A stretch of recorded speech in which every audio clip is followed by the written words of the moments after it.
Today, we're going to be setting up this Gamesir G7 Pro Aim Labs edition. 8,000 hertz polling rate. I've been waiting for this one. Let me tell you why. And look, I'm not gonna hype this up before I test it. I'm gonna test it in real time. Make sure there's no issues, there's no big flaws. I'm not gonna hype it up. I'm going to try to give you my 100% raw, unfiltered thoughts and opinions about this controller. But let me tell you, I already know it's supposed to be basically this controller, which I have been using for 4-5 months, and I absolutely love it. Okay, it's supposed to be better than this in every single way, except that they removed the vibration of the triggers. Absolutely sucks. Okay, I don't know why. If it was a technical reason because of the 8,000 hertz polling rate, I would like it to work at 1,000 hertz like it was working on this one, because one of the main reasons I like to play with controllers is because of the vibrations, and I really like this controller had vibration on the triggers, which you feel great. So that's one big downside of this controller, in my opinion. Why is that a big downside? Well, let me tell you. If this controller had no vibration at all, I wouldn't use it. It doesn't matter how good it is. Now, most people that play competitively, FPS games and all of that, they turn off the vibrations because that throws off your aim. I understand that. But for me, I'm 100% about enjoying playing the game, and more vibration, higher quality vibration, just makes a better controller. So right away, I cannot tell you it's just a 100% upgrade better in every single way, but so far that is the only downside that I see. Let's see how it actually performs. I'm gonna test it in real time. I have not tried the controller. I have not opened any game. I have not opened any test. I'm gonna check for circularity, should be flawless, the dead zone, the responsiveness, the polling rate, the resolution of the sticks. I'm gonna play one match, one Battlefield 6 multiplayer match, and I'm going to try to beat my record on aim labs. So I just installed aim labs again, and I'm gonna try the 6-shot test to see if I can beat my own record, which I did with the Machinike F1. So, which I'm also going to review next. So, let's get into it. Now, unboxing, look. I did the unboxing video. It was 8 minutes long. I was supposed to do like a short. I'm not good at making short videos, okay? I like live streams and long format videos. That's what we're gonna do. So this is the controller. Now, another thing that Gamesir told me is that Gamesir sent this to me. Let me make this very clear. I bought this one with my own money. I was having issues with my DualSense. I was doing a live stream, playing a game, and I was trying to go down the ladder, and my character was going up. And I'm like, look, I'm tired of this. My DualSense is just not working well anymore. I need a new controller. And then I asked in the chat, which controller should I buy? I had no idea. I had no idea about any of these third-party controllers. I didn't know that there was some anti-drift stick technology that would never drift. These are TMR joysticks. So the chat, people in the chat told me, get this, Gamesir G7 Pro, best value, TMR joysticks, much higher precision, never drift. I'm like, okay. I bought this controller. It was discounted. I got it for $60. Right now it's like $55. no brainer. I was so blown away with this controller. Let me tell you the whole story. I was like, look, I'm not gonna make a video just going absolutely crazy with this controller. They have to pay me money for that, okay? Because it would be an ad. I was so blown away with this controller. So I'm like, okay, let me reach out to Gamesir to see if I can get a sponsor. I think I should get paid for that video. So that didn't work out, but they did send me this. So they didn't pay me for this live stream. They didn't pay me for the review. But they sent me this for free, which I would have bought. I mean, it's $80, I think. So yeah, that's where we are. I am already in love with this because it's exactly the same controller that I've been using for a long time, and now it's just faster with 8,000 hertz polling rate. And also, they call this Gen 2 TMR joysticks. These are supposed to be JS13 Pro TMR joysticks, which are right now the best TMR joysticks when it comes to precision and responsiveness that we have on the market. Now, I also have controllers that have capacitive joysticks. I believe capacitive is a superior technology, but right now, capacitive joysticks are limited to 2,000 hertz polling rate. And 8,000 hertz polling rate makes a difference. Let me tell you, it does matter. Now, in my experience, capacitive joysticks show better motion, a smoother motion clarity, but they are not as responsive, especially not with this 8,000 hertz polling rate. So far, maybe that's gonna change in the future with a different controller, but that's my experience with the controllers I have tried. So what I'm gonna do first is I'm gonna open the app. I'm going to set up this controller, change the settings. So if you buy this controller or you have it already, maybe you can maybe get some insights from the things that I do, because I do have experience with this controller already. And then from there, I'm going to start opening some tests and check the resolution, the dead zone, all of that. And then I'm gonna go and just try it out on the game. Let me know. I mean, I should have said, let me know if the audio is good, if you can hear me well. How's it going, Rosemark? I'm also gonna be reading the comments, so feel free to drop your comment, and we'll get into it. So, good luck. 8,000 hertz is gimmick. No, it is not. It's a big deal, and I can tell the difference with 8,000 hertz, even on my 144 hertz QD OLED TV, in the motion clarity. I can tell the difference with my eyes.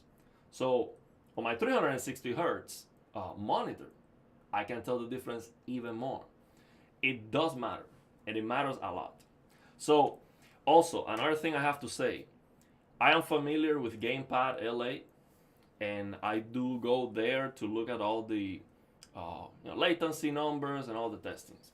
Let me tell you, I have some of the best controllers out there when it comes to the input lag. And I have seen the numbers on Gamepad LA.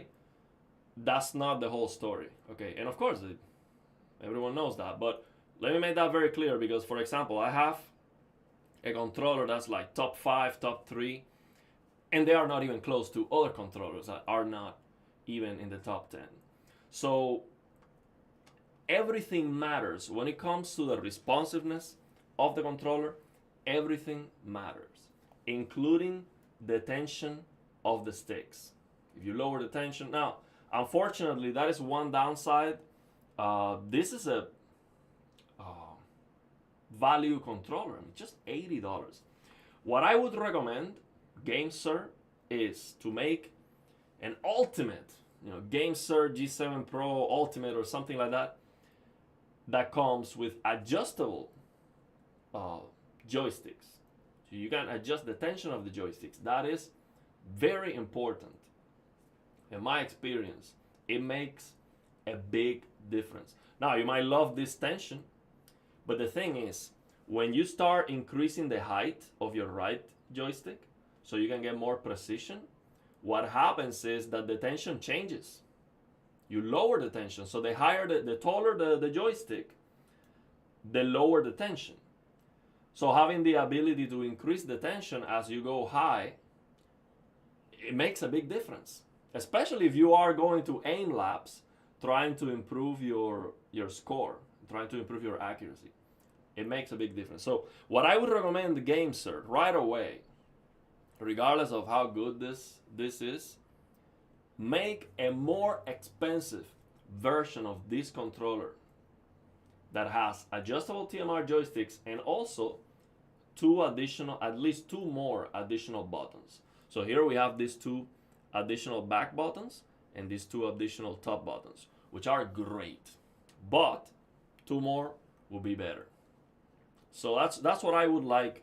Maybe make it, I don't know, $20 more, $30, $40 more, and add all of that. It will be better. That's what I would recommend them right away. So let's get into it. It's not a placebo thing, let me tell you. We're gonna check it out. But I already have 8,000 hertz. I have the Machinike F1. Let me tell you, it's not a gimmick. Okay, it makes a big difference, and I can tell the difference even with my eyes on a low refresh rate TV. I mean, 144 hertz. That's very low. So imagine if you try this on a 500 hertz, 77-inch, future self-emissive TV. That would be difference big time. So you already have the G7 Pro, okay? And I'll talk about the build quality and all of that later. Let me make sure there's no flaws when it comes to the software. I'm gonna check the app, change the settings, set it up, and then we'll go from there. I'm gonna talk about everything. So let me share my screen, and let's get into it. Now, first thing is I guess Gamesir is going to update the app, so we see, if we have the Aim Labs edition, we see the controller we have. This is another 8K version of the controller, which was available first. This was the first one that popped on the Chinese market. If you buy from AliExpress, that was available, and it was available a long time ago actually. So a lot of people already have this controller. So this came out later. Now, what's the difference? This one is coming with additional sticks, with additional taller sticks, which I'm using right now. These dome sticks. Now I have those sticks, and on top of that, I am using Gamesir thumbsticks. They are universal. They are rubber, and so they don't come included with the. Let me show you some of them I have over here. So that's why it looks red. This red sticks that you see. That's not how the controller comes.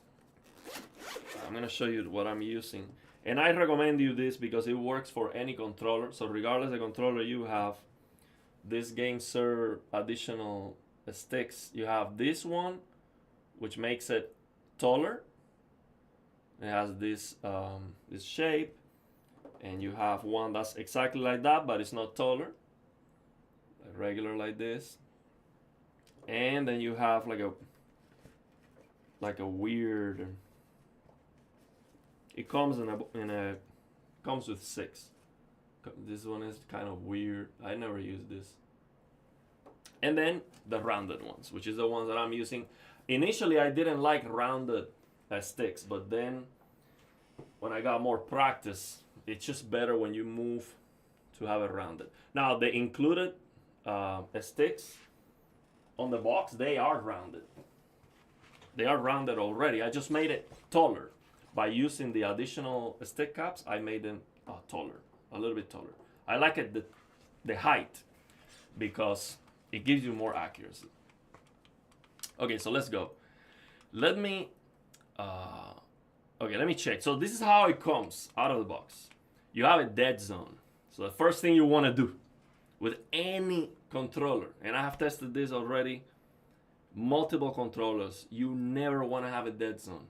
You want to have 0 dead zone on the controller and 0 dead zone on the game. Unless the drift bothers you, that's what you want to do. Now, sometimes, for example, if you're getting a little bit of drift on the left stick in a specific game and you don't want to be moving a little bit sometimes, yeah, increase the dead zone a little bit on the game. You want to have on the controller 0 dead zone. So you just give it a little bit so you don't have that issue. But for me, even with some controllers that drift a little bit, all controllers are gonna drift, but some games will show that more or less. But even if I have a little bit of drift on the game, I still prefer to have 0 dead zone because it gives me that fine-tuned precision. So yeah, for me that's a must. So it comes with a 5 dead zone by default. The original Gamesir G7 Pro was coming with a 10 dead zone. And I think later they changed it, I'm not sure. But yeah, I lowered that to 0. So that's the first thing. And it comes by default with 1000 hertz polling rate to prevent issues with some PCs. So when you try to change it to 8000 here, we're gonna get a warning for sure. Yeah. So you see here, it tells you that high report rates require higher PC performance. We have a $10,000 command center, so that's not gonna be an issue, okay? And I don't think it's a big deal. I saw a video of someone testing this on a laptop, and he was saying that when enabling 8000 hertz polling rate, he could hear some electrical noise coming from the USB port on the laptop, which is wild. But yeah, it can definitely happen. But yeah, I shouldn't have any issues here, so we might have to, the app might restart and then start again. Yeah, we just switch, we're back at it. So 8000 hertz polling rate for sure, that's what I want to try. Now, let me get into the sticks to make sure we have a linear curve. But this is one of the best things about this controller, the app. You're gonna see how many things we can do on this app. Let me go here to, so yeah, we have the dead zone 0, outer, and I'm gonna test physically if there's like an outer dead zone or anything else. So you can change here the curve. You can make it, for example, in game you can make it linear, and then on the controller you can make a curve. I like it linear on the controller, and then the game is gonna have a curve. You don't want to have a linear curve on the game and the controller, because what happens is it makes it extremely hard to aim precisely, because it will move too much. It will be crazy. So the games always have like a setup that has a curve. Some games allow you to modify the curve, like Battlefield 6. They have multiple curves that you can try, see which one you like more. But you definitely need some kind of a curve so you can move the stick more to adjust, find adjustments, and then when you move farther away from the stick, then it moves faster. So that's what I'm gonna use here, linear, and we're gonna test the linearity with the test that we have, a benchmark. So we have it set to circle. Some people like it raw. I'm gonna set it to circle. Now, initially this is drifting big time here, 2.36, 4.72. That shouldn't happen. The thing is, because I removed the original sticks to replace them with the taller ones, with the dome taller ones, then that might. So if you replace the sticks, you have to calibrate the controller. So we're gonna calibrate the controller using this app, which is it's a must. I mean, you have to calibrate. Sometimes you have to calibrate multiple times until you get the closest to perfect dead zone. But I'm doing this right now and it's still drifting. So that's drifting. So that's the left stick. Let's see the right stick is also drifting. But we should be able to fix that for the most part as close to perfect with a calibration. So we're gonna calibrate it. And very important for some people who play Call of Duty or any FPS competitive games, they do something that I'm like, why? But that's what they do. They like to be able to lower the resolution, the bitness of the sticks to 8 bits for aim assist to work more aggressively, to work better. So they use aim assist, which I don't. I don't use aim assist on any game because it kills the satisfaction for me to aim myself, and be able to improve my aiming. So I want the highest precision on my sticks. But some people want to be able to lower the resolution to 8 bits, and that's what they do to get better aim assist. So you can do it here. You can just lower it. I would never do that. So yeah, this looks good. These are the settings I would use. Now we have gyro here. I'm gonna check the gyro too, because the gyro on the G7 Pro, on the original G7 Pro, I never even give it a try because I didn't feel it was working well enough. Maybe we'll leave that for later. It's gonna take me some time to set up the gyro. You have to set up a button to activate it and all of that, and yeah, just change the sensitivity and all the stuff. So I'll do it later. Now the triggers, same thing for the triggers. I'm going to have a 0 inner dead zone and 100% outer dead zone. And I really like how you can see a curve here to understand what that means basically.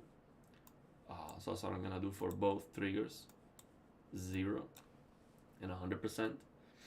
And you can also set a hair trigger mode, which would basically allow you to not have to set the triggers to clicky, and then be able to fire by, as soon as you start pulling the trigger, you can fire.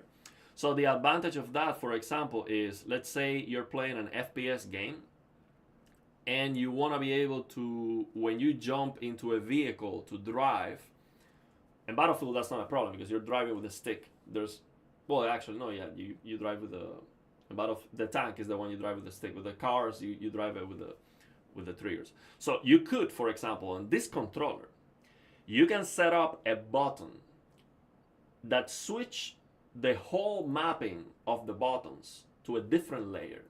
So I'm gonna set up now, after I finish with this, I'm gonna set up the buttons, the back buttons, and these top additional buttons for Battlefield 6, the way I like it, and for most of the FPS games. So you have that set up, right? You can, instead of using the clicky triggers, you can not use the clicky triggers, just use the analog triggers. But you don't want to have to pull the trigger all the way to the end to fire, for example. So you can set up here this hair trigger mode to, as soon as you touch the trigger, you're gonna fire. So then you can set up a button to switch to a different layer where your trigger configuration is different and it behaves like a normal analog trigger, where you can see here, as soon as you start pressing the trigger, you get a percentage. So in that way, you're playing the game, just shooting, and then you're gonna jump into a vehicle, you switch the whole mapping of the controller, and now you can drive normally. That's an idea, for example. What I do with that feature that this controller has with the app is, I have a layer to just play the game with the mapping of the buttons that I'm gonna show you now. And then I have a different layer where I'm going to control the whole PC. And for me, that is such an incredible feature that they have. It's just one of the biggest selling points for me, because I play in front of the TV. I don't want to have to worry about this gigantic keyboard all the time on my legs and a wireless mouse to control the PC. With this controller, I can set up the right stick to behave like a mouse. And I can have the buttons to control the PC. So for example, one button can be just the start button, another one can be escape, Alt F4, and all of that. Now, I was doing that. I was controlling the PC with the previous original Gamesir G7 Pro. But the thing is, that controller was restricted because it had the Xbox license. But now this controller has the ability, I believe, and we're gonna check that out, but I think we have the ability to have turbos and maybe macros. So if I can set up a macro, I'm not sure about the macro part. Let's see if that's an option. But that would be great. That would be great. So what I do is, just when I open the game, then I switch to the game mapping setup. Okay, let's see. Now here's the part where they definitely downgraded this controller big time, and for whatever reason they should change that, because it's just not good, man. Like, You want to improve in every single way. This controller is supposed to be better in every single way than their previous controller. And it is not because of this. And this is a big, big disappointment for me. The previous controller had 2 additional motors on the triggers. So when you're firing the weapon and all of that, you could feel the vibration on the triggers. That was great. That was great, and they removed it. So yeah, that's not good. That's not good. Let me see how it feels, the vibration.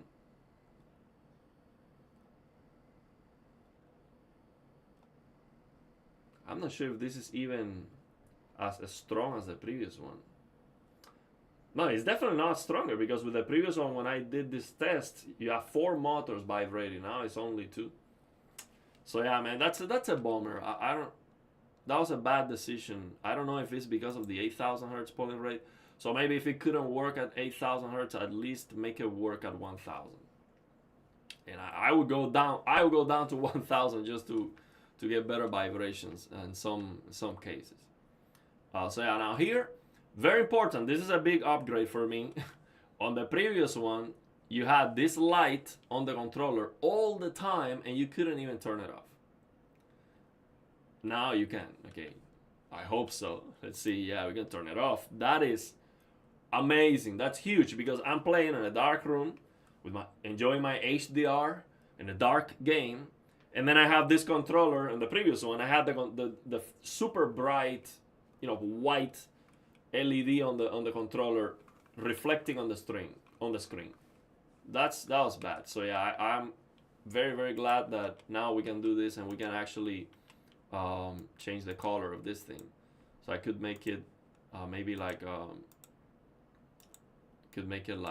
blue, like the same kind of blue of the controller, or maybe red, so I can match the can match the sticks. I mean, they don't combine the color theme at all, but these are the ones I have right now. So let's see. Yeah, why is this not working? I have to do something. Yeah, it's not working. So maybe. What else do I have to do when I change this? Or maybe just do it. Oh yeah, I actually activate that. So you can change this to this blue. Change it to red. That changes.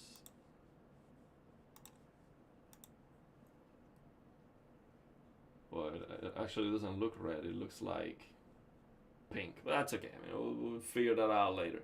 But it does change the color of that light. That's not important. Now let's see. Let me set up the buttons so I can actually play. So what I do here is the left joystick button. I like to set that up here. So this would be my left joystick button. Then I do this one would be the B, so I can crouch and slide, like do the knee slide on Battlefield.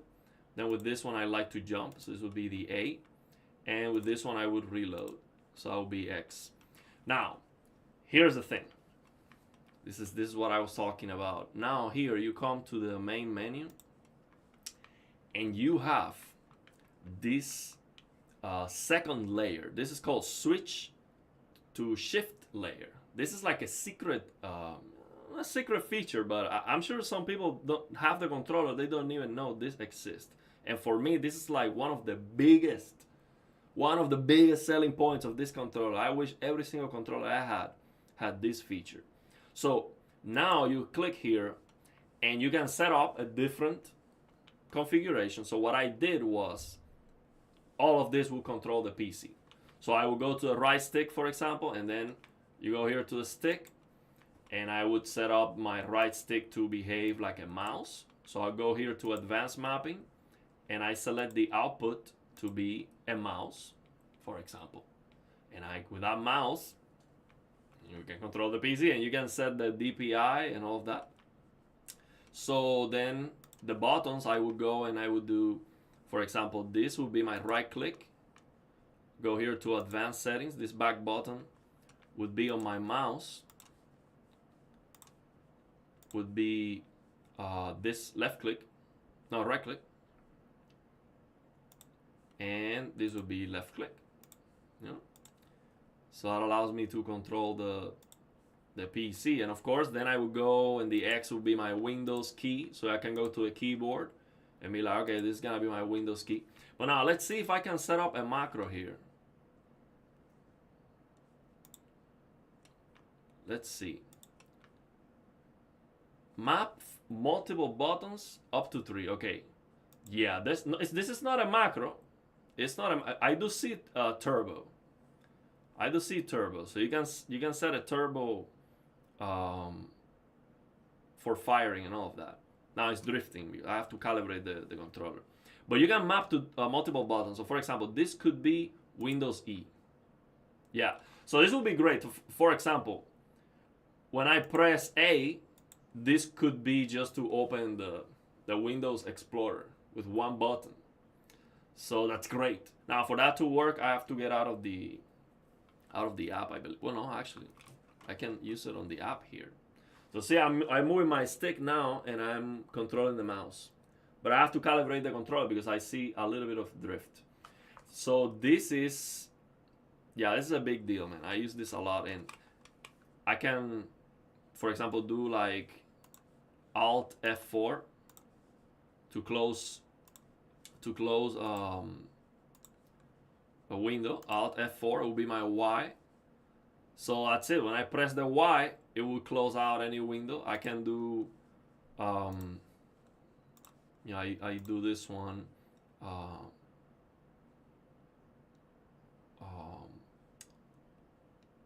Control Alt Del, for example, and do this Control Alt and delete. Delete.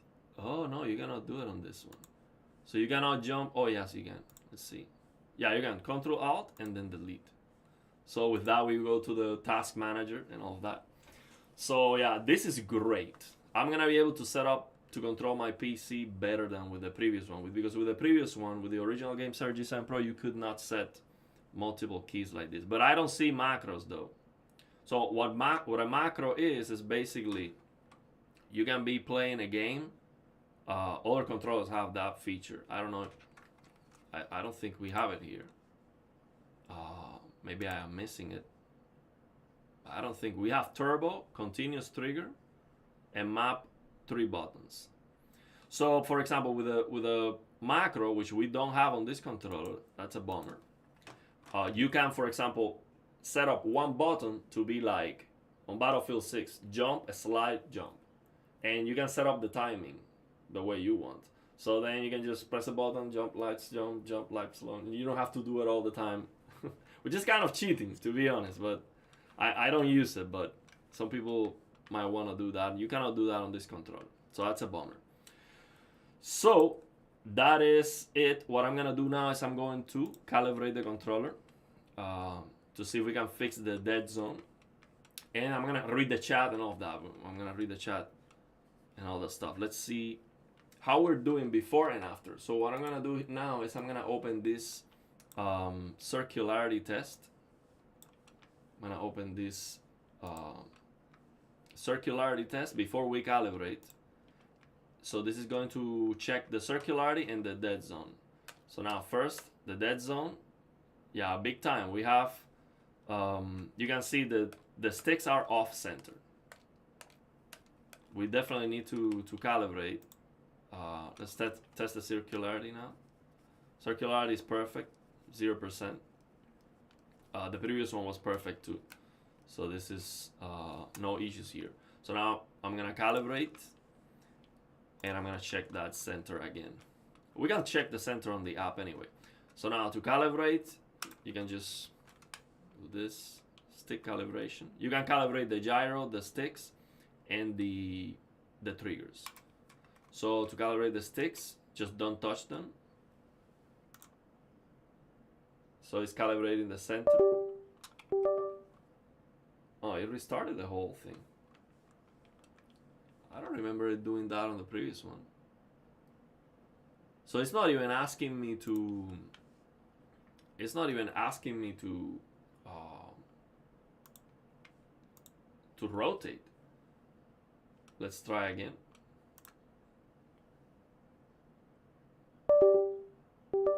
Huh, that is weird because I was supposed to, after that step, I was supposed to rotate the sticks. But let's see if that worked. Because there's a second step where you have to rotate. Let's see now.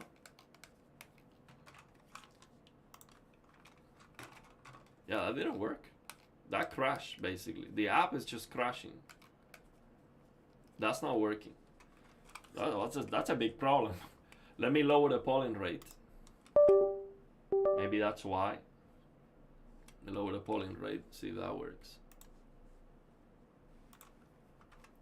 It would be a big deal if this doesn't work. It's like, that's super important. See, it's crashing. The app is crashing when I hit calibrate. That is a problem. That would be such a deal breaker. Let me see if there's like an update, firmware update. So I have, yeah, it's up to date right now. That is, I mean, that would break the controller 100%. Like that's, if that doesn't work, I would not recommend the controller until if they fix that. Now, see, now it didn't crash. Now I just rotate the sticks. Now it didn't crash, now it worked. I don't know why it crashed then. It's like the 8000 hertz polling rate is making it unstable. Is making the app crash or something. So now let's see, let's test now. How is the center? If it's better. Now you see that now it is definitely centered. Still not perfect, but it is better. So now I'm looking at the right stick. It's still going a little bit to the right. The left stick is fine, but the right one is still a little bit going to the right. So I'm gonna calibrate again. See if that fixed that.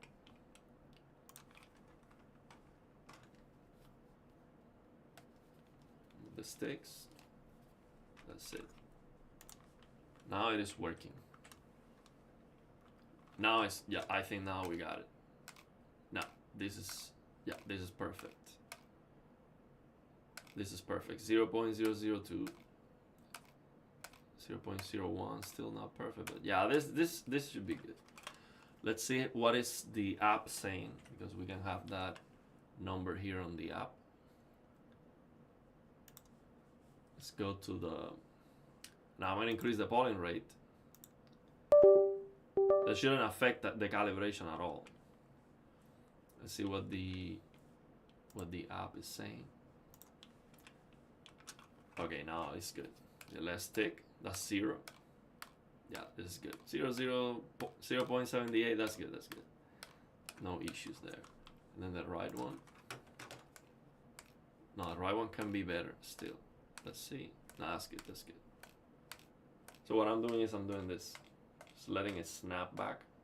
Yeah, I would still want to do it. So what I would do, see, you have to calibrate multiple times. So what you do is you get it to where it is drifting a little bit, like right now it's 1.57, 0.78, and then you calibrate without, so now don't touch the stick and then go and calibrate again, and then it should be 0, and then you go and do it again until it's, you know, as center as possible basically. Now let's see if it works. Well, now I have to move it, so that doesn't work then. Yeah, that idea doesn't work that much.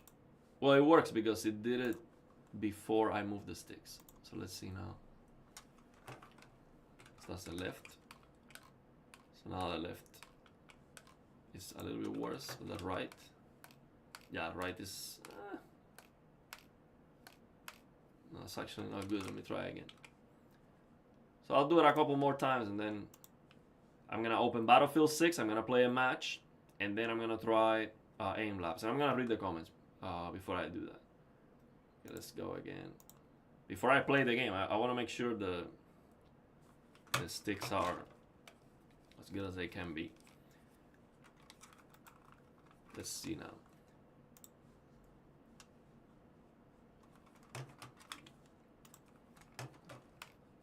Yeah, that's perfect. Now it's perfect. Yeah, that's perfect.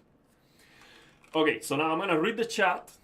I'm going to do some benchmarks, and then I'm gonna play the game. I'm gonna play a game, Battlefield. I'm gonna open, the firing range to feel it, and all of that.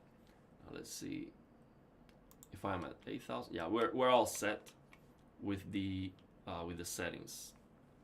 Now, by the way, to switch to the shift layer, you have to set up a button for that. So what I do is I use this button, this center button here, which I don't know what this means. This is a placeholder, maybe.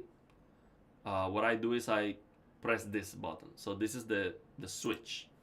So when you press this button, you're gonna change completely to the setup you had here. Switch to shift layer. This is gonna be your button mapping. So think about that. You have a whole setup, and then you press a button, you change to the setup. And on top of that, the controller has 4 profiles. So you see here profile 1, 2, and 3, and 4. So you have 4 profiles and 1 shift layer. So 1 second layer profile. So that same, you're gonna have the same second layer profile for each one of them. It's not that for each one of them you can set up another layer. You just have another layer, and it doesn't matter where you are, you can change to that one. So that's also very useful if you're just in a game, you jump to another one, just click a button, you have a different profile for another game. You can do that too, but to switch from one profile to the other is actually very easy. As you can see here, you can just do it with this button. That's for that. Okay, so let me read the comments, and we're gonna do some testing. Let me do this before we keep going. I'm gonna change to this. Let me check the polling rate, and then we'll get into it. This is a benchmark I really like. See, here we can see the polling rate. 7,819 hertz. Yeah, that's very close to 8,000 hertz. That's good enough. Yeah, you move the sticks faster sometimes to get the higher polling rate, but yeah, that's it. And then with this, you can check the drift. That's perfect. See, drift 0.4%, that is perfect. Now, of course, you can trigger a little bit worse drift if you just move it a little bit, maybe. Can get worse. But yeah. Yeah, 7,933 hertz. So yeah, this is working as intended. 8,000 hertz polling rate. Drift is below 1%. And the circularity is 0.1%. This is just flawless. Flawless sticks so far. So we're gonna see how they feel in game, and I'm also gonna test the resolution. So now let me read the comments. Okay, let me read the comments, and then we're gonna do some more testing. I'm gonna jump into Battlefield 6. We're gonna play a match, and all of that. So yeah, turbo is cheating. I agree, and I'm gonna tell you why. I can set up a turbo. See, I don't know with this controller the frequency that we have available, if it's useful for that purpose. But in other controllers that I have, that I can set up the timing of the turbo low enough, or even high. I mean, just think about this. In Battlefield 6, for example, you have some weapons that you have to click the trigger to fire, right? One bullet at a time, right? So usually those weapons don't go that fast anyway. So you might think, well, I have the speed of my index finger to fire as fast as possible that weapon. So why setting up a turbo? So why, if I set up just pressing the trigger and just firing as fast as possible, why would that be cheating? Well, I'm gonna tell you why. Because when you're moving your index as fast as possible, that is going to affect your thumb accuracy. How do I know that? Well, I tried that already, and I might show you on the firing range on Battlefield 6. And the other reason is I am a classical guitarist. I focus on the movement of the fingers. So I might say I'm an expert when it comes to moving my fingers. That's what I've been thinking about for like 20 years. So when you don't have to do this, and you can just do this, and then you can control your recoil and move the aiming, you're cheating, okay? Because I can use one of these weapons that have like 2 or 3 bullets to kill, and then while the weapon is firing like crazy, as fast as it goes, by me just pressing the trigger, then I can be aiming at the same time. That's one way of cheating. Another way is I can use an automatic weapon that fires very fast, that has recoil, although, in Battlefield 6 you have almost no recoil. But then you can set up the turbo to be a slower. How much slower? Well, slow enough so you have almost no recoil whatsoever. So when you are at a distance, when you're shooting at someone that's very far away, if you, instead of just hitting the trigger and letting the recoil take over, if you just do this, you have almost no recoil. The weapon is like pop, pop, pop. So now, imagine I have my right trigger to just fire automatically, and then I set up this additional button to be a turbo that is doing like pa pa pa pa pa with no recoil. So basically I'm gonna press that button when I have someone at a distance, and I know I have 0 recoil with perfect consistency all the time. So it's like you're definitely cheating. So turbo is cheating. I 100% I agree. I don't use the turbo. I mean, I don't use aim assist. So I have no enjoyment whatsoever on trying to obliterate the competition with a controller. See, I don't do that. And I'll be honest, I would like a Battlefield 6 to have the same recoil with a controller than with the mouse and keyboard. I would be fine with it. I have no issues controlling the recoil. Actually, I control the recoil better with my stick than with my mouse. Now, I can aim much better with the mouse, but when it comes to controlling the recoil, I just do it very, very consistently with the stick. No issue with it. So yeah, I have no...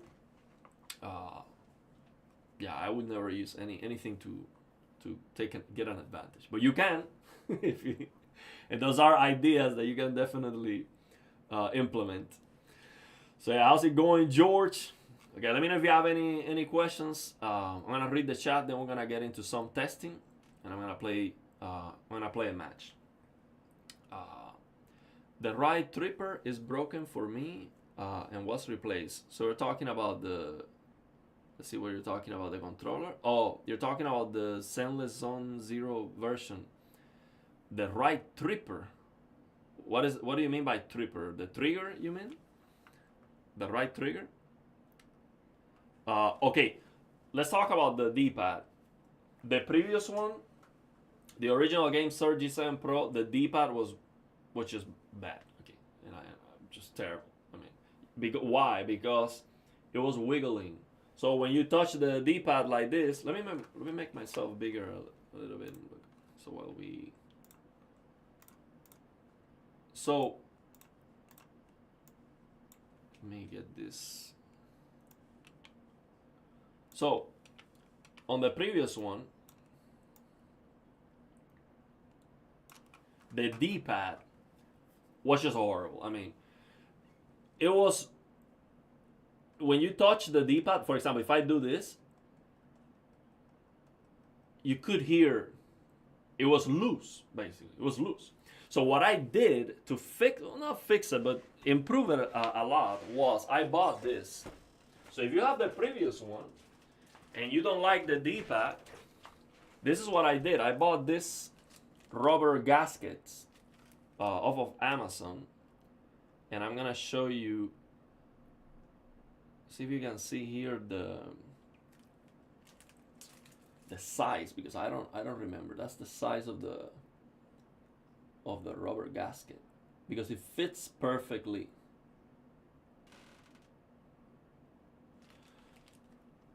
It says nitrile rubber, 0 rings, 6M. It doesn't specify the size, man. you have to, yeah, ask me a question down in the comments if you are interested, and I'm gonna search my Amazon order, and I'm gonna share with you the dimensions of the rubber gasket. So basically what you had to do with the previous one, which I did, was remove the D-pad, and then for each of the buttons, you have 4 buttons here on the D-pad. For each of them, you put a rubber gasket so it fits more snug. But now that's not an issue anymore. Look. There's no wiggleness, there's no noise. It's just perfect. Now, is this the best D-pad? No, it's not the best D-pad. I have other controllers that have better D-pad than this. But I have no issue with it. They fixed that. So that's definitely very important. Now, the face buttons, on the previous one, the face buttons was just absolute perfection, just flawless. This one is not different. It might be a variant between the, you know, there's always like a tolerance. So you might get the same controller, it might be perfect. You might get a unit that might be a little bit less perfect. This one had this button. It's not loose, but it's not the same as the others. So it has one button that's not absolute perfect, but these buttons feel incredible. Just listen to this thing, look.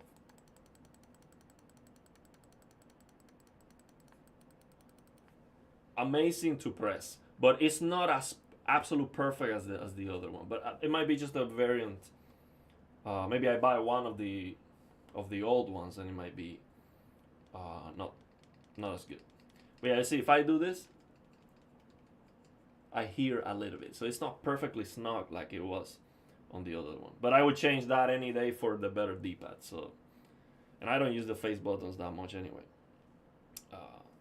So yeah, and the other thing I can say, maybe the cable here, the plastic, this top plastic, which is like one of the best features of this Gamesir G7 Pro, is to have this.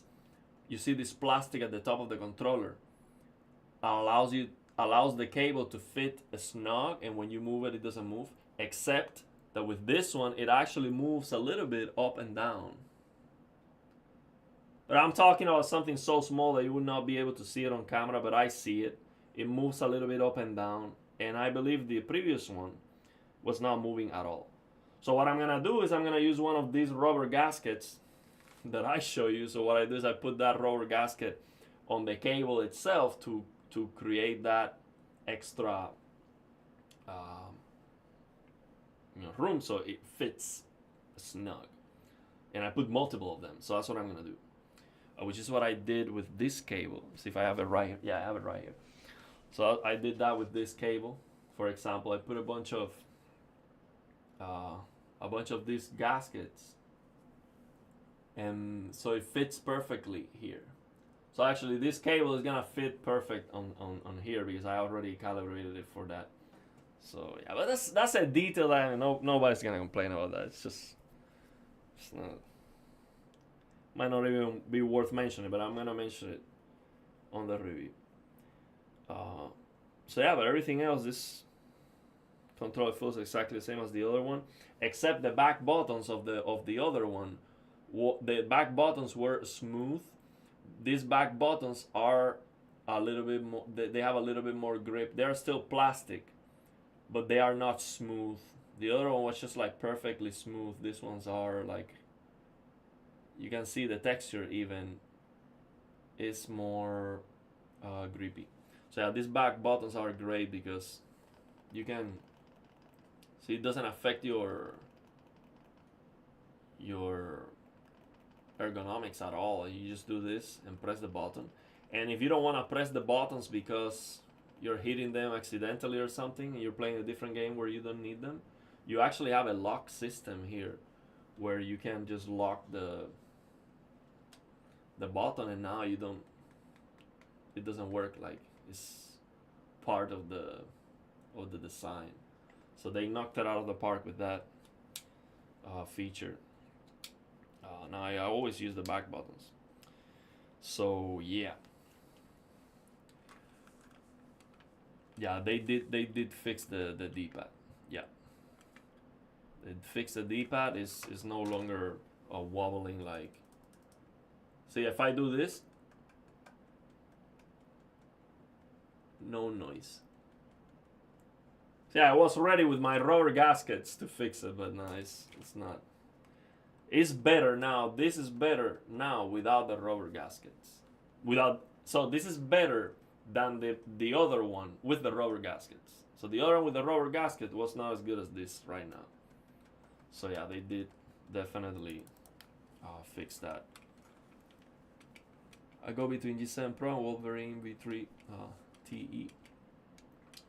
Yeah, I like to play with multiple controllers. So I'm never gonna be like, oh, this is the only controller I'm gonna use, because I enjoy changing them.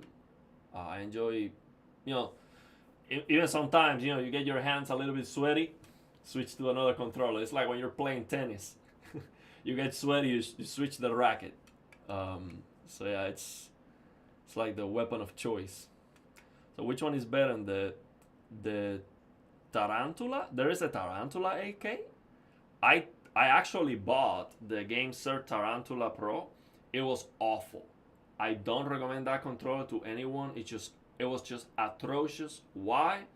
The input lag was horrendous, especially wireless. The input lag was. I returned the controller. I'm like, yeah, this is garbage. The sticks, yeah, the resolution of the sticks, it was great. The settings of the app, all of that was great. But yeah, it was just the input lag was just very, very bad. And also, I didn't like the ergonomics of the Tarantula Pro. So if there is an AK Tarantula now, I'm not gonna be a big fan of it. But it depends on your hands. For me, it was too small. It was too small. Now this is a small controller, but because of the ergonomics, it just fits well for me. I can reach these stop buttons, the triggers, and it just works very well for me. My pinky is not going below, like my pinky is reaching the bottom of the controller, and it's very, very comfortable. Like, I have no issue with the ergonomics. But the Tarantula Pro, no. Yeah, I swapped the controller like it's tennis. That's what a professional does. See, if you're gonna be a pro gamer, you're gonna switch the controller when it gets sweaty. You're sweating, you know, getting that last kill for the game. But yeah, I didn't know if there was a Tarantula AK. There is a Tarantula-like controller that's gonna have the wheel system. I would like to review that controller for racing games. I'm not sure if I'm gonna be a big fan of that, but I would like to see it. It sounds fun. So now let's do some more testing. Let me see if I missed a question from the beginning. Having a great weekend, man. Just enjoying. I'm gonna enjoy just gaming in a new controller. I mean, what else can you ask? Let's see. I'm gonna check some. I'm gonna do some benchmarks. Oh, you got your S95F yesterday? Delivered Monday? Let's go. Anything to look out for when you get the TV? Just check for dead pixels. That's the main thing. If you have a bunch of dead pixels, replace it until you get a good one. Because in cheaping, they might damage the TV or something. You know, check for dead pixels and check for gray uniformity.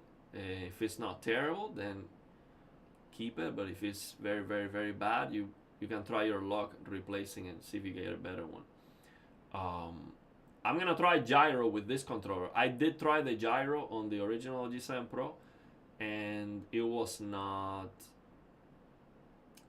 I was not. See, didn't find it useful. I have other controls where the gyro I find it more useful, but the original one, I was not able to set it up right. See, the thing is with the gyro, these controller companies have to set up the gyro natively. So you can control the gyro settings on Steam. Steam has gyro calibration and all the fine tuning for gyro.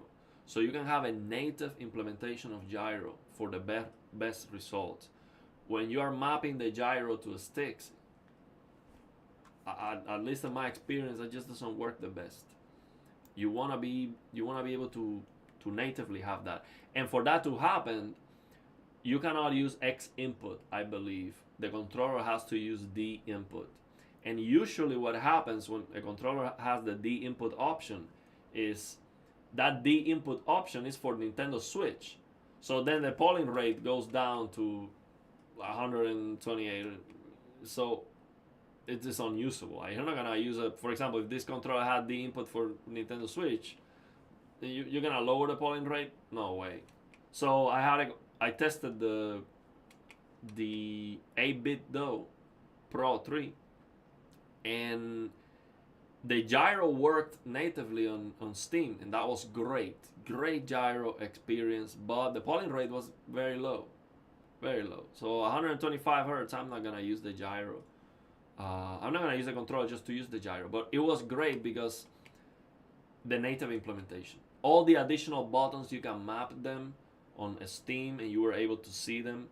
That's what we need from all these companies. We need a native implementation of the controller that you can map on Steam without having to use this third-party app. Yeah, I think that's what we need for gyro to really shine. I heard some people complaining about the trigger locks breaking on the G7 Pro. I didn't have that issue, but I did hear other people complaining online about that. This one feels the same as the previous one. I don't see any.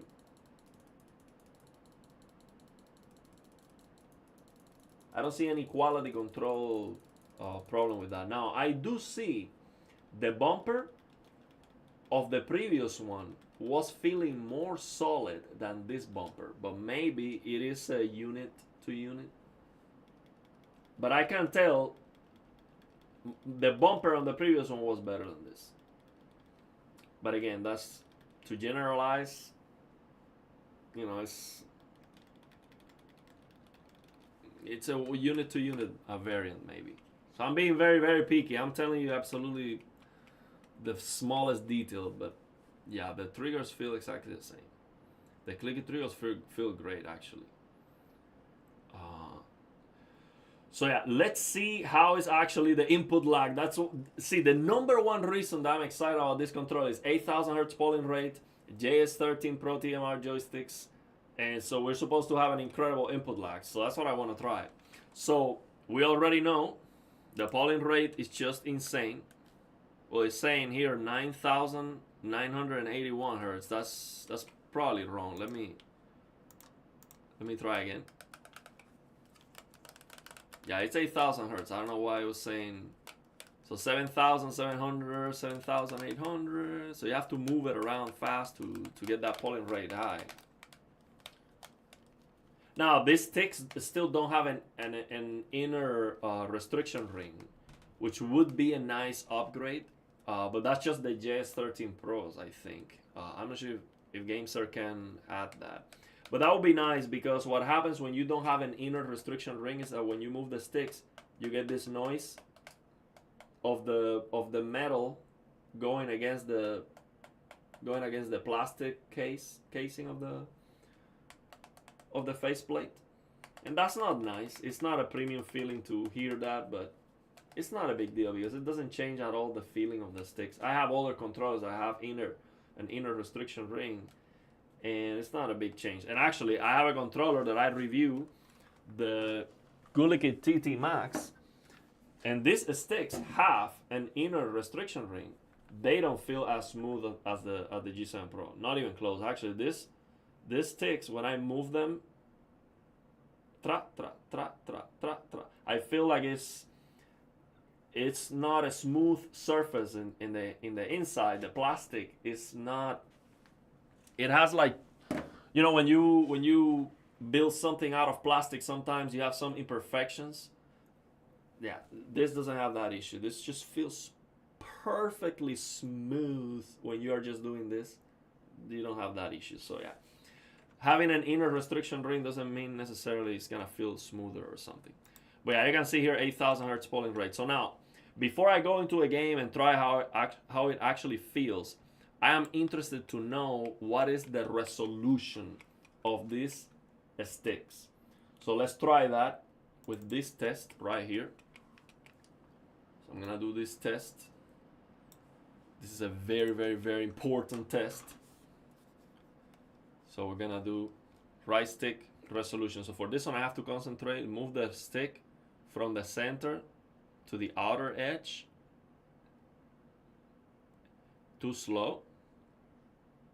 The controller has a little bit of outer dead zone. Too slow. Holy 43,742 data points? That has to be a mistake. 43,000.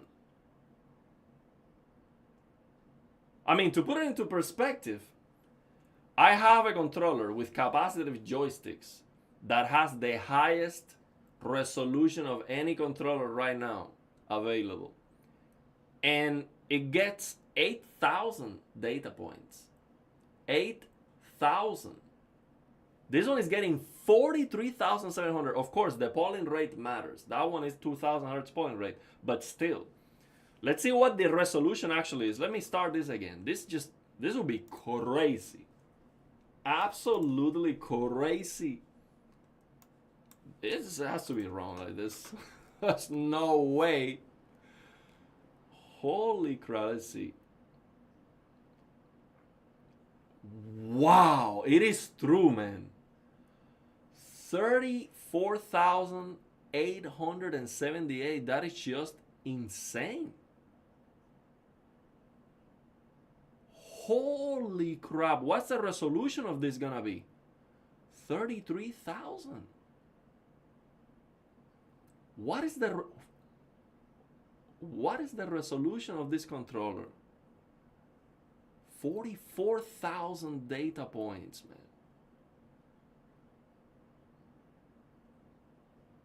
Okay, let's see. 45,000. Oh, we need 5. We need 5 movements. The linearity is gonna be messed up because I haven't done a good job. You have to precisely move the sticks, ideally with a machine, to get the best results. So the linearity is gonna be messed up, but let's see the resolution. See, the resolution is not that high. I mean, it is as high as I have seen with the best controller. With that controller that I'm talking about, the resolution is over 4,000 consistently, and it can go over 5,000. So this one is 4,105, which is best of the best, best in class, best of the best. But what is really, really impressive is the data points that this thing is taking. That is just unheard of. Like, none of the controllers I have tested come even close to that. So the data point is like, it has to do with the polling rate, and it has to do with the, I'm not 100% sure if it has to do with the resolution of the sticks. I believe so. But it definitely has to do with the polling rate. If I lower the polling rate, the data points go down. But there is something about these sticks that is just unbelievable, like off the charts. Like nothing comes even close. So hopefully I can feel that on the game. Holy crap. Let me try it again. Let me see if I can do a better job to get the linearity result with more. Let me see. I have to.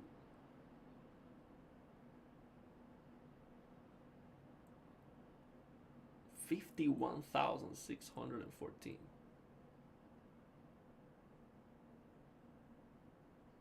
67. That one failed, but it was gonna be 67,000. That's just insane, man. What is this controller doing that is giving so many data points? That's just, it's just completely outclassing everything. totally obliterating the competition with that thing. Now the linearity test is gonna be very bad again. I have to do this by multiple times and then concentrate. It's not easy to do it with your hands. Now I do have to say there is an outer dead zone. Clearly there is an outer dead zone of the sticks, which is not a big deal, but it is there. I can definitely tell. And I'm gonna show you that actually. Yeah, this test was not good anyway. I'm gonna have to do this off stream multiple times to get the best. Well, yeah, actually the app crashed.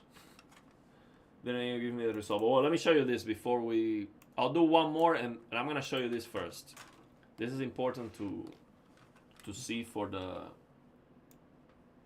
review. Now look how when I move the stick, look. You can see as I move the stick, you see that it is registering numbers, right? Now there's a point where it stops registering numbers and I still move the stick more to the outer dead zone. Now, when I go from the outer dead zone to the inner dead zone, you're gonna see that I'm gonna start moving in and there's not gonna be any data. Now I'm starting to move and it starts to get. So it's like from here to here, this wiggle here, there's nothing. It's like an outer dead zone. That is not a big deal at all. The most important thing is the inner dead zone, and that one is just perfect. But it is there. It is there, and I wish it was not there. Now let me try this again and see if I can do this right.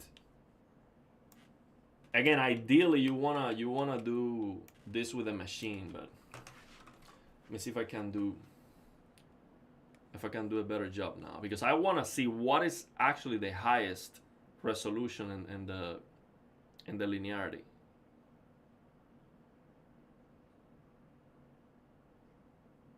That's too slow. Let me try again.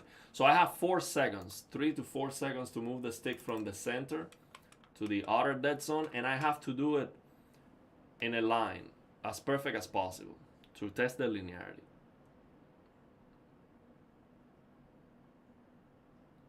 If you do it too, look at that, 55,000. That's just crazy.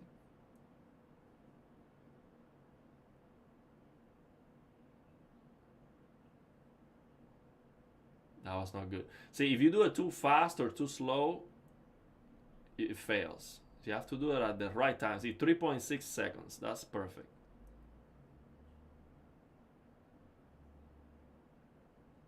Yeah, I'm not able to do my best. And I'm gonna try one more time. I'm sorry, I have to concentrate to do this.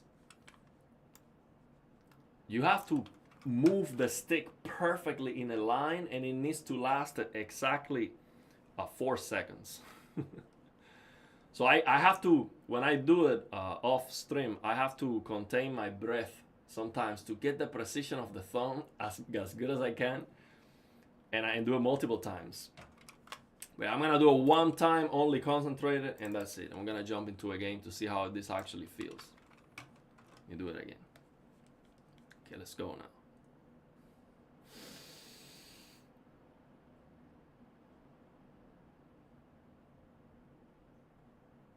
That was not good.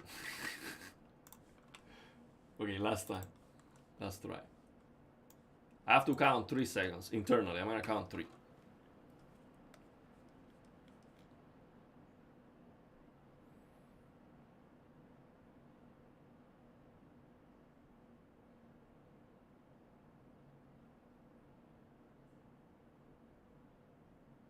Too low. Man, just one more time. That's because I'm trying to get the best result. If I just do it normally, it's not that hard.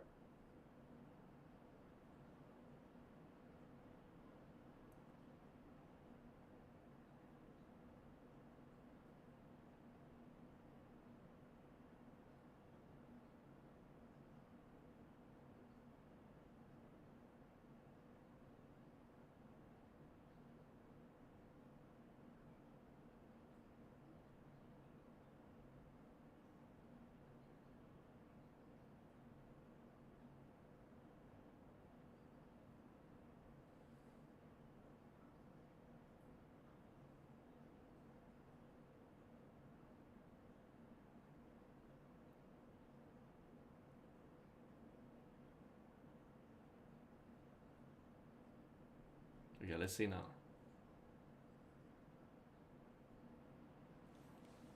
That's pretty good. See, this is imperfections from my movement. Let me get out of the way so you see the. This is imperfections from my movement. So the resolution of the sticks, I mean, this is as advertised, over 4,000 resolution. So the controller I have with capacitive joysticks, it gets higher than this consistently. But the data points on this controller, I don't know, I've never seen anything even close to this. So the 8,000 hertz point rate is definitely doing something here that's just unbelievable. So now, the tremor, this is extremely impressive. This tremor here is like the deviation, I think. It's like the shakiness. How the tremor is like how serene the sticks are. This tremor here is just unbelievably high. To put it into perspective, a comparison with other controllers that I have, with other controllers I get 40%, 50%, over 90% tremor. None of the controllers I have tried, no matter how many times I do this test, none of them get even remotely close to this.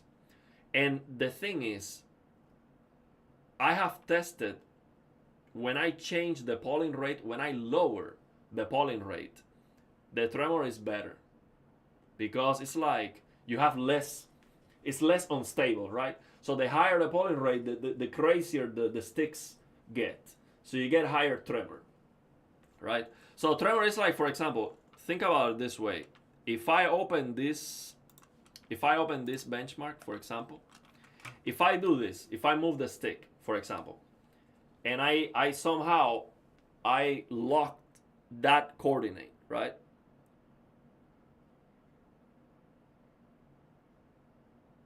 There's no shakiness on that coordinate.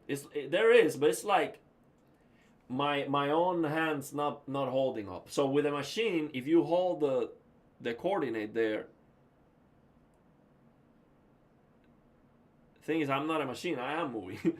But that I think that's what the tremor is. I'm not 100% sure, like tremor. I'm not an expert on this. I started getting into controllers like 4 months ago. But what I can tell you is, whatever scientifically thing the tremor is, none of the controllers I have tested come even remotely close to this.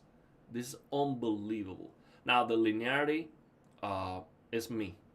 Like, I have to test this multiple times. But what I can tell you is, from what I see here, this just doesn't have any issues with linearity. That was me. That was my thumb not being precise enough. So yeah, mighty impressive. Let's see how it feels on the game now. But yeah, I mean, this just blew me away. This data points here, this is just absurd. So yeah, let's see. I'm gonna open Battlefield 6. See if we got any questions. So Pragmata, I haven't tried Pragmata. I played the demo. I played the whole demo when it came out, but I will play the final game. Hopefully they fix the noise. I think right now, when it comes to these games, we are in a situation where NVIDIA has to it has to improve the ray reconstruction to use DLSS 4 at least on every single game. I mean, we have some games like Cyberpunk and all that. Because the problem is now, if you try Pragmata with no path tracing, you see noise. Okay, how do you fix the noise?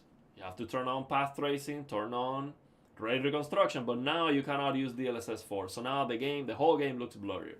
NVIDIA has to fix that.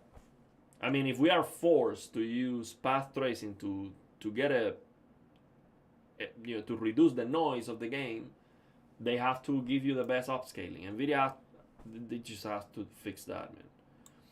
Okay, so let's see. Tell us the best one. So let me try this one. Let me tell you, this is definitely a contender. Okay, let me try this one. I'm gonna tell you what the best one is. I wish we could buy these special editions in Brazil. AliExpress doesn't even list this in the website. Yeah, it was on AliExpress. This one actually, this controller has been available on AliExpress for like 2 months, 2 or 3 months. I was gonna buy it, but before I bought it that day, Gamesir replied and they told me they were gonna send it to me. I was about to buy it. So this one has been available for a long time on AliExpress. A lot of people have it already. Not the aim labs. I haven't seen the aim labs.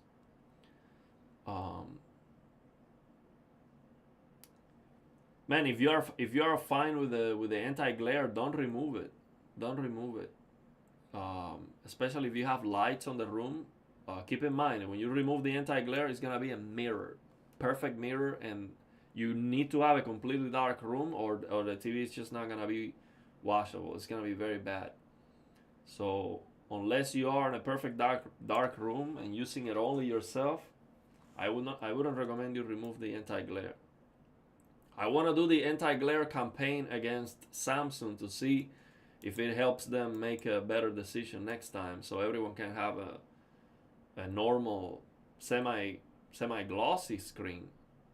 But not to tell everyone to do that to their TV, because for most people, completely removing the anti-glare is not the best idea, because people like to watch the TV with the windows open and with some light on the room, and that's just not going to look great. It's gonna be a mirror. For me, it's fine because I'm in a cave, but yeah, otherwise you don't want to do that. Okay, so let's see. I'm gonna open the game. I'm gonna actually play a game. See how it feels. This is a final word, you know. I'm gonna close this. I have to close this to use it sometimes. Yeah, I mean, this is mighty impressive, man. I'm sure I can repeat this test multiple times, and the resolution I might get maybe 4500 or something. So this is not gonna be record-breaking resolution. My capacitive sticks controller measures higher resolution, but the tremor and the data points, that's just no competition. I've never seen anything like it. Also, but let me try another test before I jump into the game. Let me try this polling rate test right here. So this one is to check the jitter. Check the right stick, the jitter. Wow, the jitter is extremely low. So the jitter is like the deviation between the I would say the jitter might be like, what is this hardware on box? The monitors on box.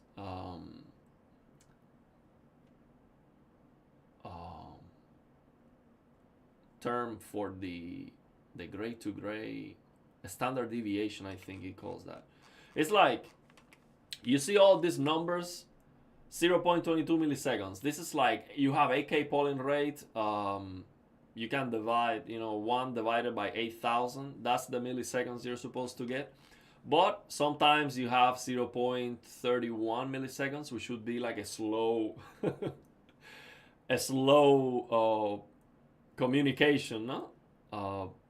But still below 1 millisecond, all of them, of course. Well, this one is actually 1.08 milliseconds, so that was a very slow one. But, averaging all of that, the jitter is 0.06. I think that's what it is. I'm not 100% sure. I have never researched about that at all, but that's just what I've seen on my, with the time I've been engaging with it. But it is a measurement. This jitter is the standard deviation. Oh, actually, it says here, standard deviation. It is a measurement of how stable, how solid, let's say, how solid is that polling rate. Let's do another one, just to double check. And also, that depends if you have a game open, if you're streaming, everything matters too. So it could affect the results. So about the same. You can see the polling rate here, 7,194. So it definitely depends if you're streaming and all of that. I saw a video yesterday about this controller. Someone on a laptop doing this test, and he was getting like 5 or 6,000 hertz with this test, and now here we're getting over 7,000. So it depends on the PC too, and the load of the PC. So let's try again. Let me open a game. I'm gonna open Battlefield 6, and let's see how it feels. That's the important part. See how it actually feels on the game. And I also install aim labs. So let's jump into it. The irony is that ray reconstruction is essential when using ray tracing path tracing. Exactly. So I don't know how NVIDIA. I don't know why is that even a thing. Like the upscaling should just work copy and paste for everything. I don't know what's going on that NVIDIA hasn't updated that. Yeah, because the thing is DLSS 4 and DLSS 4.5 was such a big improvement that to lose that for ray tracing is it's just too big of a downgrade, because now your frame rate goes down and also the whole game looks blurry. So it's like, no way. No way I'm cutting my FPS in half, and on top of that the game just looks worse to fix the noise that shouldn't be there in the first place. Now let me change the audio to my headphones so you don't get that. Okay, let's go in here. Okay, so I'm gonna try a training ground, see how it feels. Okay, see, we're getting some drift in the game. Let's see. No drift with the right one. Let's see with the left. With the left, sometimes on Battlefield, I get drift in some controllers.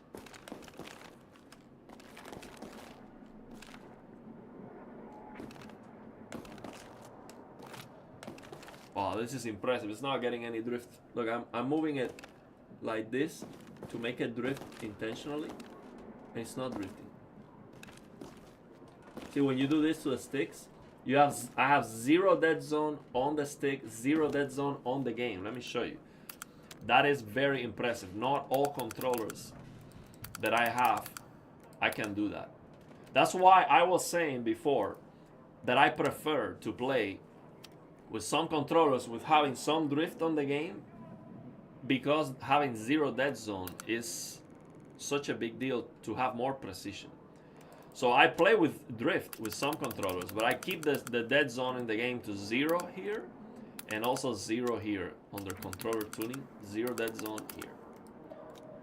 I'm getting no drift at all with the controller, even doing this. When you touch it slightly, that's where you get the drift. This one's not drifting at all. See how responsive it feels.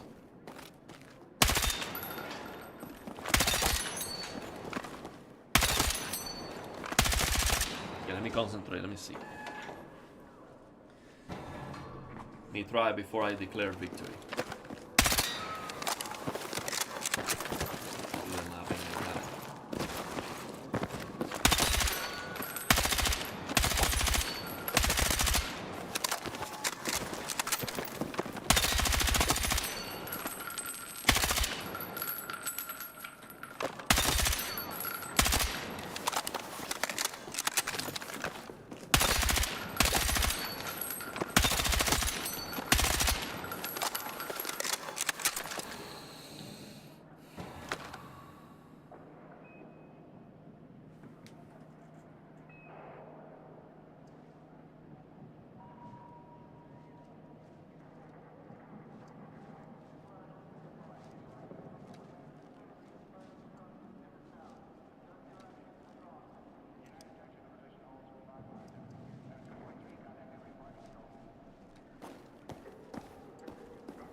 Give me a second.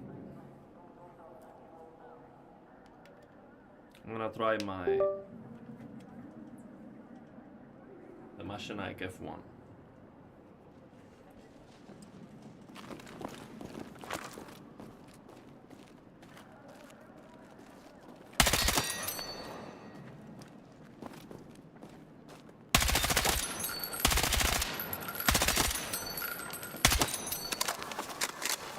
And it doesn't feel better than Machinike F1.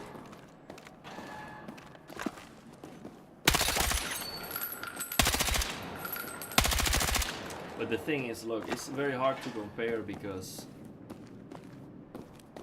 the tension of the sticks matter too. When it comes to how the sticks feel, being able to modify the tension, and I have the tension of max out on the Machinike.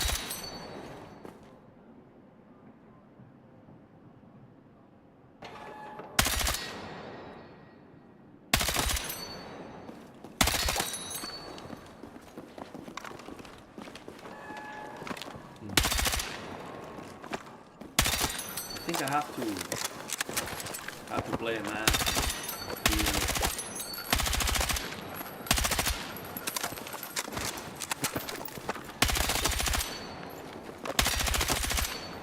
Let me see.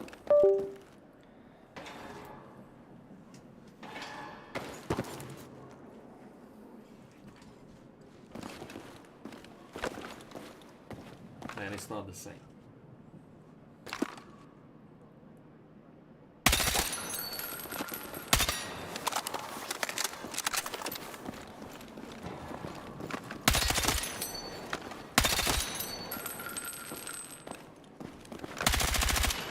See the tension.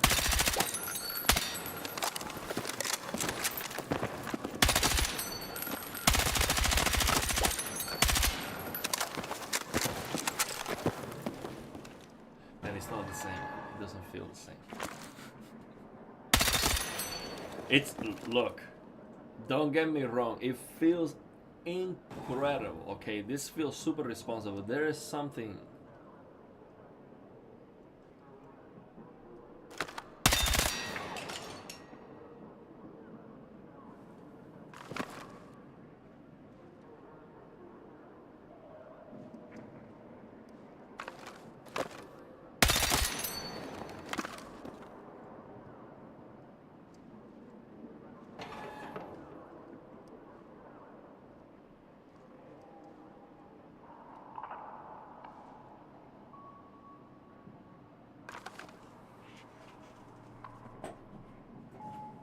And I'm sure I'm gonna be for hours doing this. After I finish the stream, I'm gonna be like 4 hours doing like going back and no man, it's not the same. I don't know if no man, I don't think I can show that on the stream. But I'll try it. Let me get my camera closer here.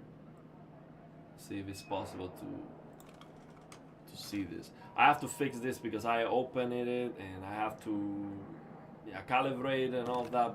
See, this control is all messed up right now, but yeah, let's see if you can see that. When I move my right stick,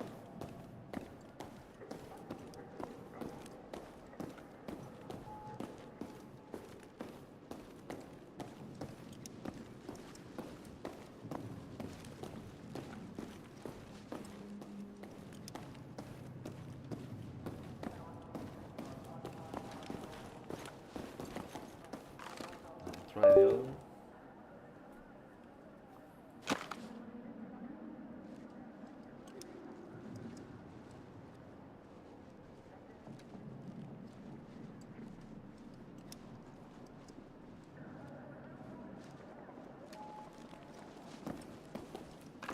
Let me tell you, it's unbelievable. If you've never tried this, you might think it's just impossible. Better, it's just impossible. Okay, but this one feels more responsive. Now, the resolution, the precision of this one is 4 times better, almost 4 times better, at least 3 times more precision than the Machinike. So it has better resolution, it has better stability. The jitter is lower.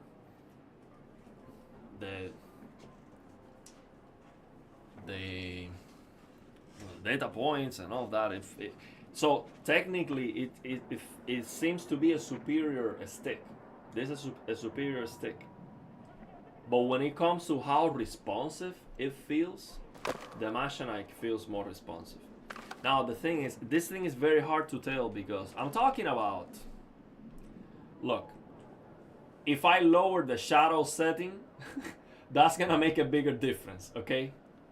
Let me just make that clear. If I lower the settings of the game, that makes a much bigger difference than what I'm talking about here. I'm splitting hairs. But if I have to tell you right now, like, if I have to bet money, like right now, you have to play in a tournament, you cannot use mouse and keyboard, of course. With mouse and keyboard, like George is saying, of course you're gonna play better, no question about that. If I have to play for money, I have zero practice with mouse and keyboard. I've been practicing for the last 4 months with my controller. If I have to play for money, I'm going mouse and keyboard all day. Not a question.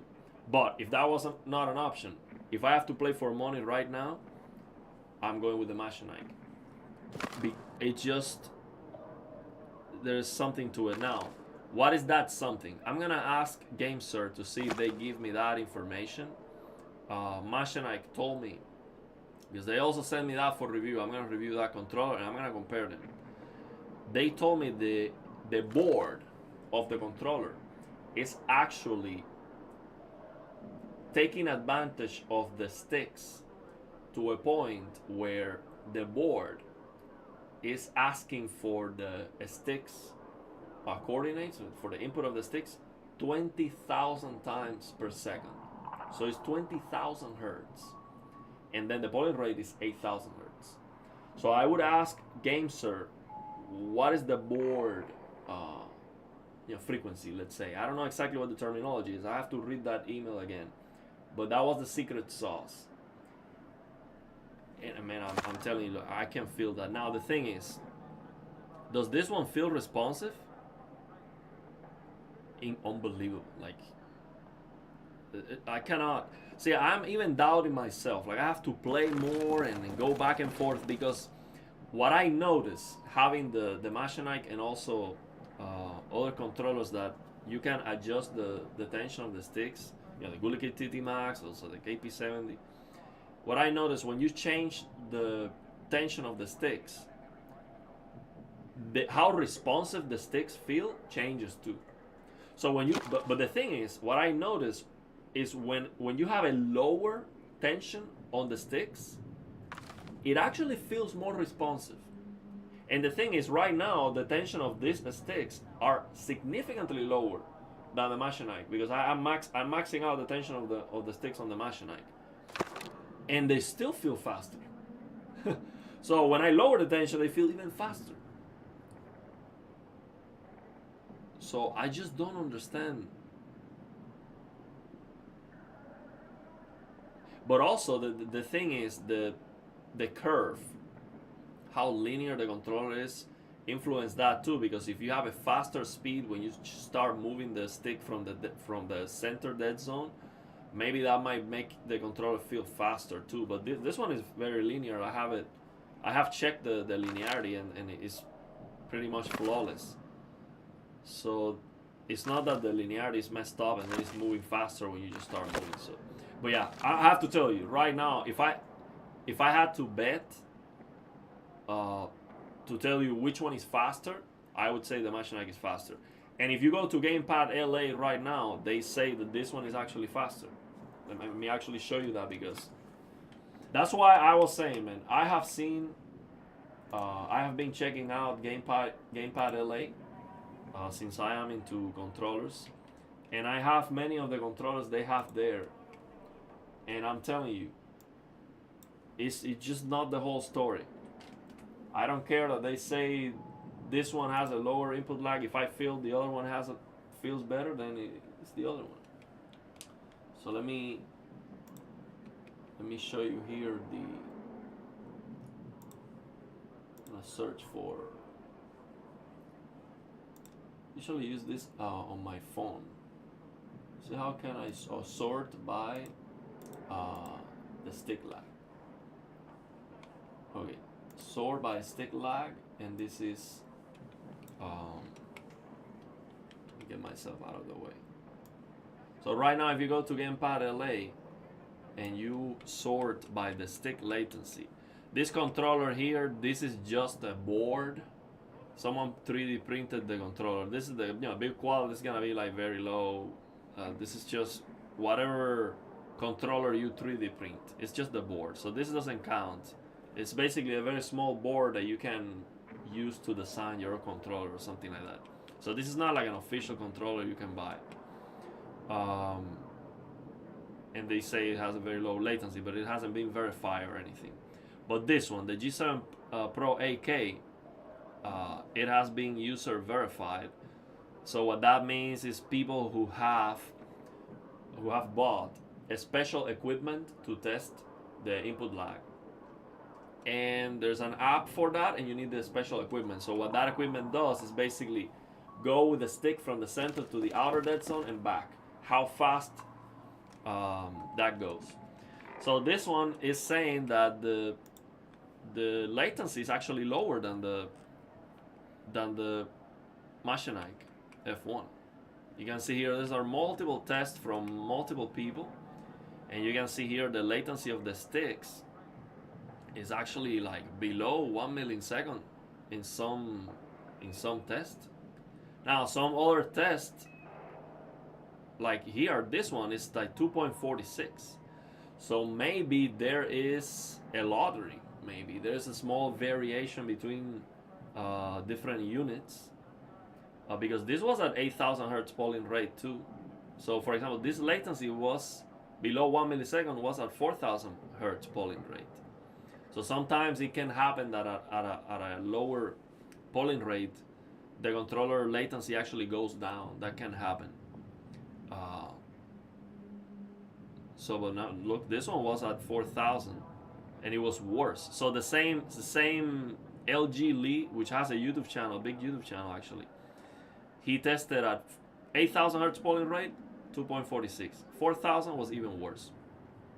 So yeah, maybe they are not all below 1 millisecond, but the thing is, man, I'm gonna tell you, regardless of this ranking here, this one feels faster. The Machinike F1 feels faster. It's just faster, and that is wired. Okay, wireless, there's no competition. Nothing comes even close to this thing. If you go to dongle, stick lag, and I'm telling you by experience, this just feels faster than anything else wired. All the rest of the controllers I have wired, they don't feel faster than the Machinike F1 wireless. So yeah, this, yeah. And this one is listed as number 4. So I'll test it wireless too. But yeah, amazing, don't get me wrong. And when it comes to the precision of the sticks, I think it is, I think no, it is better. The Y control is the Machinike F1. I'm gonna review that one too. It's on the way.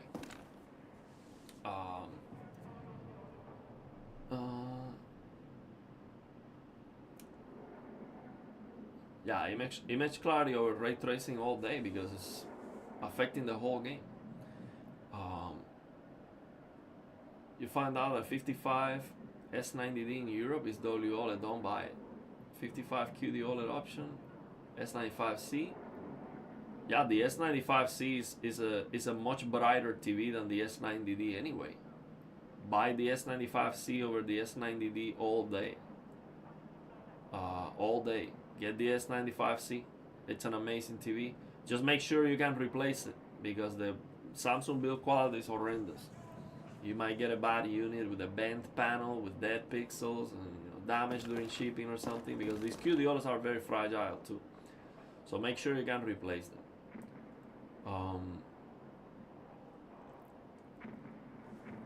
By the way, a lot of games do not actually accept the full 8K polling rate. No, it has nothing to do with the game.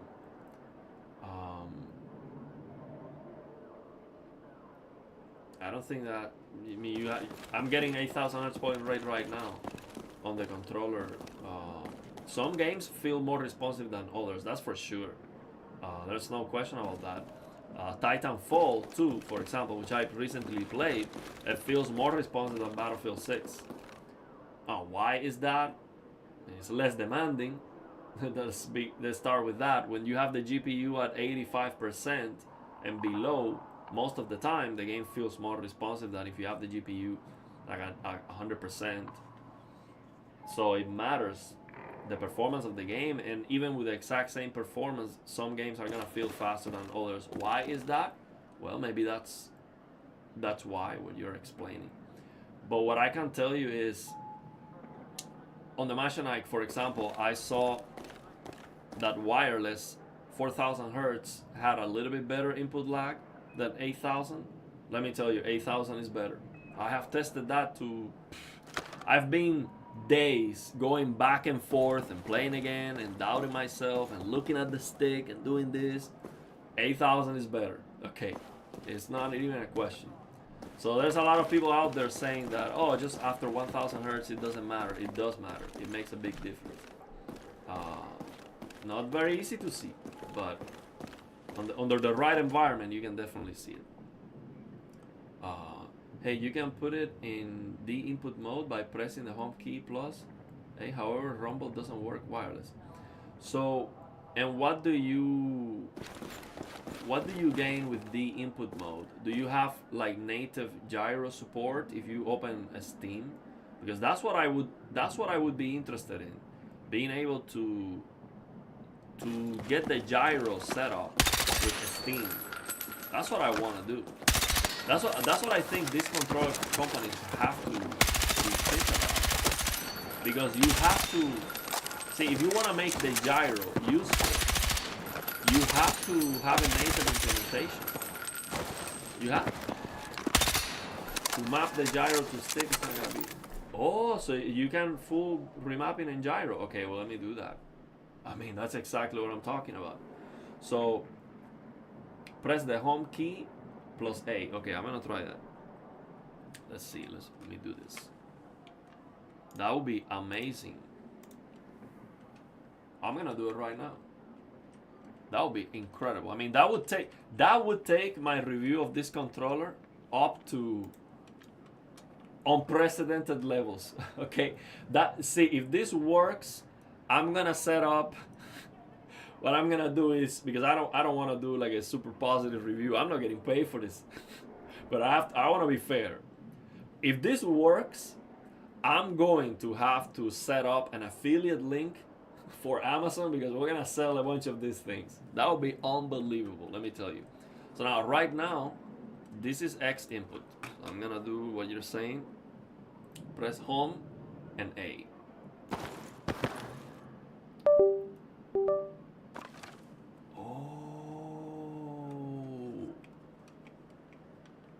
Do I get 8000 hertz polling rate too?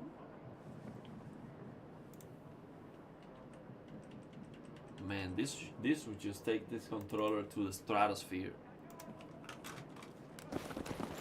Oh, no, we have 3000 hertz polling rate. Is that because of the game? 3000 hertz, that's weird. Let me open the app. And the linearity looks different too. The circularity is 0.4. Let me see. Let me open the app. Maybe the game. Let me open the app. So where is this? Oh, here it is.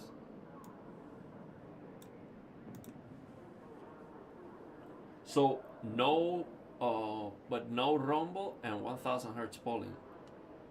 No, it's actually going 3000 hertz. No rumble. Let's see. It doesn't recognize, so the app doesn't recognize the controller anymore. Is that normal? Do you have the controller yourself? See, the app is not. See, I'm pressing the buttons. Because sometimes you have to press the buttons for the app. It doesn't recognize the controller with the input.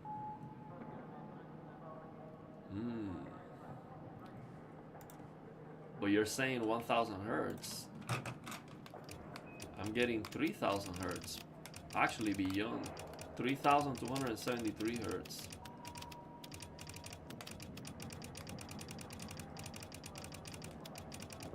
and 8-bit resolution. Interesting. But I mean, if I can map the gyro natively, that would be huge. Let me. And thank you for telling me that. Give me a second here. Let me open.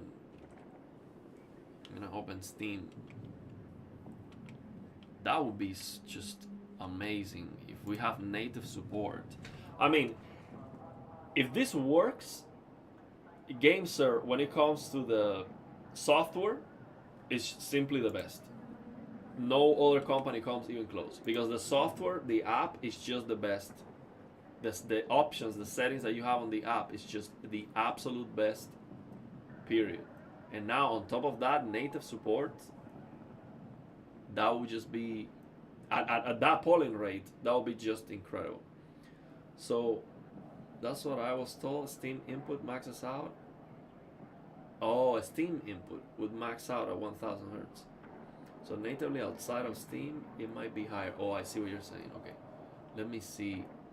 But you know, that's a bummer. 8 bits only. So why is that going down to 8 bits? It should be 12 bits.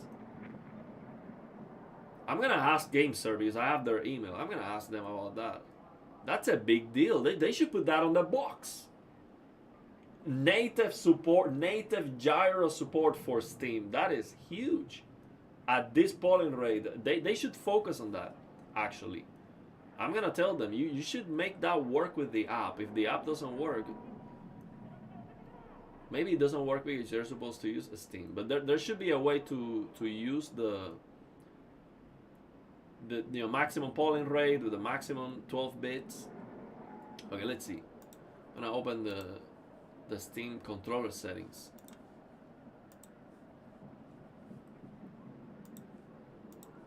And see if we can. Oh wow, see, you see? Let me show you. Oh, the thing is not implemented yet. Oh, that makes sense. So maybe they're still working on it. Look, it is recognizing the controller as Gamesir G7 Pro 8K. So if I go to calibration and advanced settings, gyro calibration, oh, it's not working yet. It's not working yet. Maybe if I have to go calibrate. Let's see. This process requires a controller before it's still. Let's see if it works. I put the controller on the floor. It says it's calibrating. You can map everything. It's the other one. What do you mean by the other one? Or go to the game. Yeah, but I should be able to calibrate the gyro here, right? Go to the game, Steam input settings, don't calibrate here, no? Okay. So, oh, I see what you're saying. I see what you're saying. Go to, let's see which game I have installed here. Maybe the finals. Under controller.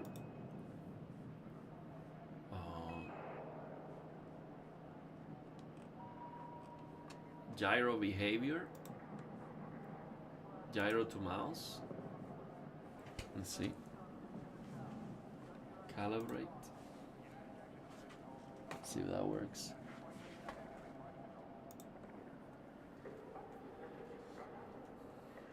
Gyro calibration doesn't work, but the game mapping does work. Oh, okay. So because it seems like they're working on it, then they're just working on it. So, but I should be able to see.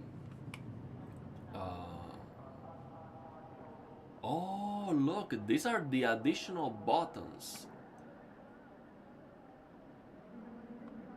L5 as A, R5 as X. That's what I have set. M1, M2,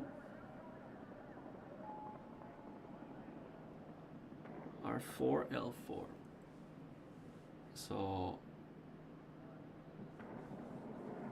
So this one I have it set up to, this would be the B, and this one would be the right stick,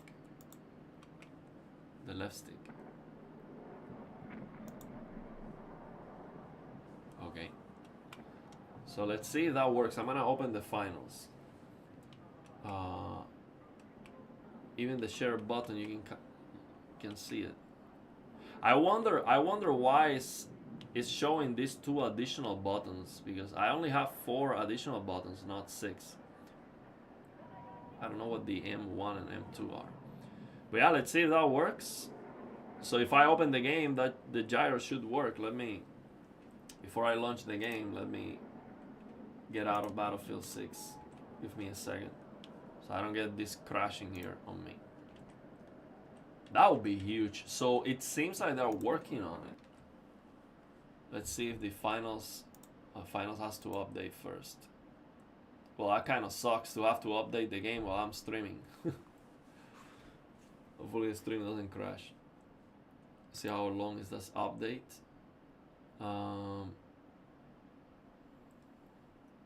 Oh, wonderful. A 10 gigabytes update. Well, hopefully the stream doesn't crash. Is the left click and the right click, and the 4 extra buttons. Left click, what do you mean by the left click? The stick? Okay, let's see if it works. I'm downloading. I have to update the game. If that works, that would be huge, man. That would be really, really huge. So I'm gonna reach out to them. I'm gonna tell them about that. They have to figure that out, man. That would be like a huge, huge selling point. So yeah, let's let this finish. See if the gyro works natively. Then after that, I'm gonna play Battlefield 6 match. And then I'm gonna try aim labs. I downloaded aim labs. So I have to set the gyro to always on for that to work. But why would that make a difference if I am not using the same X input? How's it going? I'm doing great, man. I'm trying a new controller, so that's a new toy. Yeah, I am gonna be stuttering a little bit because we are downloading 10 gigabytes. I mean, right now it's already halfway, so we're almost done with the update. It's updating the finals. Oh, you're saying that the gyro is always on by default when you are on D input. That makes sense. That's why I was surprised when I opened the gyro settings. It was not registering anything, but you're saying that the game is gonna work.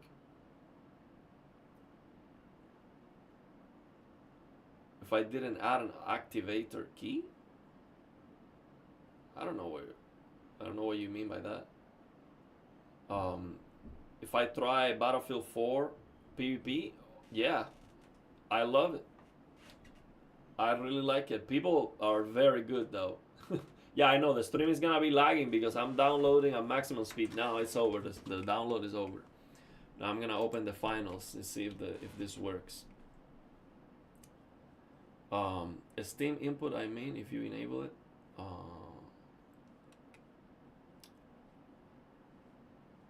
You need to manually add an activator key, like the left trigger. Oh, I see what you're saying, like on the settings, on the gyro settings. Yeah, I see what you're saying. I do have the Steam input enabled. Let me double check again. Yeah, Steam input is enabled. Yeah, let's see if it works. I open the finals. That's FrameGen 3X. Oh, imagine live streaming and downloading on maximum speed. I would have to maybe cap the speed of the download. Okay, so let me get this out of the way. Okay, let's see. If I go to the practice range, see if this works. Do you have the controller, or you're telling me that because you research about that? How's it going, Ben? We have Ben in the house. Ben is our 5090 savior. He's the one who sent me the RTX 5090. Thank you very much, Ben. We're still enjoying it. The GPU is just a beast. Try some Avatar, it's first person, good shooting. Oh, absolutely. Yeah. Oh, yeah, it is working. Let me show you. Gyro is working. Let me get out of the way. Gyro is working. Natively, see? With a Steam input. Now, let's see if I can actually aim with this thing. I need to calibrate the gyro because it is too... it's not enough sensitivity, see? Like, it's not turning fast. Like, when I move, I want with a less movement to move more. So I have to, you know, change the settings and all of that. But the thing is, it works. This is huge. This is a big deal. And let me tell you, if Gamesir is working on this right now, and that's why they are not telling anyone, it's not on the box or whatever, I'm gonna tell them, look, I haven't seen any other controller where you can have maximum polling rate, because usually what happens is these companies, they have gyro because of the Nintendo Switch. That's it. That's the only reason why they add gyro, honestly. So, who cares about the Nintendo Switch?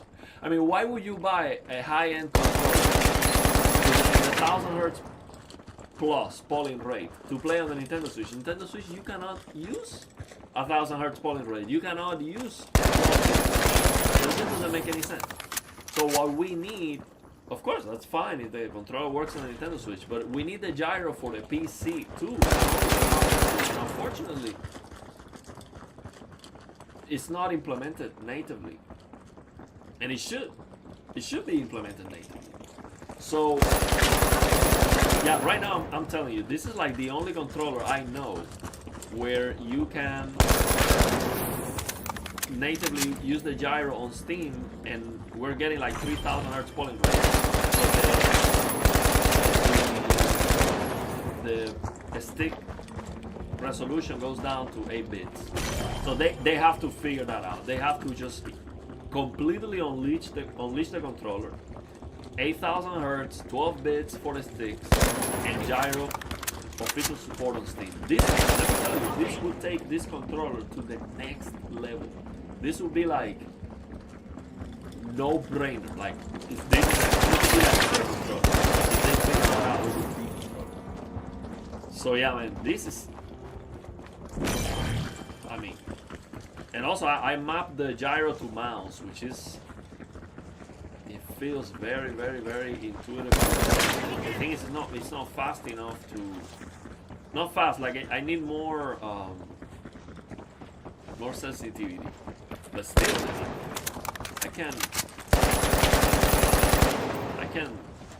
I can play like this. Let me tell you right now, there's no other controller with better gyro than this. I'm gonna tell you, with this option, and I have many other controllers that have gyro, nothing comes close to this. I'm telling you, immediately. I can aim like this.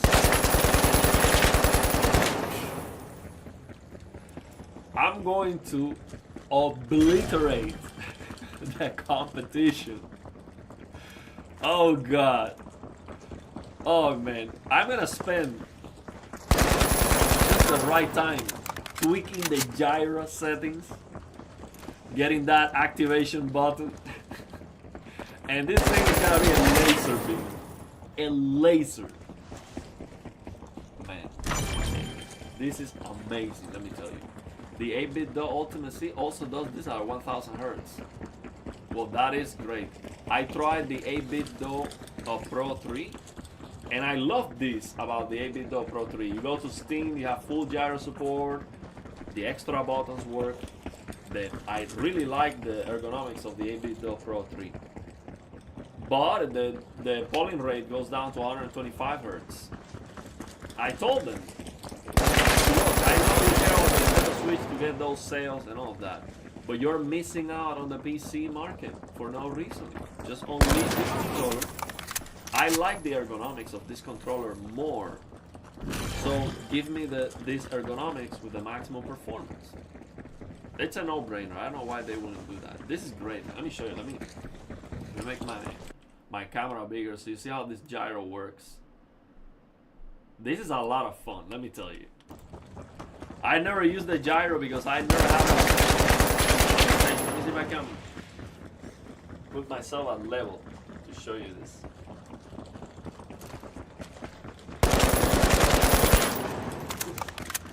I have to be like, the thing is the starting point. That's what I have to figure out with the gyro. After you finish this, after you set up the starting point, it's easy.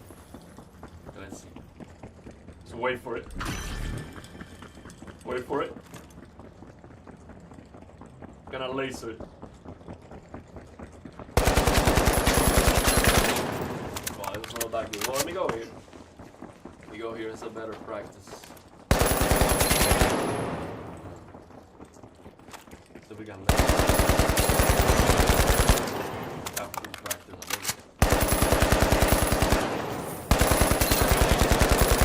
The recoil control, it's like, let's see. Let's see if we can do it. The thing is, I'm not very comfortable here standing up with my.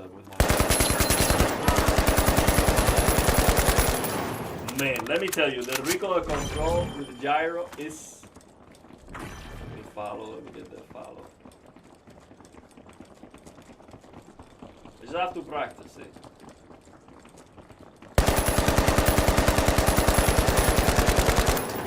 I have to practice, but let me tell you, man, it's just a laser beam. The recoil control with this thing, look at this. Because you just keep focusing on that point you're shooting. It's a laser. You see the look at the dot. It doesn't move. It doesn't move. Once I engage, it doesn't move. So once I figured out the settings and I tweak so I can move right, this is just gonna be laser beam everyone. So now think about this. This is like the ultimate cheating. I mean, it's not cheating, you're fair game, right? You set up the gyro to stick, right? Then you go to the game and you max out the aim assist, 100% aim assist. And now there you are with a gyro and aim assist at the same time, just lasering everyone. Yeah, of course, the mouse still gonna be better for sure. But yeah, that's gonna be a lot of fun. I'm not getting 8,000 hertz. Let's actually try this with the Steam open and this thing. Let's try this.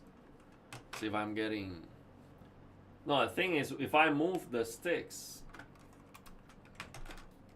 but actually, it's not even letting me move the sticks now because I have the game. It seems like the game is taking over. So it's not working. Like I'm moving the sticks now. It's not even working. Maybe let me open the app again.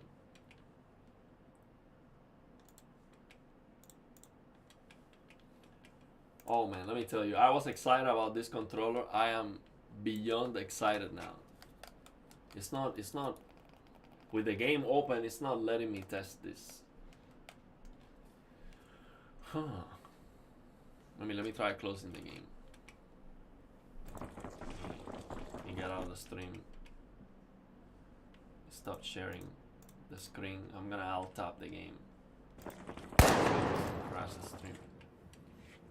let's see if now the... Oh, so you know what happened? Now I'm controlling the mouse with the gyro. I was controlling the mouse with the gyro as soon as I closed the game, but now... Let me open this again, see if it works. See, now the sticks are not working while Steam is open. The app is not... The app is not showing anything. See, like I'm moving the sticks, it's not doing anything. I have to close Steam for this to work. Yeah, man, I was blown away. The first, I mean, who was the one who recommended me? I want to give them credit. I was playing Hell is Oz with my DualSense, and I'm trying to go down the ladder, and my character keeps going up, and I'm like, man, I want to go down. I'm like smashing the stick, and I'm like, man, I'm tired of this garbage, man. I'm tired of this DualSense of having stick drift. And someone told me, get the G7 Pro.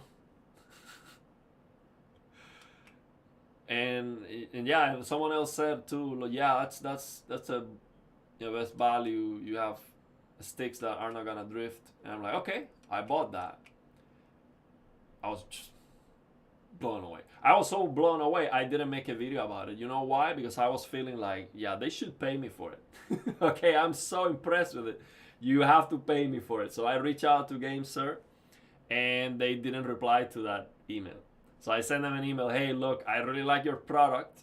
I would like to, collaborate with you. Send me some cash. We'll make a video. We'll make it happen. And they didn't reply to that. I'm like, man, maybe I have the wrong email. So I try again, and instead of talking about the collaboration in that way, I was like, hey, you know what? I would just like to review your latest controller. And they replied, and they sent me this. So it seems like they didn't want to... they didn't want to send the cash, basically. But yeah, that was my first controller, first third-party controller. Now it's time for mouse with buttons from Logitech. I have a good mouse. I have this one. This mouse is good. Logitech G502 Hero. This is a good mouse, I think. Maybe not the best, but this one is good. It has a bunch of extra buttons. Like, we have like, not a bunch, but we do have some extra buttons here, here, here. You can change the weight of the mouse. Like, it has some weight inside you can remove or take. You have additional buttons here, here. This you can change it to be smooth or discreet. It's a very good mouse, I think.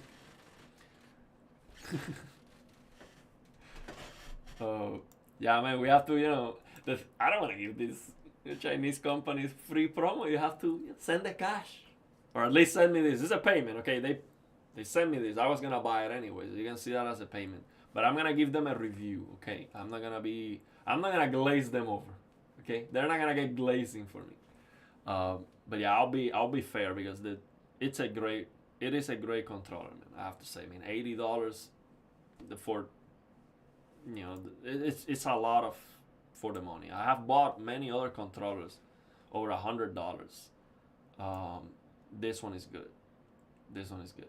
For the money, I can definitely recommend it right now. And if this thing works, it's just gonna be unbelievable. Now let me close Steam. Let me see if I can test the polling rate again and see what's going on with that. Man, I want to set that up for Battlefield, but oh, maybe because I had the Steam settings open. But yeah, the app should work, man. The app is not working when you have the D input. Let me try again now that I close Steam. I'm gonna close Epic Games too, just in case. Let's see. Oh, it doesn't work anymore. See, it was working, the testing. It was working, and you saw it. It was 3,000 hertz. The polling rate was 3,000 hertz. Now it's not working. This was working. Maybe let me try. How do I go back to X input? The same home button and A. I'm gonna go back to see if it goes back to X input. So now it's X input. I'm gonna go back to D input again and see if it lets me. Yeah, now it works. Let's see what's a polling. See, it's 3,000 hertz polling rate, 3,100, 3,200. No, it's actually going up to 4,600. Look, 5,400. So you just have to go fast. Has to go fast enough. 5,419. That's the fastest. 5,419. But the resolution is 8 bits. You can also go shortcuts. You can also go with shortcuts to PS4, Switch, and X input mode.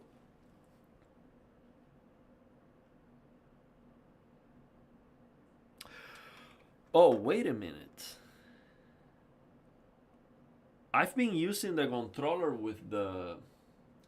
See, there's a switch in the back that goes from dongle to Bluetooth, and because I am wired. Oh!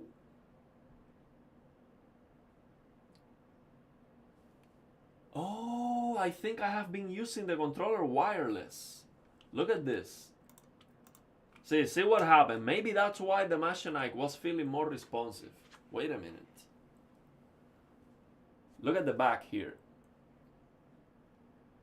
This is set to the dongle.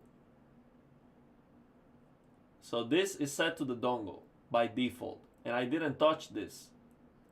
So what happens, so at the center, and I know this because I tried the previous G7 Pro. At the center, that is wired mode.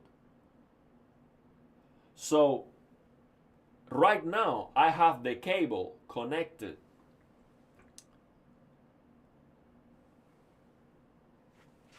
Do I have the cable connected? No, I haven't. No. Never mind. I have the cable connected directly to the PC, so I cannot be using the dongle. No, I thought I had the cable connected to the... No, never mind. But maybe if I set it to the center, the input lag's gonna be better. I don't know why would that happen, but let me try again. Change it to the center.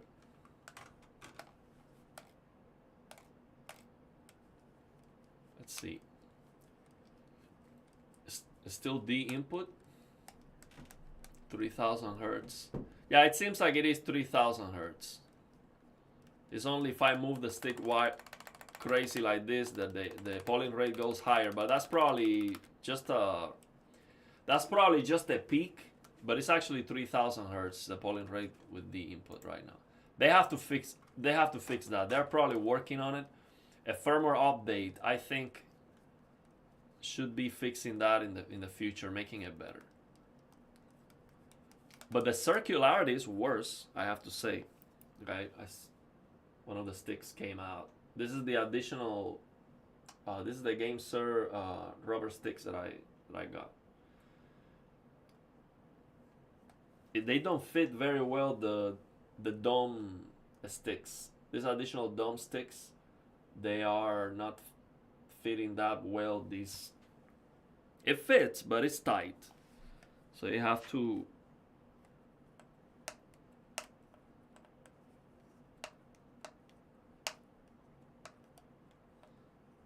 I might have to get like an additional stick that's taller and that has a flat head, so I can use the dome stick caps. I like this dome shape.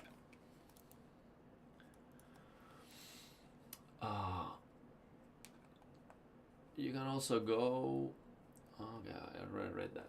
So let's see how the stream is doing. I'm gonna play Battlefield 6 match, and then I'm gonna try aim labs. Do you think that was making a difference to have the back set up to dongle instead of in the center, which is where it should be? I don't think so. I don't think that would change the input lag, but I'm gonna open Battlefield 6 again to see if I can feel a difference. I don't think so. I might have my hands a little bit more oily now. See, to put this stick,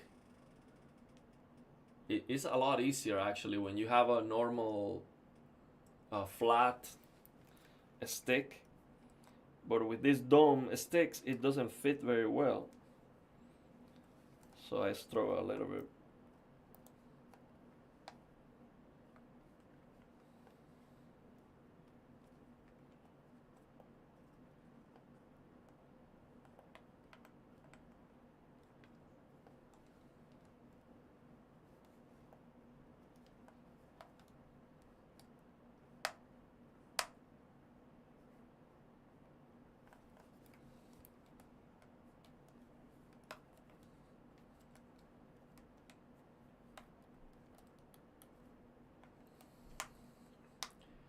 No dongle is fine, your wire, if you are connected. Okay, so it doesn't make any difference. Do you have this controller that you've been telling me all this? Do you have this one or the original G7 Pro? Because a lot of people already have this controller. That they were available on AliExpress like 2 months ago.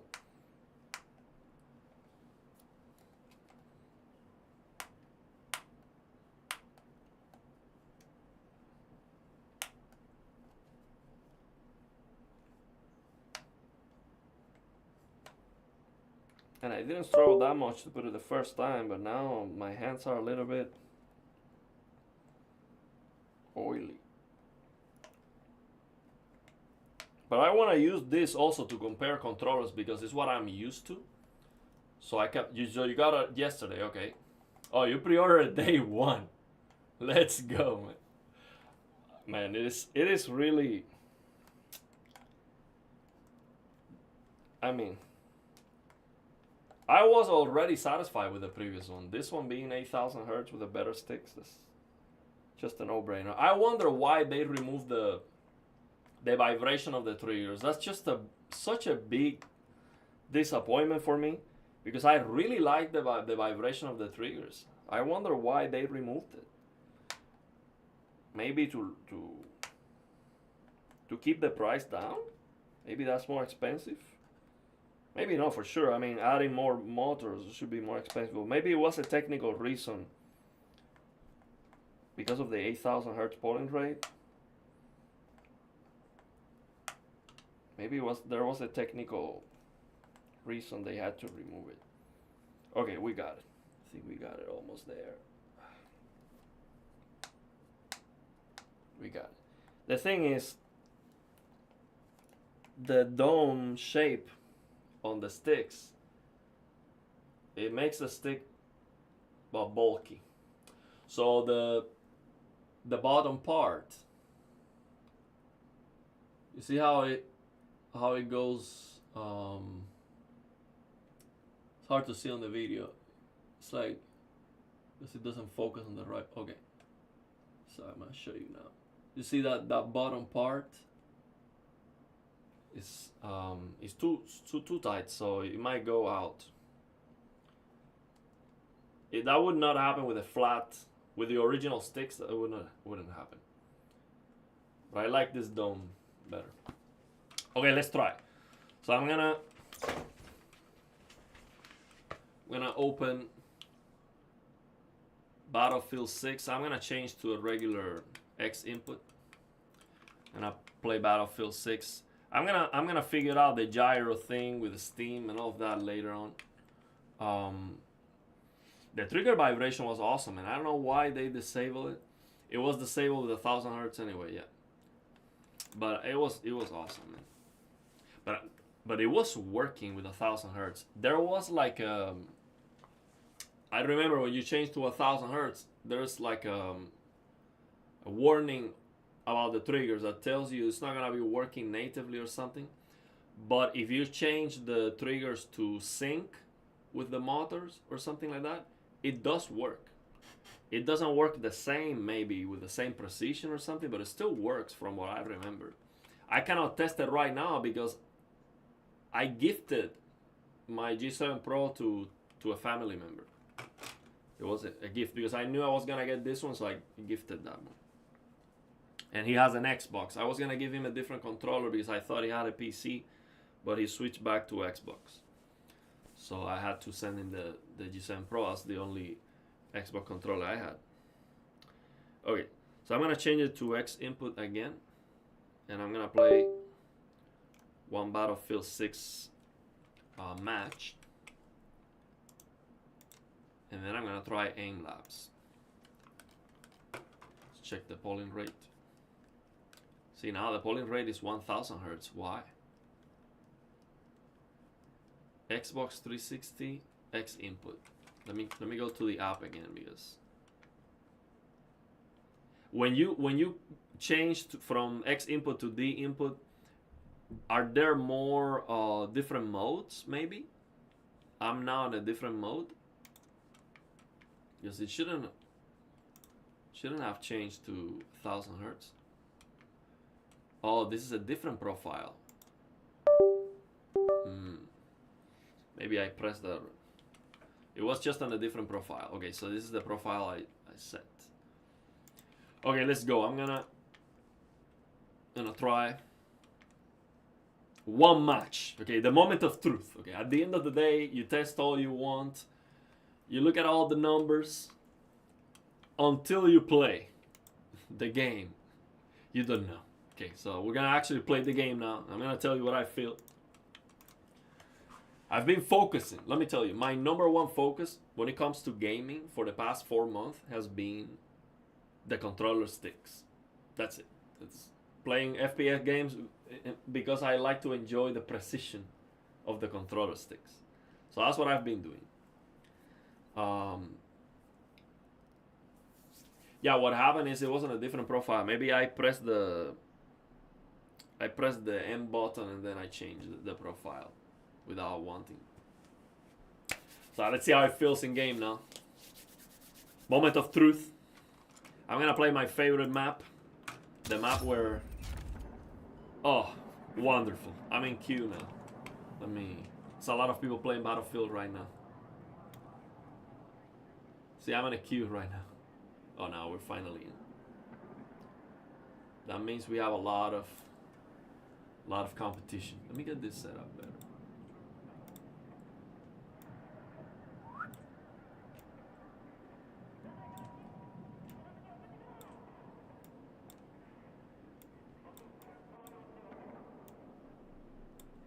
Let's go.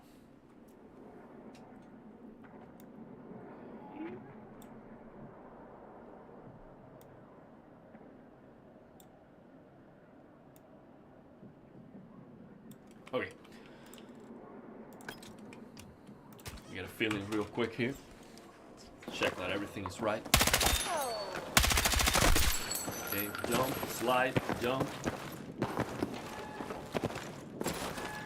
Okay, everything's good. Accuracy is 100%.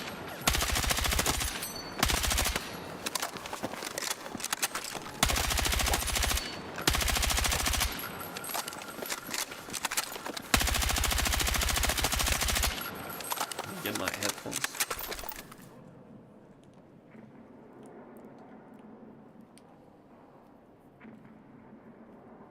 And Battlefield 6 has native gyro implementation, I think. I wonder if it's gonna work. If I open the game without Steam, I wonder if it works.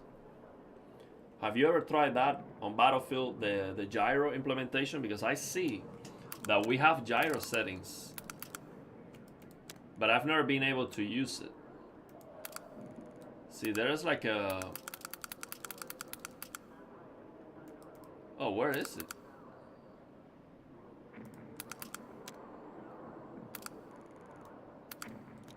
It was here somewhere.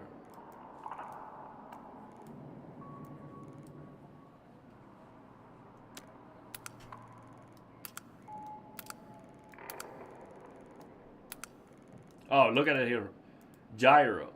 Would this would it allow me to... Oh, probably for the DualSense only.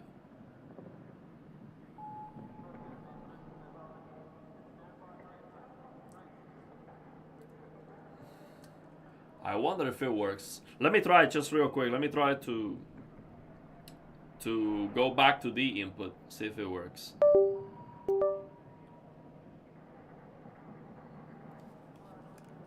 No. It doesn't work. Maybe with the Steam input would work.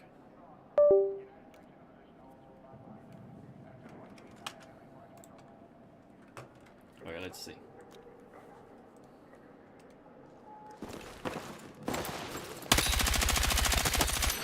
Okay, let's go. And I jump into a match.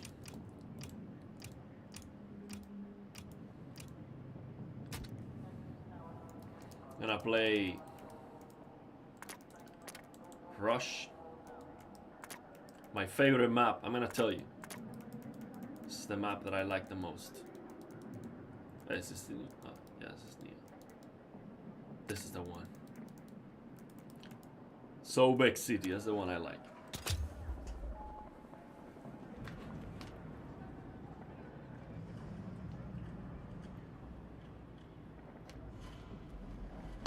So you check it's for the DualSense only? The finals also has that?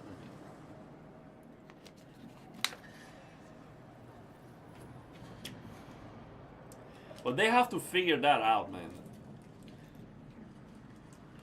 Because you're telling me that Battlefield developers are working only for the DualSense controller? You cannot even play the game with the DualSense. At least I couldn't. I would never even try to play an online shooter with a DualSense. It's just that the sticks are not precise enough. And on top of that, with drift, they have to figure that out. Just enable that for every controller so it works. Let's go. This is a good one. Let's see how it feels in game.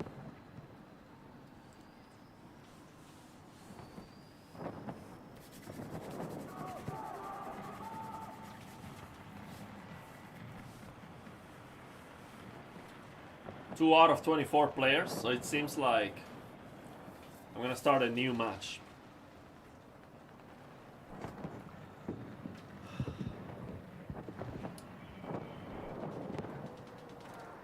I might try Pragmata tomorrow. Let's see. I have to do a sponsored video though. There's a sponsored video I have to do. The power supply sponsored video.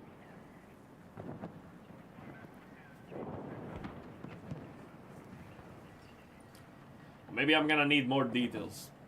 Because the power supply is gonna be $400. I asked them, I'm like, $400? That's not budget. They told me that they were gonna compete with the price.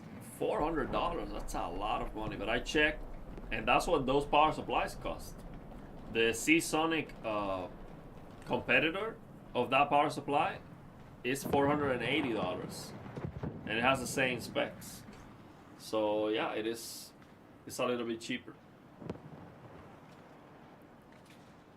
I mean, from 400 to 480, that's not insignificant.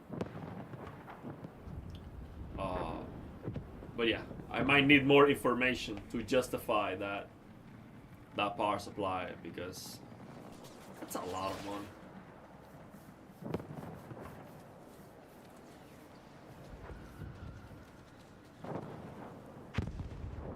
If I'm building a console equivalent PC, no, I'm talking about the new power supply that I'm using on the 5090 PC. This company, Power Law, they sent me. There's a new power supply company. They sent me the power supply, and I replaced the MSI power supply that I had, and I've been using it since. It works perfectly. I mean,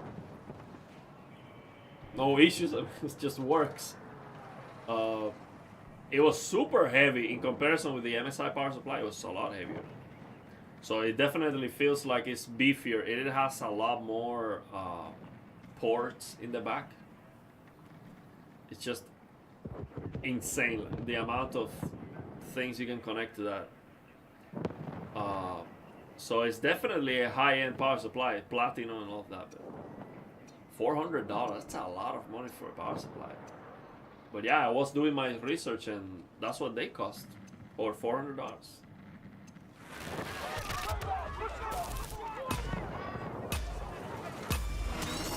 Okay, let's see. All call signs, take out enemy comms across the site. Targets and marked for destruction. Out. Look at this guy. Boom. They're done. Look at this guy.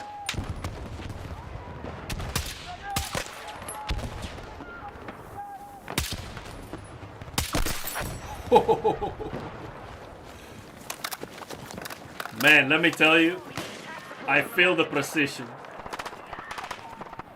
I'm feeling the precision. That fine tuning, I'm feeling it.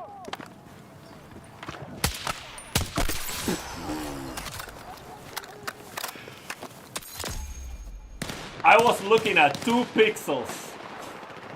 2 pixels of the enemy. And I put it right there. 2 pixels. I didn't even see. I was not even looking at his head or anything. That's just crazy. Oh, this.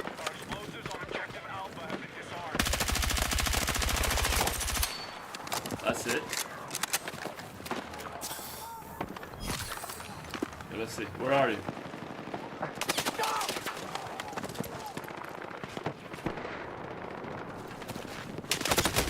Oh, I was waiting for me. Oh, this power supply, I mean, it comes with 12 years of warranty. It has to be good. Man, let me tell you, I can feel the precision. That's for sure.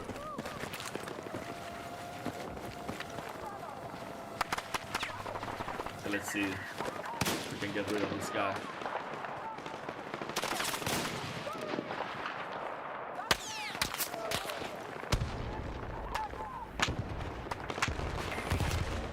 So he's right here.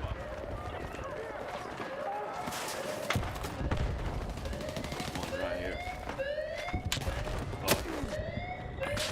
Oh, we have a bunch of snipers.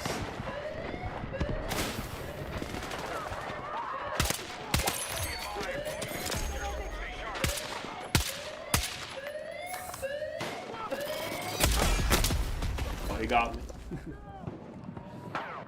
I don't have a sniper. That is a semi-automatic weapon.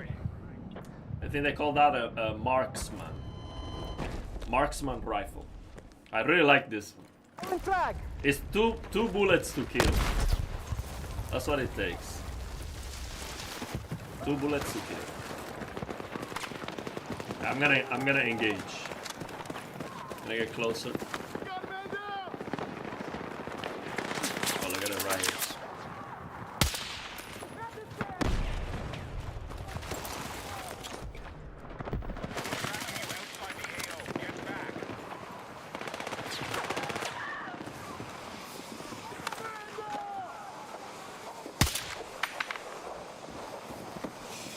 You're a lifesaver.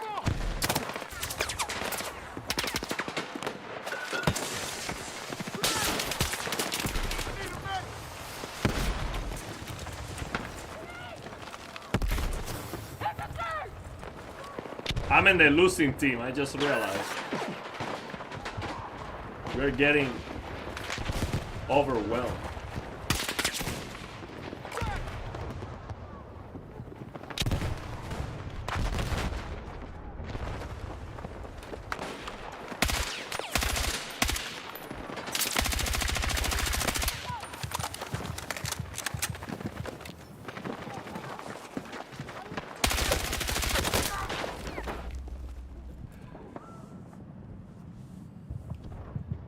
I actually asked them if it was a Seasonic, and they told me that they have their own factory. I told them very clearly, hey, look, everyone knows that all the power supplies are coming from the same place.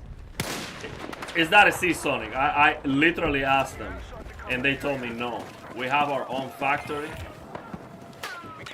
We are building our own from scratch. That's what they told me.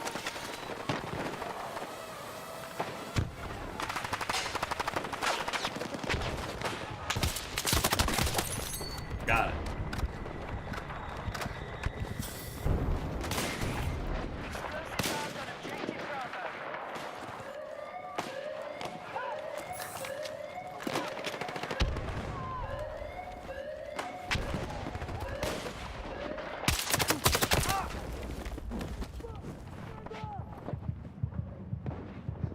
Yeah, they're telling me that, and they are working to get that certification you told me about. The I forgot the name of that. Beyond the platinum, the something that's even higher than this thing. Up to 97% efficiency. So it seems to be very good, actually.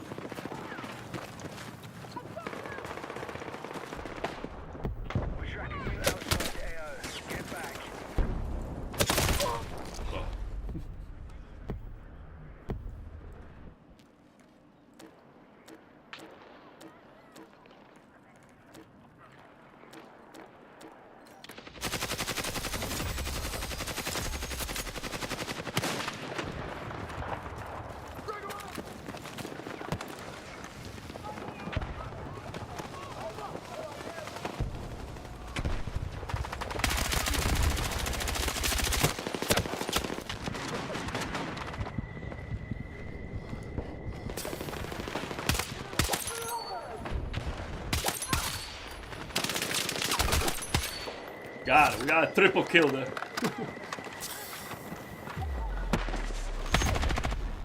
Well, we got a triple kill. That's all that matters. Now, let me tell you. I can definitely see some people coming from a regular G7 Pro saying that, oh, I cannot tell the difference. It's just the same controller. It's not the same. I can tell the difference, but it's not gonna be one of those things that everyone's gonna be able to appreciate. But I definitely appreciate. I can feel a level of fine precision that it's hard to describe. It's like when I am aiming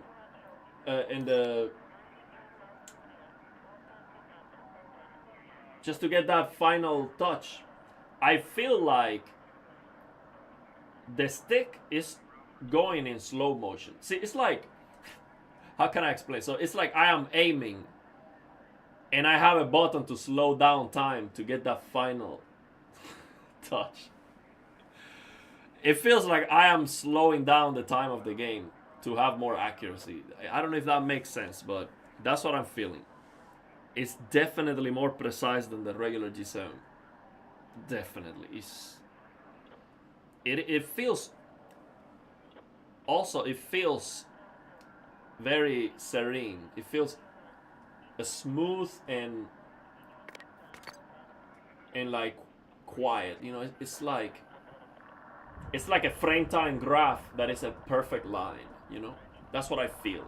It's a very stable, very, very smooth feeling. How is the controller? So far, The downside is that they removed the vibration of the triggers. Big like disappointment. Okay, I love the vibration of the triggers on the G7 Pro, and they removed that. Other than that, and that they have to maybe work on the implementation. They definitely have to work on finish their work on the D input mode of the controller, because on the D input mode of the controller I'm getting 3000 hertz polling rate instead of the 8000 hertz and 8 bits. So I'm gonna reach out to them. I'm gonna send them an email to know for sure if they're working on that. They should. I mean, I'm almost sure they're working on that. So if the D input works in the future, in the near future, I mean, it shouldn't take that long. At 8000 hertz polling rate, with a gyro support, it's working right now. Full gyro support. You open Steam on D input. Right now, it's not letting you calibrate the gyro, so they have to maybe figure that out. But when you open the game, it works. So once they fine-tune that part of the controller, and they also fixed the D-pad, by the way. The D-pad on the previous G7 Pro, it was just horrible. It was just it was loose, and I had to buy this rubber gasket to fix it. It was not worthy of that, how good the G7 Pro was. No, that's not necessary. They fixed the D-pad. It's not the best D-pad, but it's okay. It doesn't have that wobble. So that's what I can tell you. Or from the negative side.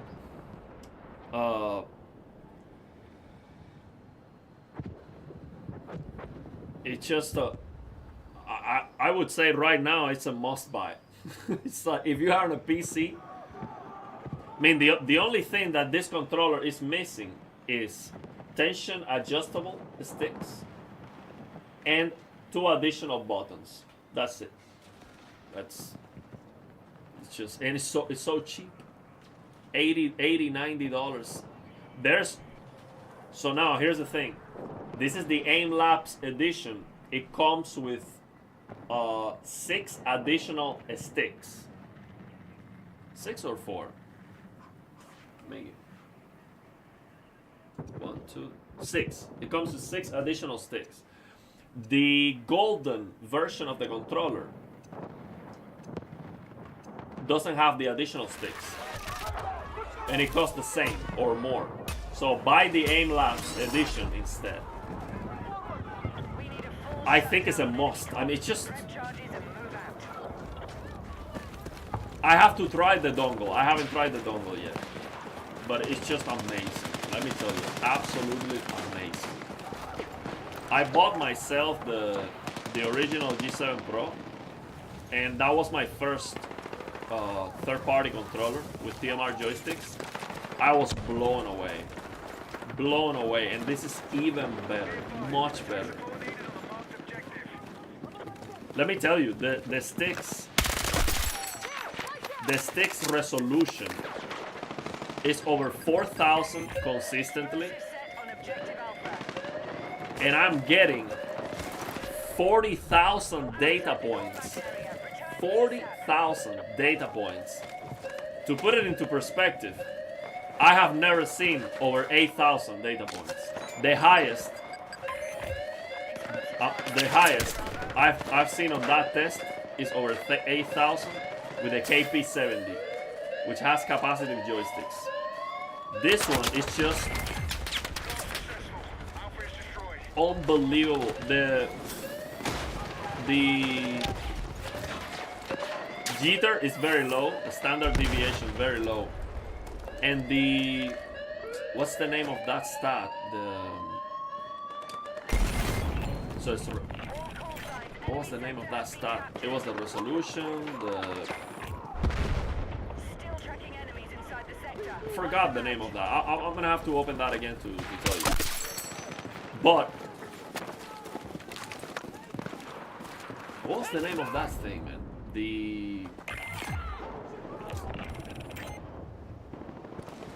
It's a number that basically tells you how stable the coordinate of the joystick is. So when you move the joystick and you keep it there in a specific coordinate, if there's no shakiness, basically that was over 90%. I have never seen any controller over 50%. This one is over 90%. And usually when you increase the polling rate, that number gets worse. So this controller at 8,000 Hz polling rate is so stable. Let me tell you, man, this is a must buy. I have to say, this is just a must buy. So what I'm gonna do, because they are not paying me for this review, what I'm gonna do is I'm gonna have to set up an affiliate link for Amazon, because I don't want to give them a super positive review. They're not paying me anything, so I want to get paid for that. I think this is just the best controller to buy, definitely for the money.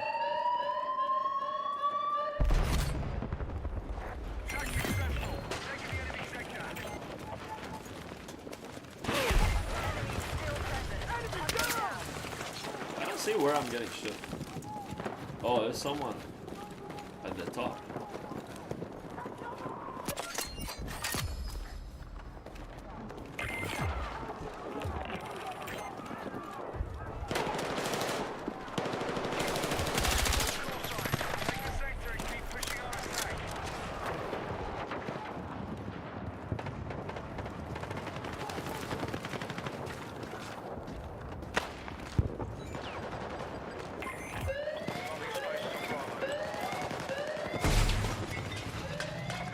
And I'm still like, I feel like I have to warm up. Like I still don't see with clarity, you know? I have to play usually for like 1 hour to start getting good visibility, awareness of the game. At the beginning, I'm kind of lost.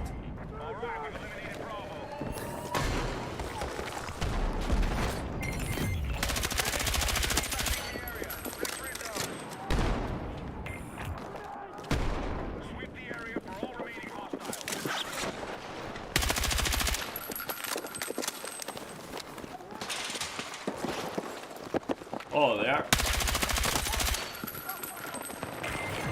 I don't have more bullets.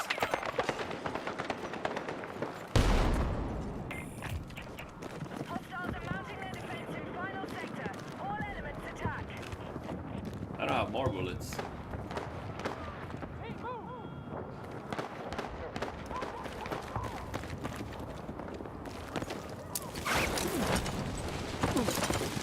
The D input, okay. So the D input is like We've armed explosives on Alpha.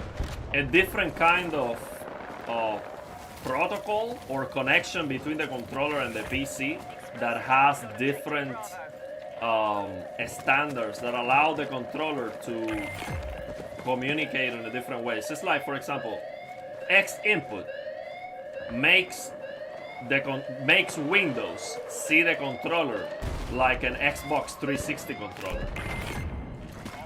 So it's like an emulation in some ways. Oh.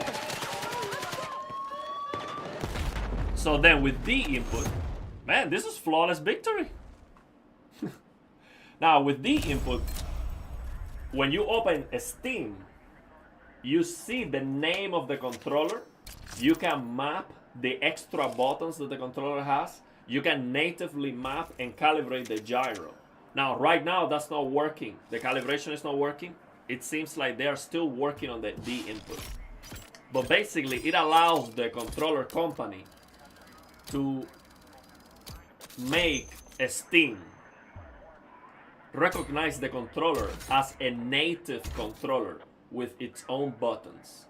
With X input, which is the default for most controllers, the Windows thinks that you just connected an Xbox 360 controller. So you can see the limitations of that. If your controller has 4 additional buttons, Windows doesn't know that. Now, the way these controller companies solve that is by having an app.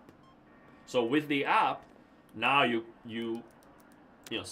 configure the extra buttons and all of that.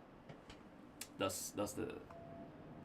I'm not 100% sure what it is, but that's the idea that I have. I just lost affiliates commission on my purchase. I would have bought it through your link. That's fine, man. Don't worry about it. I do think if I'm making a video that's too positive, that's not a review. And they are not paying me for it. So the thing is, if I don't have anything, I'm gonna still say what I don't like. The same thing that I've said in this video. But if it's too positive, like think about this. I have other companies that have paid me a lot of money to make a video promoting their products. Okay? Now this company didn't pay me any money. They sent me the product. Now that's a form of reward because I would have bought this product anyway, right? But this is a cheap product that I can buy. I don't need a company to send it to me. So imagine how I feel making a video, hyping up this controller, telling everyone, oh, you should go and buy this because it's the best thing ever. And that's what I think. And I'm not getting paid for it. Think about that, how stupid I would be to do that. So, yeah. So if a company sends me a product that's very, very, very bad, it's extremely bad, I'm like, I'm not gonna make a video trashing the product. I would reach out to them and be like, look, it's better if I just don't make a video about this because this product is just garbage. I'm not gonna try to damage your company. Okay, you send me the product, thank you very much, but I'm not promoting this, I'm not making a video about it. But if it's a product that has some good things, some bad things, I just make a review and be like, look, it's good for these reasons, I don't like this, it's bad for this reason. But this thing, right now, for me, this is a 10 out of 10. Even with some of the problems that I have mentioned. This is so good that review video is like me promoting this controller. It's me telling everyone to go and buy this controller. So I'm doing that for a company that's not paying me anything. That's just stupid. I have to have an affiliate link and get reward for that. That's just, I'm just being 100% transparent with it. And I'm also telling you ahead of time, up front, my first third-party controller was this. I bought it with my own money. This Gamesir G7 Pro. Why I bought this controller? Because people told me. That was the recommendation from the chat, from people like you on the chat. I was having issues with my DualSense, and I'm like, man, I need another controller. I'm tired of this. I didn't know anything about TMR joysticks or capacitive joysticks. I didn't know anything about that. Anti-drift technology. So people told me, get that controller. It's the best value. You're not going to have a stick drift. I'm like, okay. I bought it. I wasn't expecting anything special. I was like, okay, just another controller. And I was not even a fan of asymmetric joysticks. I prefer symmetric joysticks. When I tried the G7 Pro for the first time, I'm like, this is just, I'm blown away. I'm blown away. You know who I told about it? Gaming Tech. I told Gaming Tech, look, I know you like your Nintendo Switch Pro controller or whatever, and your DualSense Edge, buy the G7 Pro. He did. He was blown away too. But you know what I didn't do? I didn't make a video about it. Why? Because I'm not gonna make a free ad for a company that's not paying me anything. If I think a product is absolutely amazing and I want to tell everyone to run and buy it, I'm gonna reach out to a company and ask them for money. Simple. They didn't pay me anything.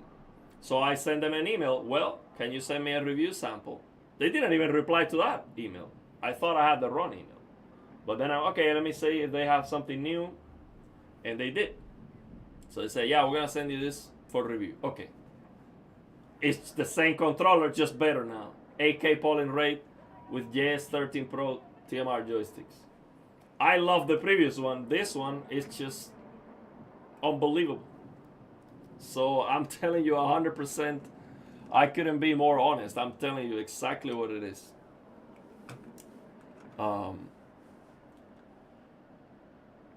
Yeah. That's what I've been doing all the time. I don't think you're gonna find a lot of YouTubers that tell you exactly when they are asking for money, when they are getting paid or not. You know, I'm telling you exactly what happened. But yeah, what I'm gonna do now is I want to open aim labs to see if I can get a better score, if I can beat my record basically, to see if this controller is for real or if I'm just having a placebo effect. Let's see if I can beat my score. I'm gonna close Battlefield 6. I'm gonna open aim labs.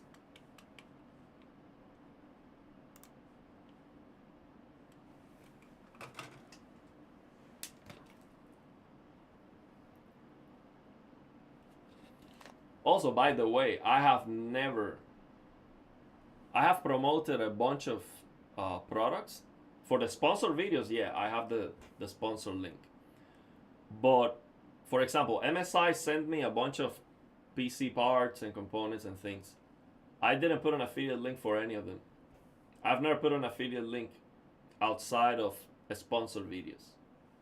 And that is stupid. It's like, why would...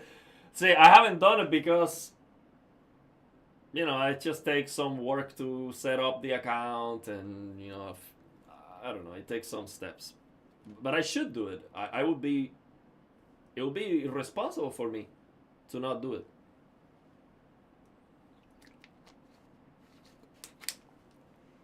Especially when I think that the product is amazing.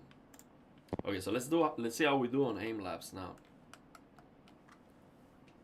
I'm gonna show the screen here. I think this is RTX HDR. Get myself out of the way.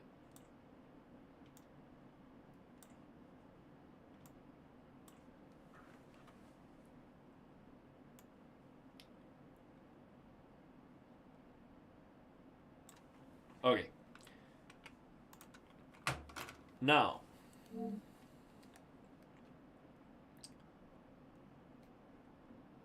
this is the test that I want to do.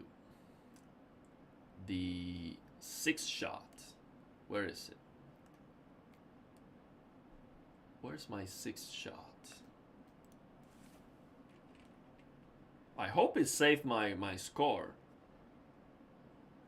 Because this is a new Windows install and I had to install the game again. So 6.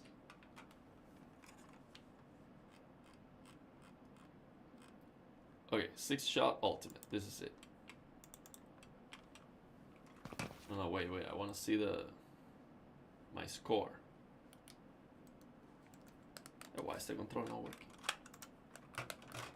Wait, the controller's not working. I have to go to the settings.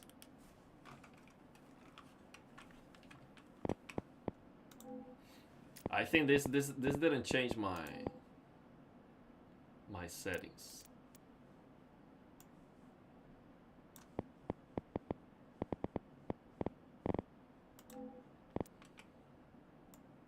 Yeah, this did change my settings. Battlefield.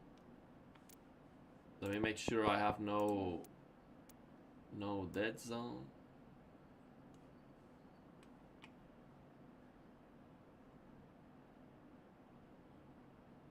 Oh no, this is not aiming dead zone. No.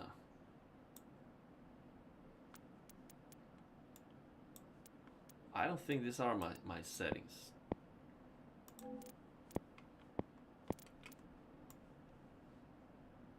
Oh, well, I remember the score. It was like 50,000, over 50,000.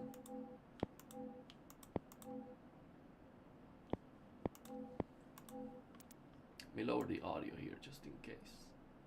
That's too loud.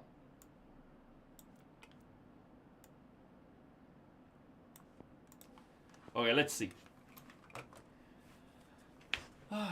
Can you show the controller? Is it blue or green? It looks a little bit green, but it is supposed to be blue, like an aqua blue. I don't know the colors. It's like a very light blue, but it has a little bit of green on it, I have to say.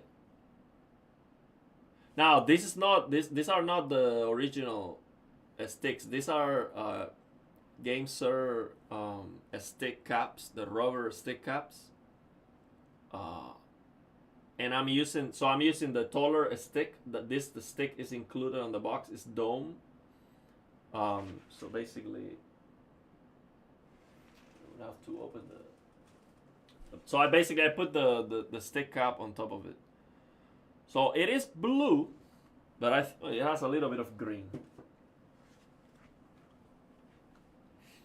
This hardware costs a lot of money. Take as much free stuff and sponsor as you can, because otherwise we become the test dummies. We need reviewers who are brutally honest.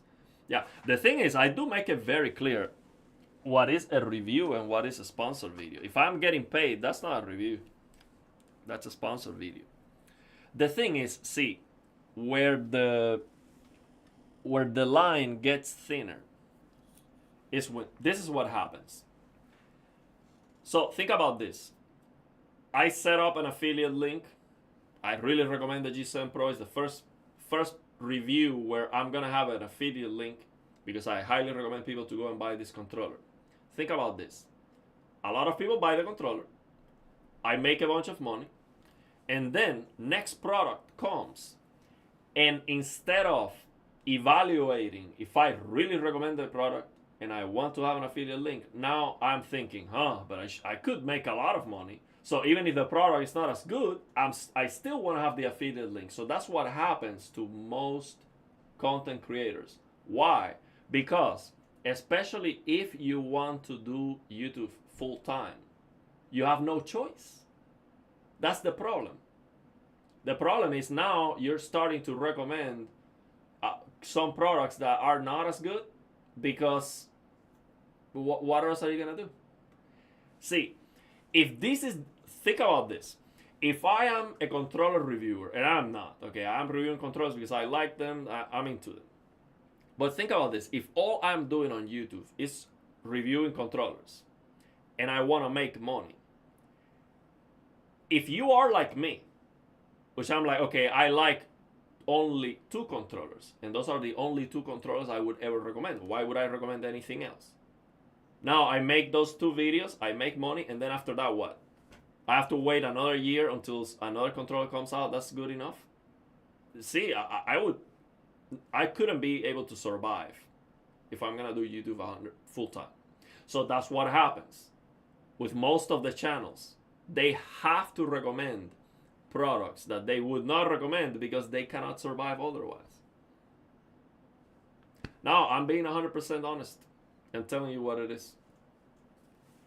That's the difference. But that's the reality of the situation. That is the reality of the situation. Now, let's see if I can see my score, because otherwise I cannot know if I beat myself. Let me go to the main menu. Oh, the controller's not even working. Let me see if I have to.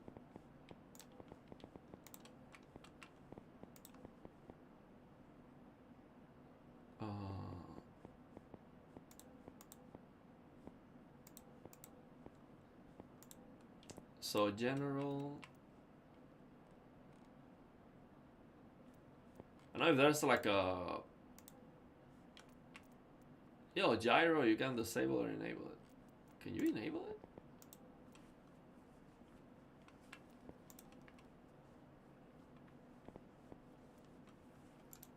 Maybe I am on the input. Let's see.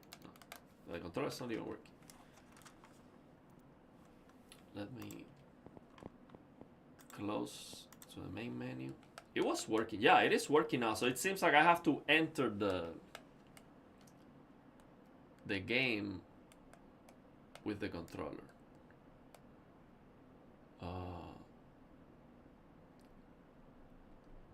Precision.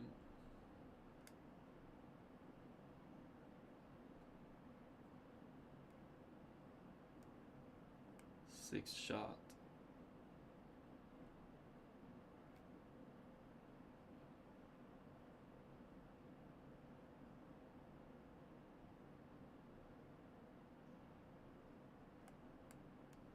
I don't see a six shot here. See what happened what happened last time is that because I type in here and I click instead of using the controller, then it didn't allow me to use the controller in the game. It's 6. Man, the thing is it's just too slow to me.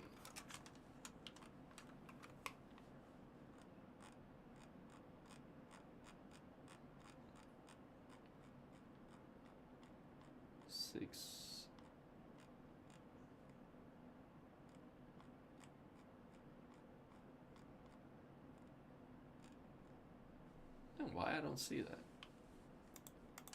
Doesn't let me type in more? Oh yeah. 6 shot. Here it is. Okay, whatever. Let's just play one.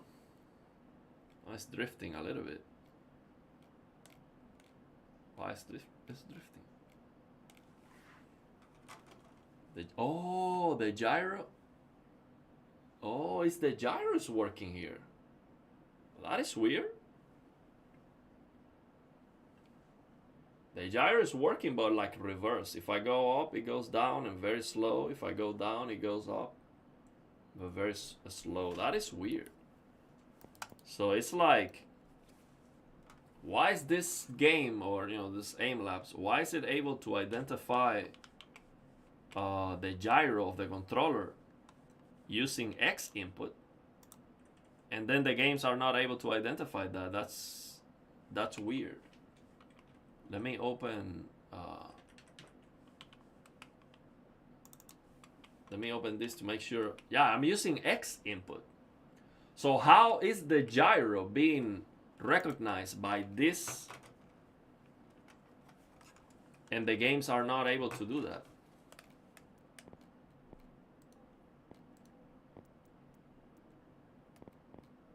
So mouse, where was that gyro setting?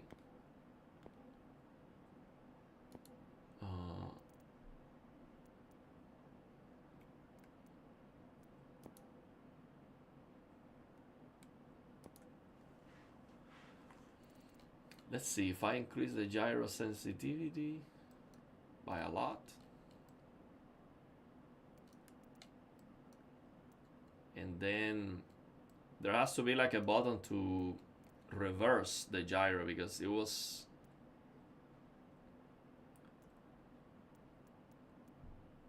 advanced hip fire settings. Okay, let's see if this works.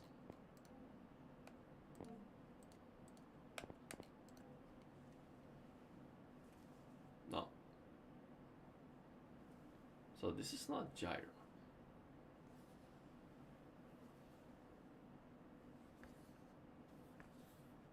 Oh, you know what it is?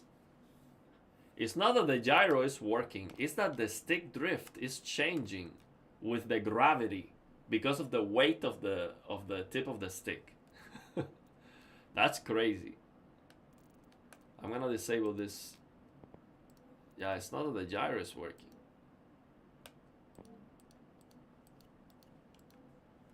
Yeah, it is still happening. Oh, wow. So think about this.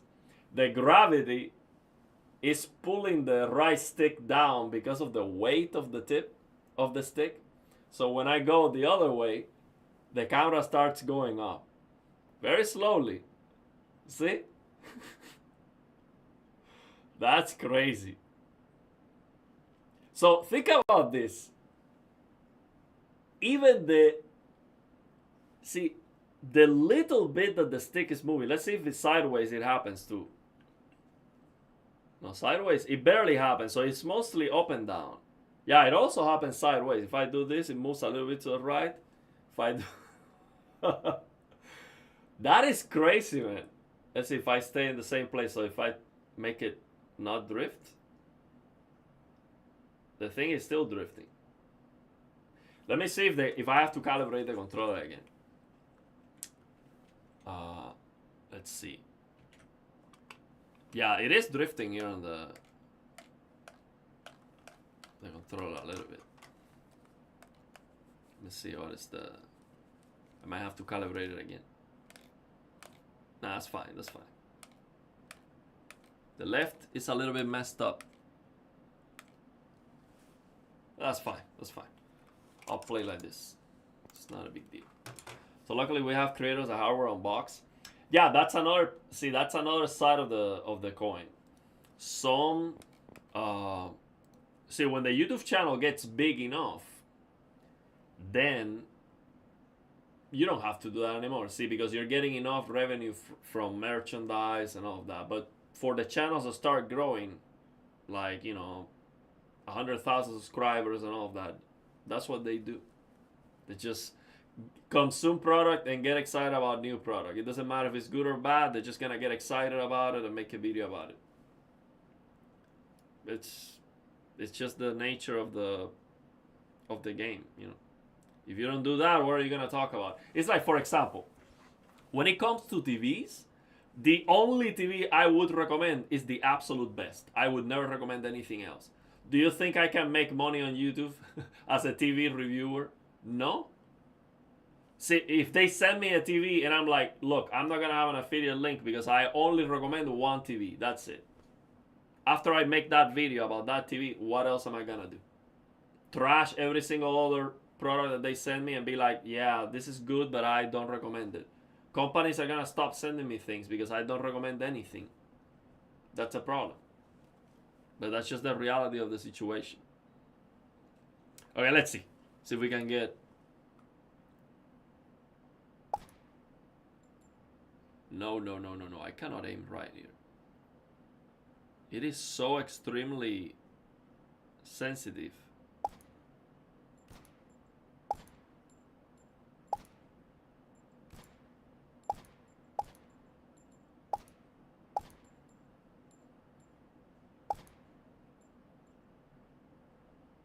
Wow, the thing is,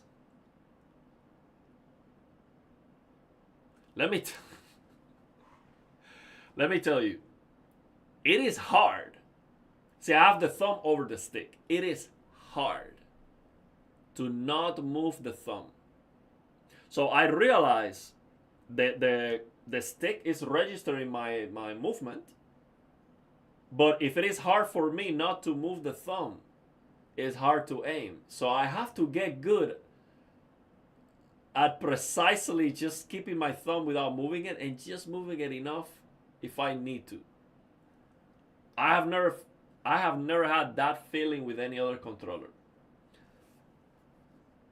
See, it is drifting a little bit. It is drifting a little bit. Now it's drifting to the left.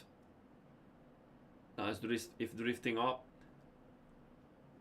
So maybe that's why I set up the dead zone here to 2.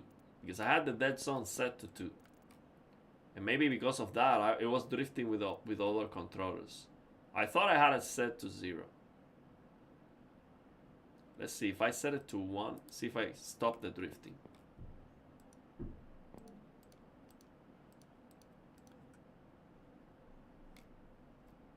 No, it's still drifting. See if 2 it was the. Because you see, Battlefield 6 was not drifting at all with supposedly 0 dead zone, but maybe aim lapse is actually 0 dead zone, and Battlefield 6 still it still has a little bit of tolerance. See, now it's still drifting a little bit.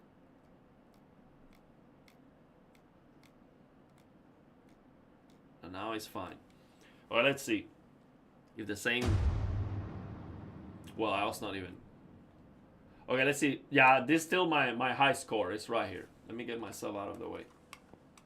I'm gonna put myself in a different spot right here. You can see my score is 52,555. That's my highest score. That was very hard, okay? Let me tell you. That was with the Machinike F1. Okay, let me see if I can aim right. Let's see if I still feel that feeling. Yeah, now I can keep it without moving. Yeah, it was just drifting, maybe. It was just drifting. Let me lower it back again. I think that's why I set up this dead zone. Yeah, with the games I don't have to set a dead zone, but with the aim lapse might be the real deal. Yeah, it's just drifting. It's not that my thumb keeps moving. It's just that it starts drifting and then I have to move my thumb to compensate. So I don't want that. I want to just keep it at 2.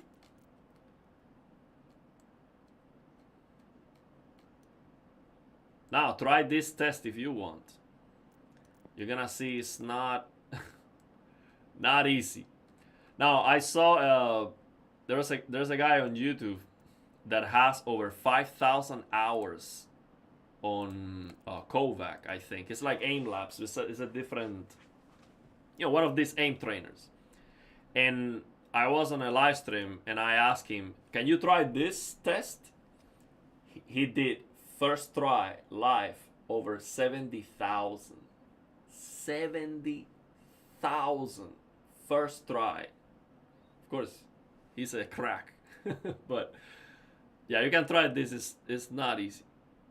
Okay, let's go. Get used to the sensitivity of the stick.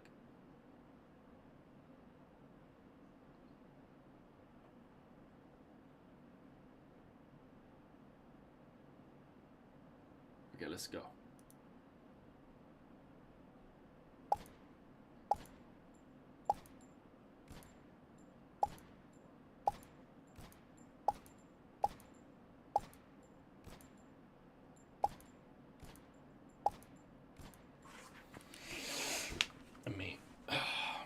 Let me concentrate.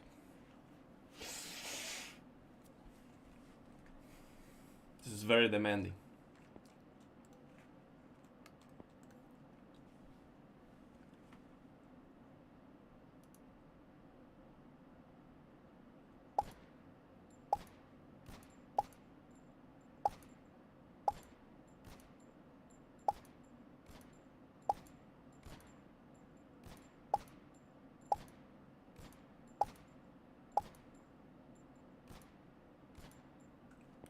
I'm not feeling it.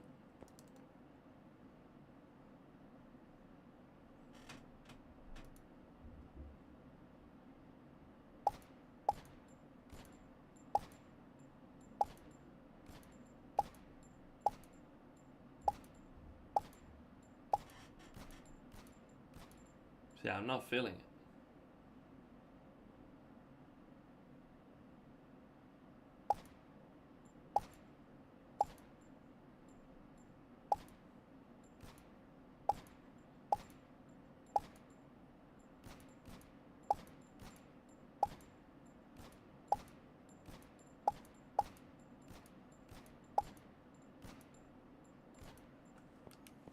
I'm not feeling it. It's not the lack. I mean, when it comes to the precision of the stick, it's just perfect. It's me. I am not. Okay, let's try again.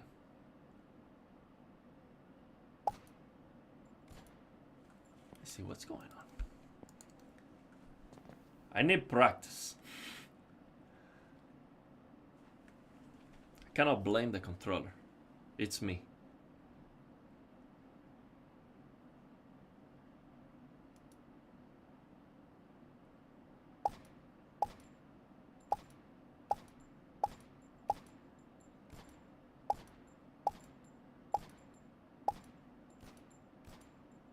Yeah, that's too many fails.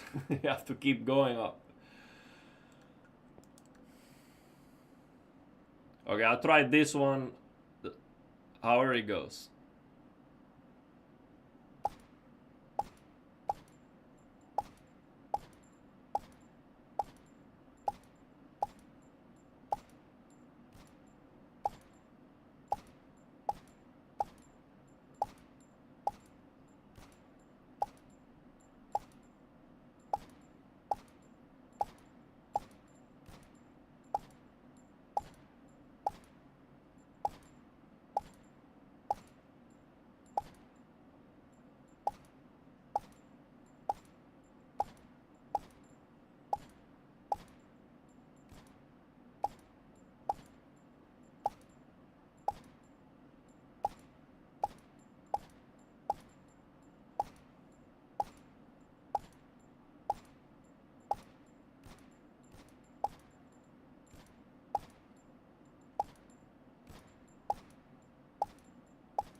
I think I have to lower the sensitivity of the game. The physical mechanism on the sticks aren't perfect. Even hold TMR, they cause drift if dead zone is completely off, since they aren't perfectly centered. Yeah, it's nothing's perfect. I think what happens is that physically, see, think about this. If the resolution of the stick is low enough, you start moving, maybe it doesn't register anything until you get to a certain point. But if it's too super high, like it is the case with this one, any movement of the stick, even the slightest, see, all that, the whole test, I'm not even moving my thumb that much, I'm just moving it like this, super precise. So I'm gonna lower the sensitivity. So what happens is that physically I am moving the thumb. So that's the thing. See, you have to, when you have a linear curve, like on the settings here, I have linear and linear on the controller. It makes it harder to adjust. But for example, I think if I go to the app here, right now, instead of changing the sensitivity, I think if I set a curve here, it's gonna make it easier to aim. I'm gonna try that. So if I go here to the sticks, and instead of linear, I do this and set a curve. What happens is, near 0, I can move more, and it was gonna move slower. So it's gonna allow me to move my thumb more and be precise. So let me try this and see if it works better for that test. It might be better to lower the sensitivity instead. But let's see how that works. See, now I can move a lot more. See, the problem is now when I am reaching, then it's not gonna feel linear. So it might be harder to, but let's see, let's try and see if it works better. I have to get used to it.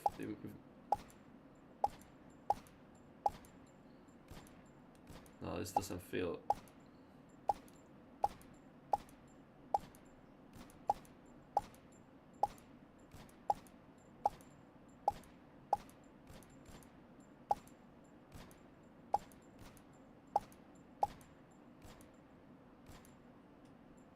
Let me try this. Maybe now. Let's see if I lower the dead zone back to 0.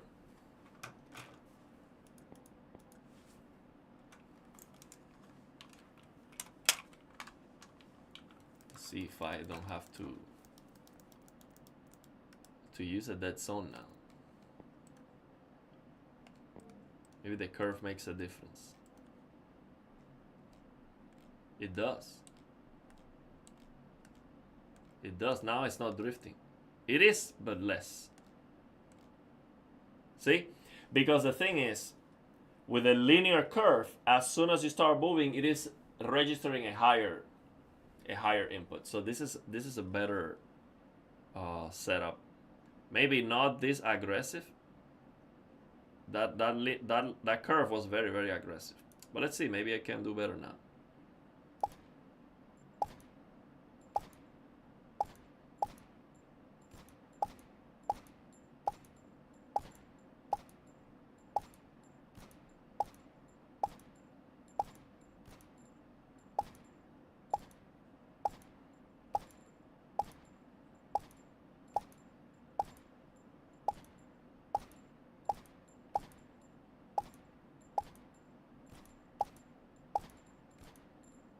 Yeah, I think I'm gonna do better now. Need to take a deep breath. This is hard, man. Try this and you see. This thing is freaking hard to hit. See, let me tell you this. With my dual sense, I could not even try this test with a drift. I could not even begin to hit a single of these. I mean, I have my. Do I have my dual sense? Yeah, it's right here. I can try this. You see. I put it back together. I could not do this test at all. Like, I feel like I had zero chance.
Holy crap!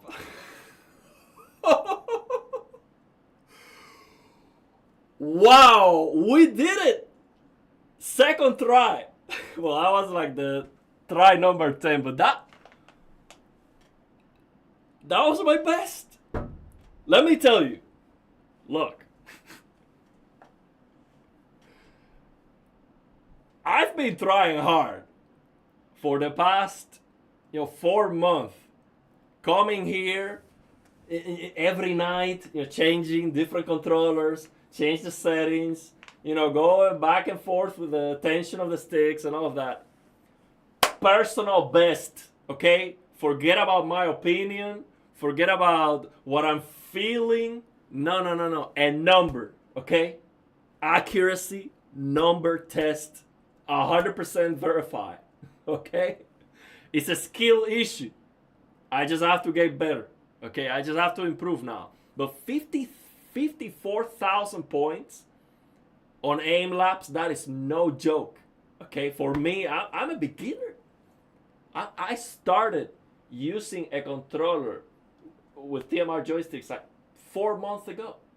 Okay, this was my controller for the past 4 years. I've been using a DualSense. I could not even play FPS games with this thing.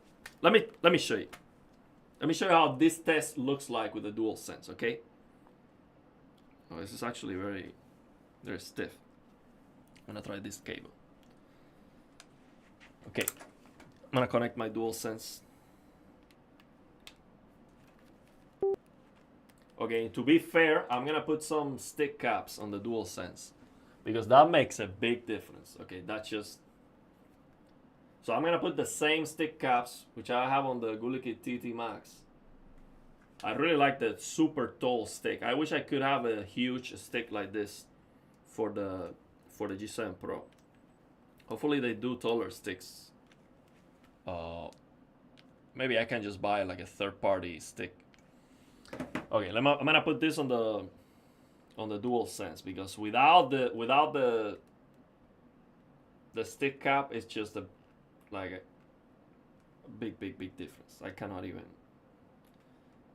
do it without it.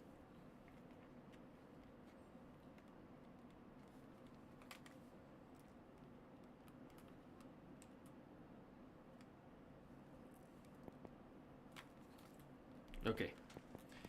Okay, DualSense, here we go. Let's go. It's drifting a little bit. Well, it's drifting a lot. Okay, let's see if I can get it quiet. Okay, let's see how the DualSense looks on this test right here. That's drifting a lot. But that's, I mean, that's not normal for the DualSense. Mine is a little bit messed up. Let's see how it looks on this. I mean, it's not that bad on the test. See, it's drifting, but it's not as bad as I thought. Look at the circularity. That's why I was struggling to play. Look at that circularity, man. Like, I'm going in circles all the way to the edge. Look at that circle. Does that look like a circle to you? That's why I was struggling, man. I'm trying to hit that edge. It doesn't go that far. See, like that upper edge of the left stick, it doesn't go that far. It's not even registering the maximum input. But the center, let's see how bad that center is. So the drift is like 2% on the right, 5% on the left. So the right stick is not that bad. But yeah, that, if you compare that with, I mean, it's just atrocious. Absolutely atrocious if you compare that with any controller with TMR, really. Okay, so let's see.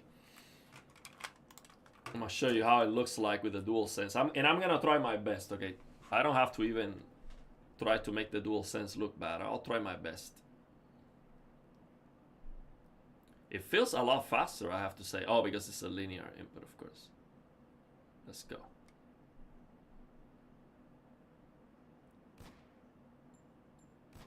Yeah, why I have no audio on the game? Oh, because the audio changed when you connect the DualSense. Because it has a...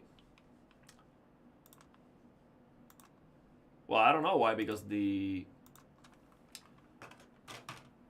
G7 Pro also has the phone jack, the 3.5mm phone jack, which, by the way, it is a rarity. To be fair, like many other controllers don't have that anymore. Let me check how is the stream doing. Okay, we're doing good.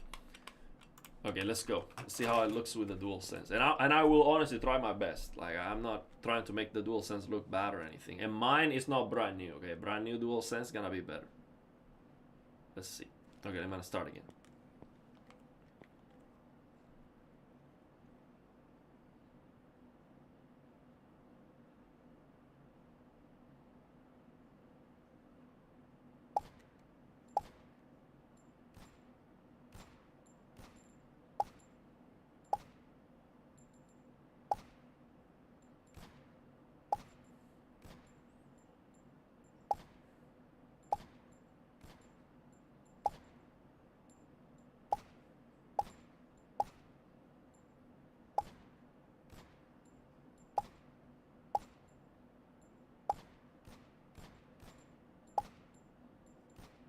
I cannot aim.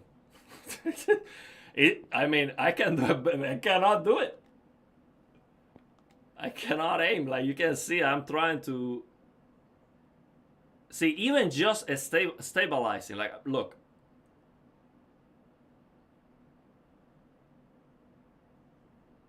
Even just getting stable. Let me maybe increase the dead zone. I'm increase the dead zone a little bit because it's drifting. Big time. I cannot aim. Let's see. Okay, the dead zone for the aiming stick. I'm gonna set it to 3. Let's see if that. DualSense is arguably the best part about the PS5, and it's still. See, no, the thing is, the DualSense controller, if it wasn't for the sticks, I mean, if they put a TMR joystick with 12 bits resolution and that, you know, the board supports 12 bit, which it doesn't, it will be a good controller. it would just be missing the back buttons. So you add 2 back buttons or 4 back buttons and 2 top buttons, and you put TMR joysticks. The DualSense is amazing. I love the ergonomics. The vibrations are probably the best. You have the support for the adaptive triggers. That's amazing. Oh, they also have to add the clicky triggers.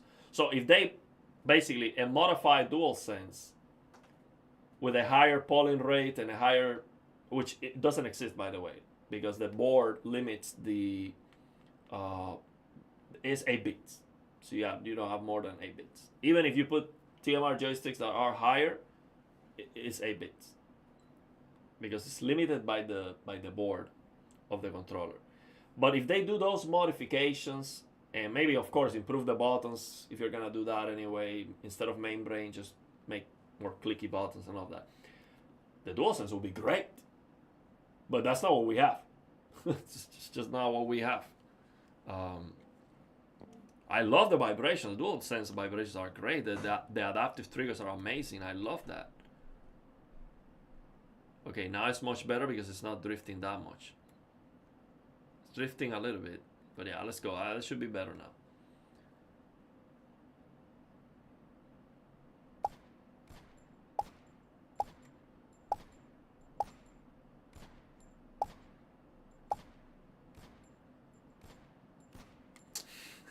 See, the problem is, close to the center, it feels dry. That's my feel. It feels dry. Like, if I don't land, see, if I'm moving and I stop at the right moment, no problem. But if I have to stop and then do the micro adjustment, that's where I cannot do it. I cannot do it. It feels dry. It feels like it's lacking lubricant. Like it's lacking... it doesn't let me micro adjust, basically. That's the problem. Now, if instead of this test, if I try, for example, this test, I cannot do it. I'll do one beginning to end just to get a score. And then I'm going to try a different test that where I can actually use the DualSense. This is the most challenging test for the DualSense. I'll do it until the end. Try my best.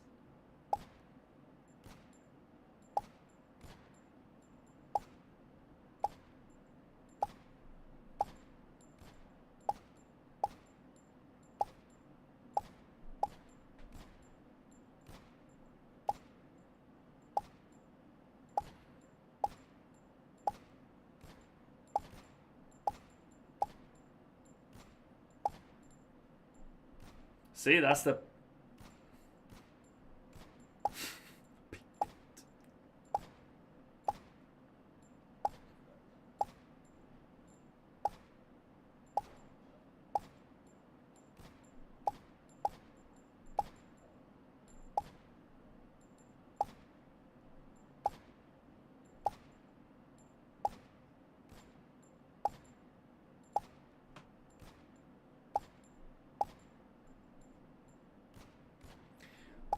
My thumb...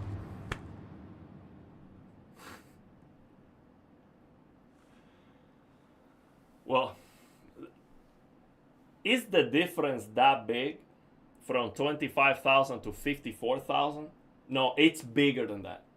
The difference is bigger than that. The difference is between I cannot play and I play as good as I can get, basically.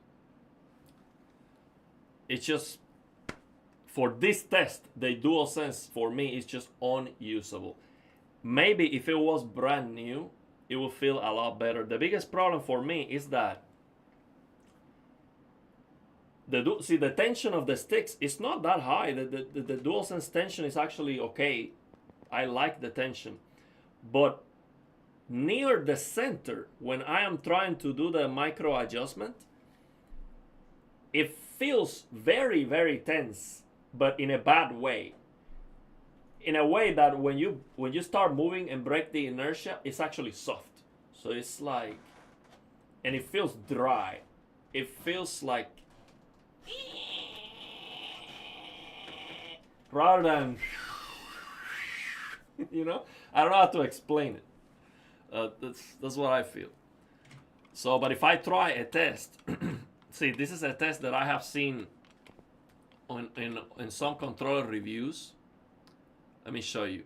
This test, you cannot evaluate the precision of the sticks with this test the same way. It's gonna make back controllers look good. Let me show you. This test is called the Grid Shot Ultimate Apex Frog Predator. This one. In this test, you can make. Oh, I enter with a click, so I have to exit out and go back again. In this test, you can try bad controllers and make them look good.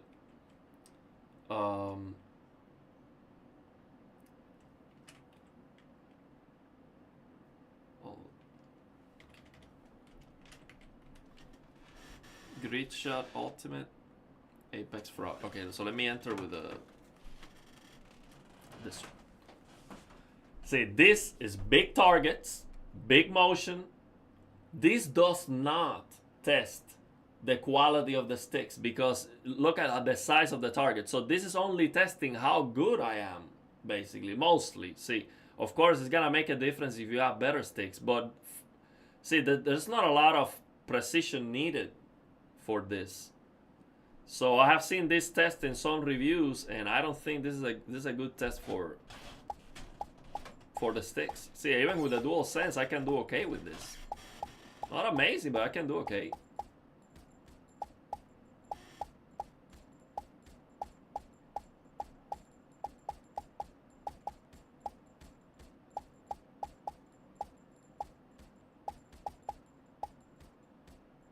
Now, maybe on this test, you're testing the clicky triggers more. You know, if you have a clicky trigger here, you're gonna do a lot better because you can fire more, you know, better.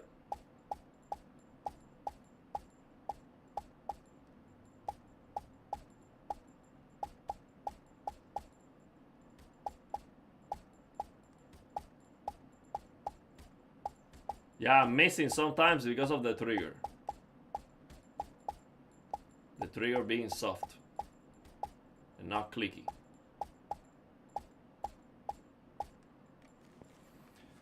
$34,000. Okay, let's try now. Let's try now with the aim lapse. You take some water.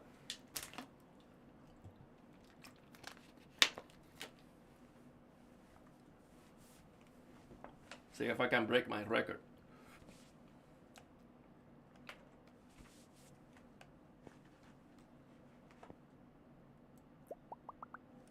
Now let me remove the dead zone.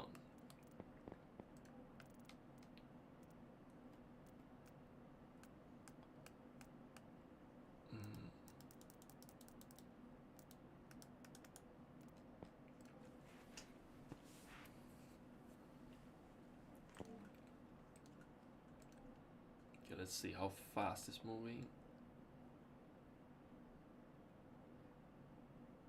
You see, for this test, that curve that I set that allows me to have more precision might not be actually the best because it moves equally as fast but not linear, you know? So it might not be better for this test. But let's try it.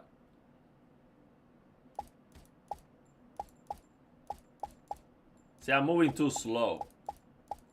Having a linear curve here is gonna be better.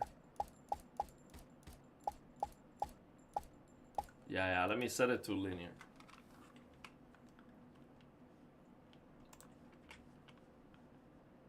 Yeah, I have to find the sweet spot. Because definitely to hit a smaller targets, it's definitely better to have that curve. But when you're actually moving like in a game, you don't need that much precision. You need more speed and more predictability, basically. So I'm gonna keep it linear here.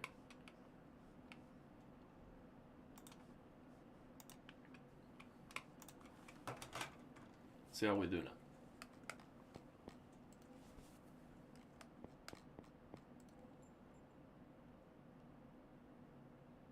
See, now it moves a lot faster and more predictable, more linear. So that's better for this test. Oh, I failed that first one.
$45,000.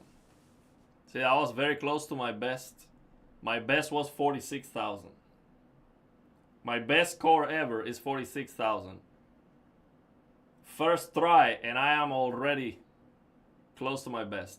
And I miss a bunch of shots there that I shouldn't have missed. So yeah.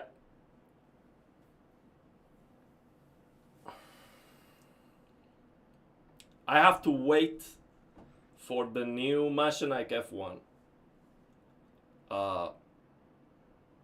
They're gonna send it for review. And I'm gonna tell you, being able to change the tension of the sticks makes a big difference. It's hard to give up on that because I like the higher tension. It just feels better. But with this controller, it's a skill issue. Like if I cannot get a better score, I just have to get good. I don't feel like the controller is in the way at all. But the thing is, the Machinike F1 doesn't have the same resolution. It has almost 4 times less resolution and precision. It doesn't have the same stability. The Machinike F1 is a little bit crazy. You know, it's like you move the stick to a certain coordinate and you see that the coordinate is kind of shaky. You know, even the center of the stick is kind of shaking all the time. This one is more calm, but the Machinike F1 feels more responsive to me. It does. I don't care what the numbers on Gamepad LA say. It feels more responsive to me. So, yeah, and I haven't even tried this one wireless. Wireless, we know for sure the Machinike F1 is the fastest. So, yeah, I'm going to try one more time, see if I can break my record. I think I should be able to. Now, the other thing is, I haven't played this in a while, and I have improved maybe. So that's why I'm breaking my own record, because I am just better now. So it doesn't mean necessarily it's the controller. But yeah, I was practicing this almost every day, and I stopped doing it. So how is that I'm breaking the record so fast now with this controller? Okay, let's see. Let me start again.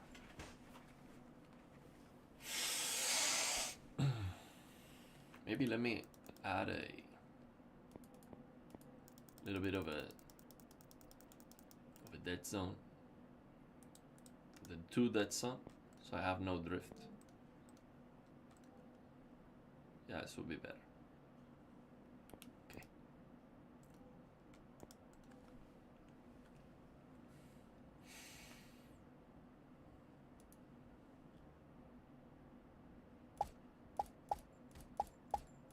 Failed still.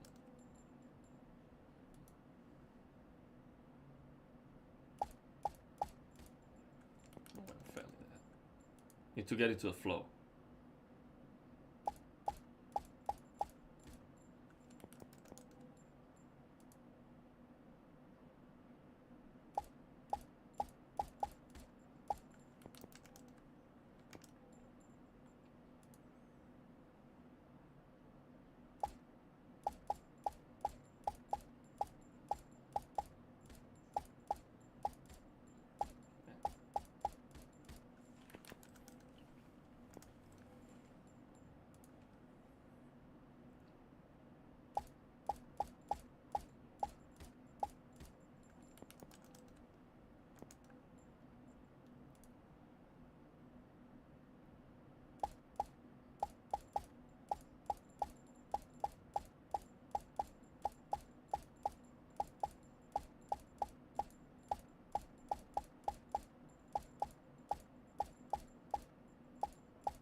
That's just not good because I fail a lot of shots. Yeah, I'll try one more time and then we'll call it a day.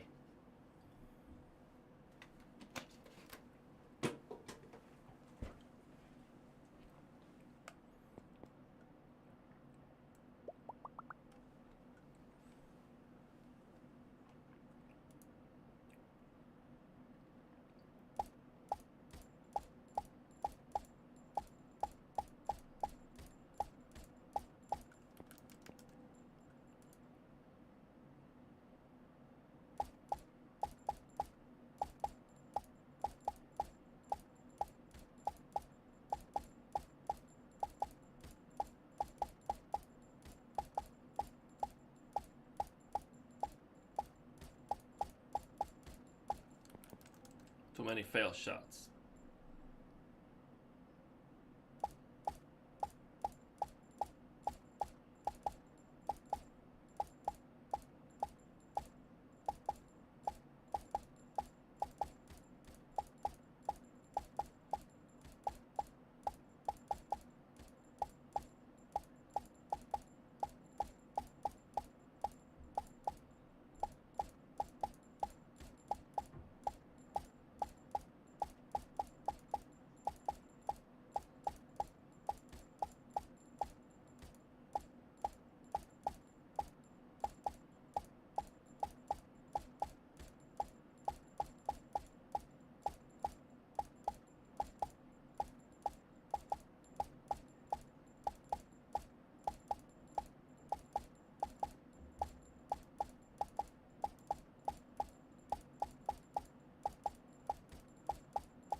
No.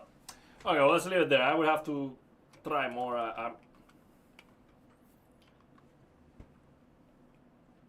I know already. Okay, so I think this test again. This test is more how good you are with your reaction, how you can move fast to different targets. It's not testing that much the controller really. I don't see a big difference between the controllers on this test.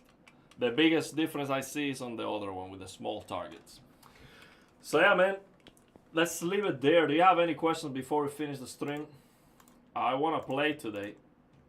So I think that's enough for... This is enough for the controller test. I'm going to reach out to Gamesir and ask them what's going on with the D input, if they are working on it, and if they are not, they should. That's like one of the biggest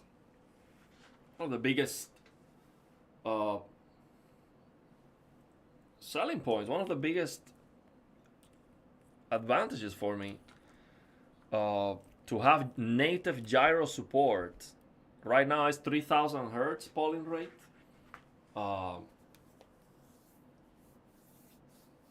and 8 bits. So they have to increase that to the maximum polling rate, and 12 bits.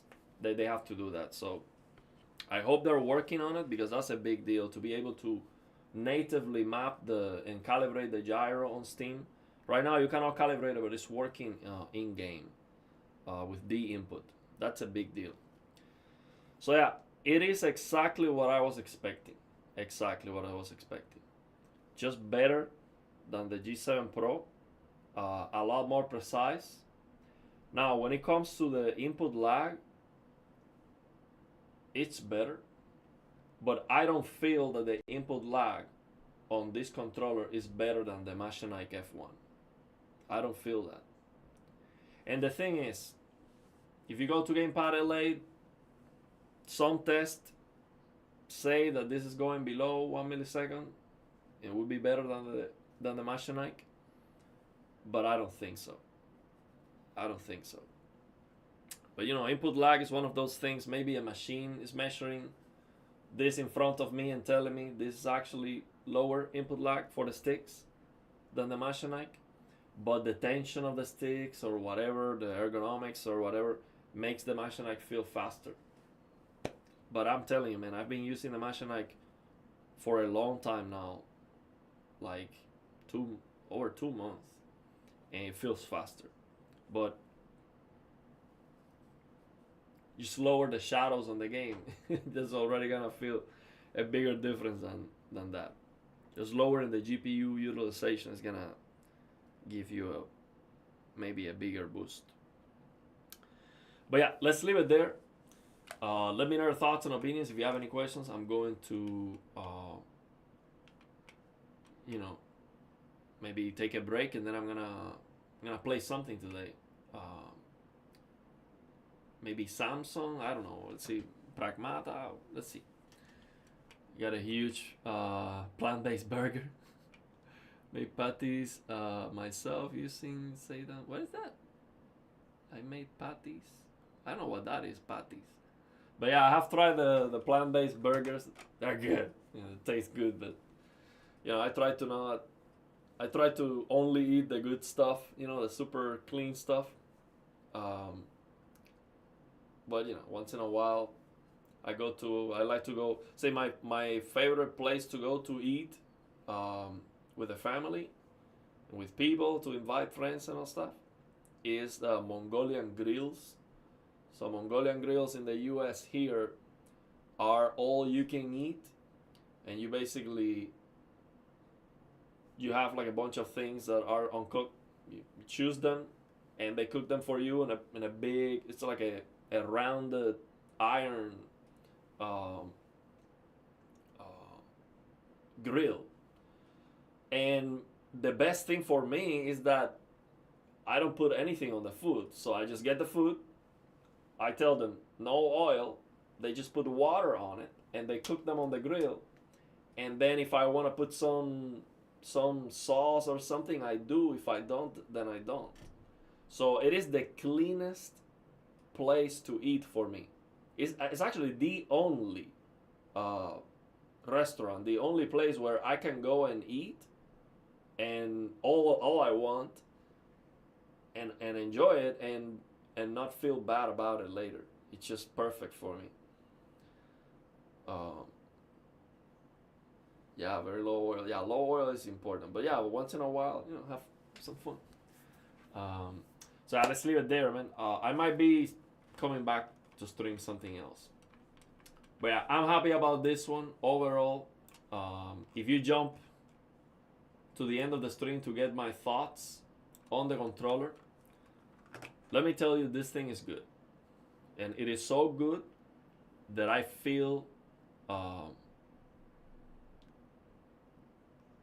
that I have to get an affiliate link for that video.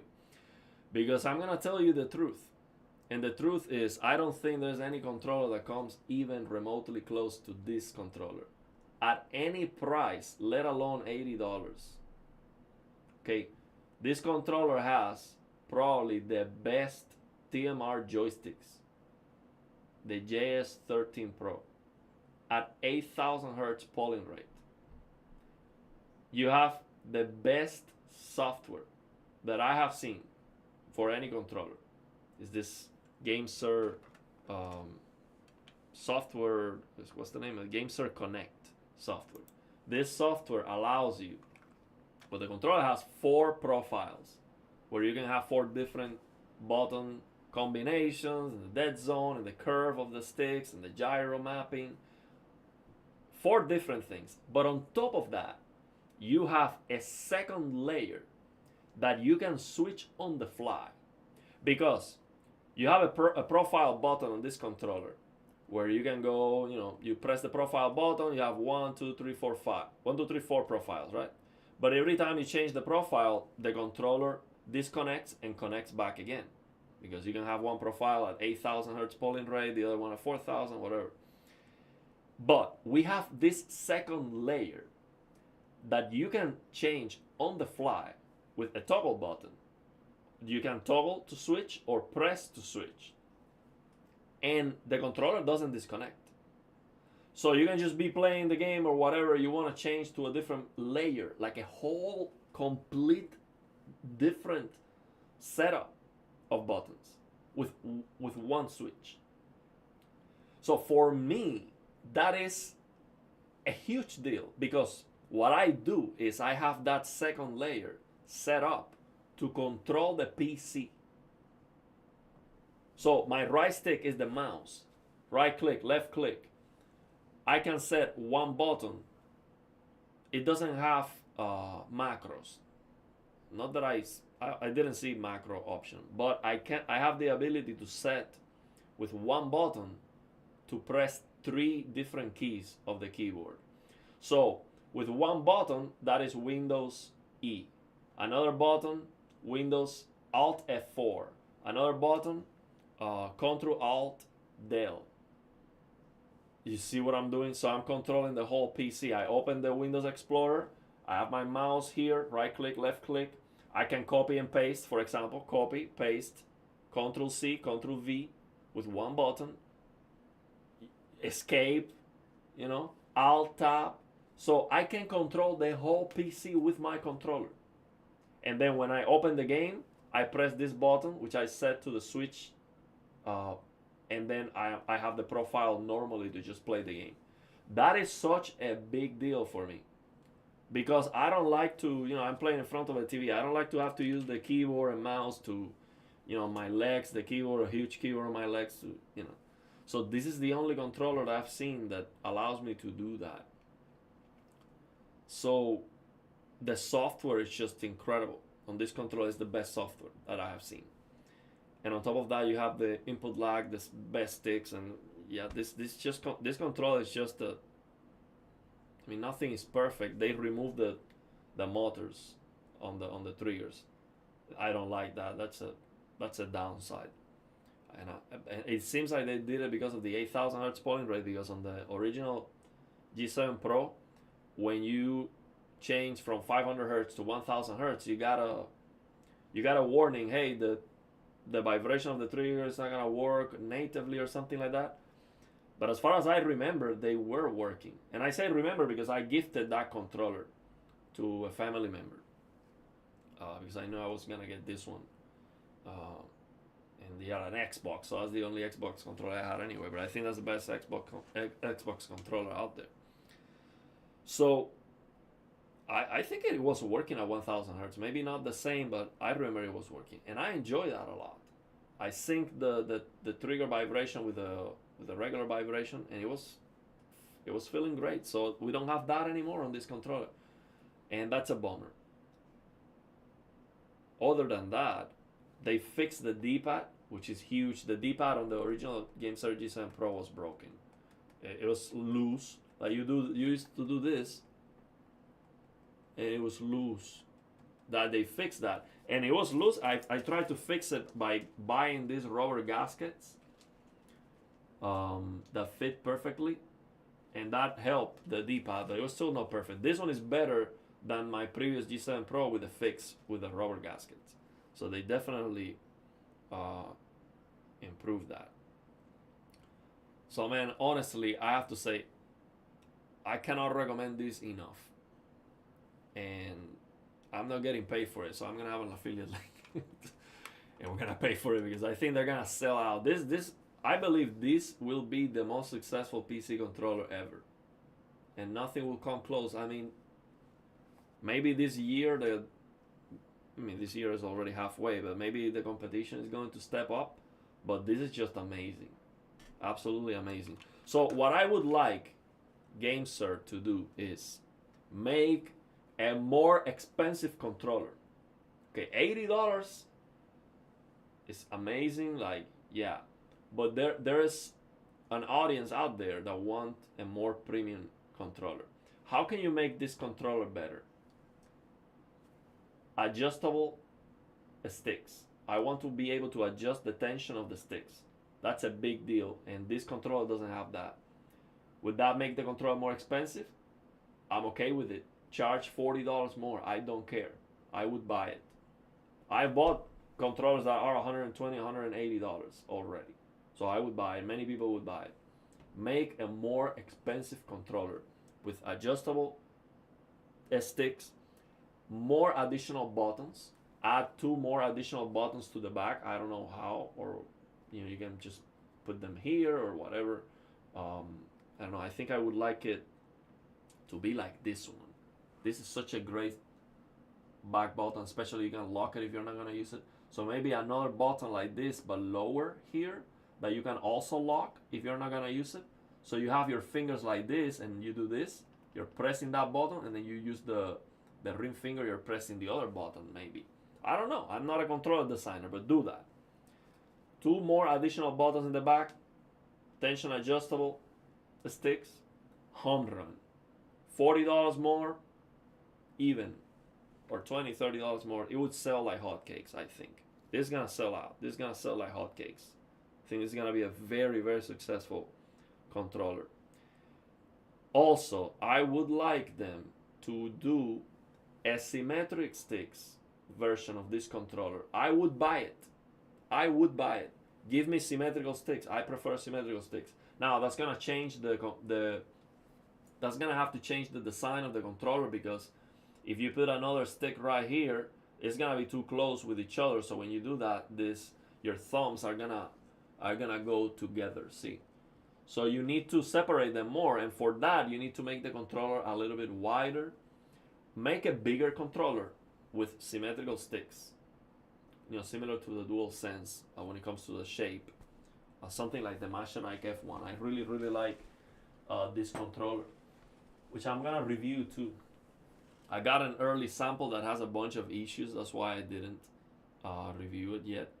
I did a members only video. I think this controller is just absolutely amazing. It's my favorite controller, and I would play with this one over this one just because it has symmetrical sticks and it has tension adjustable sticks.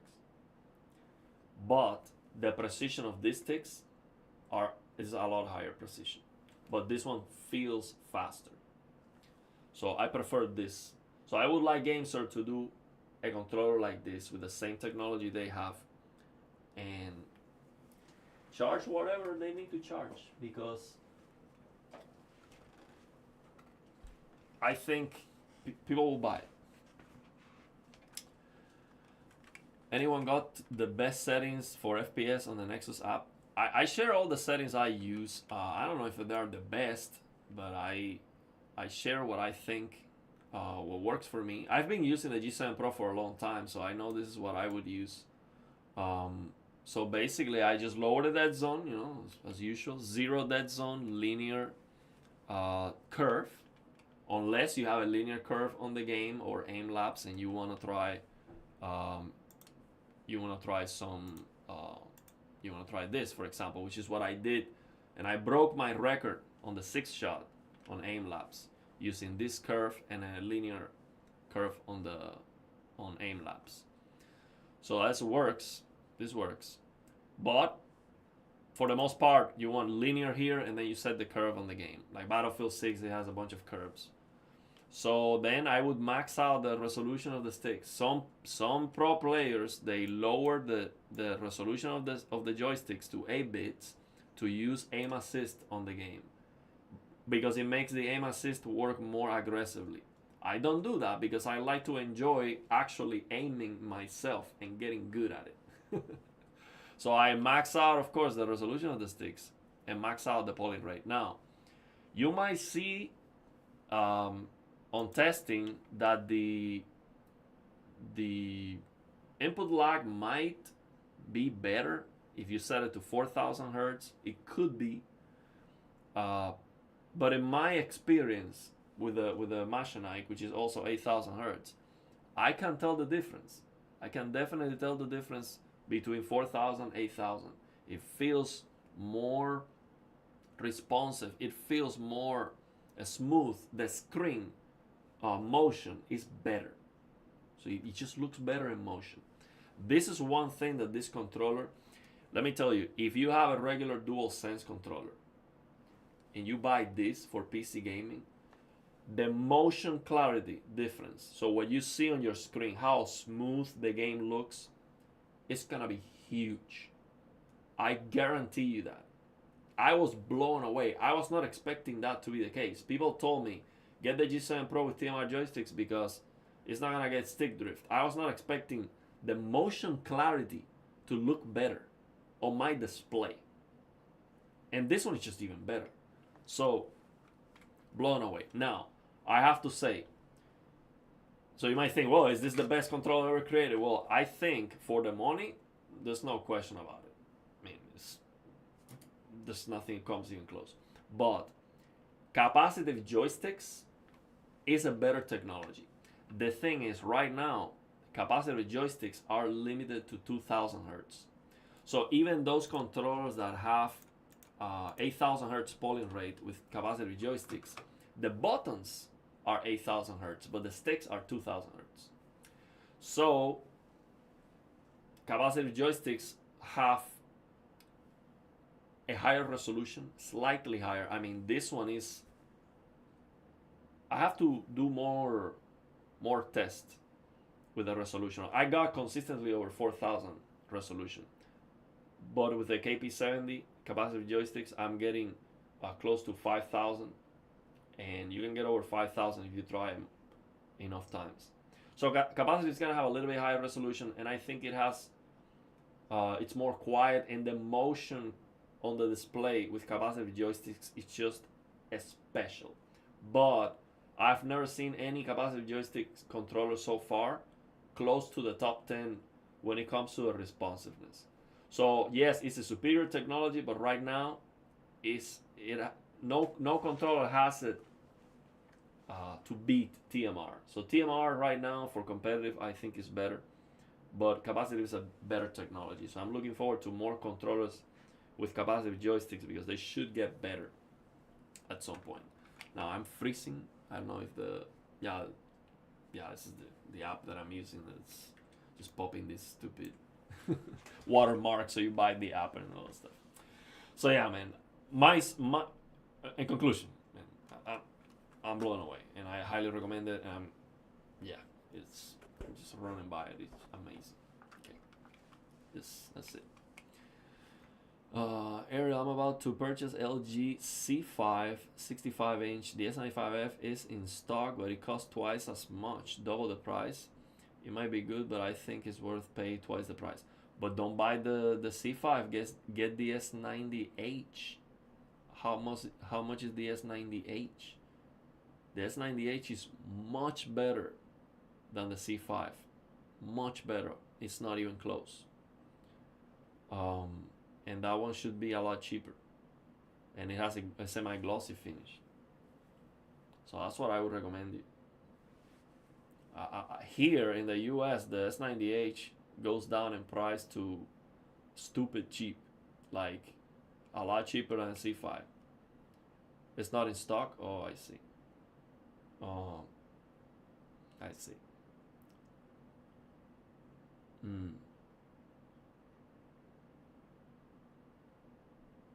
No, man, I cannot recommend you to get a WRGB. Get a 55-inch QD OLED.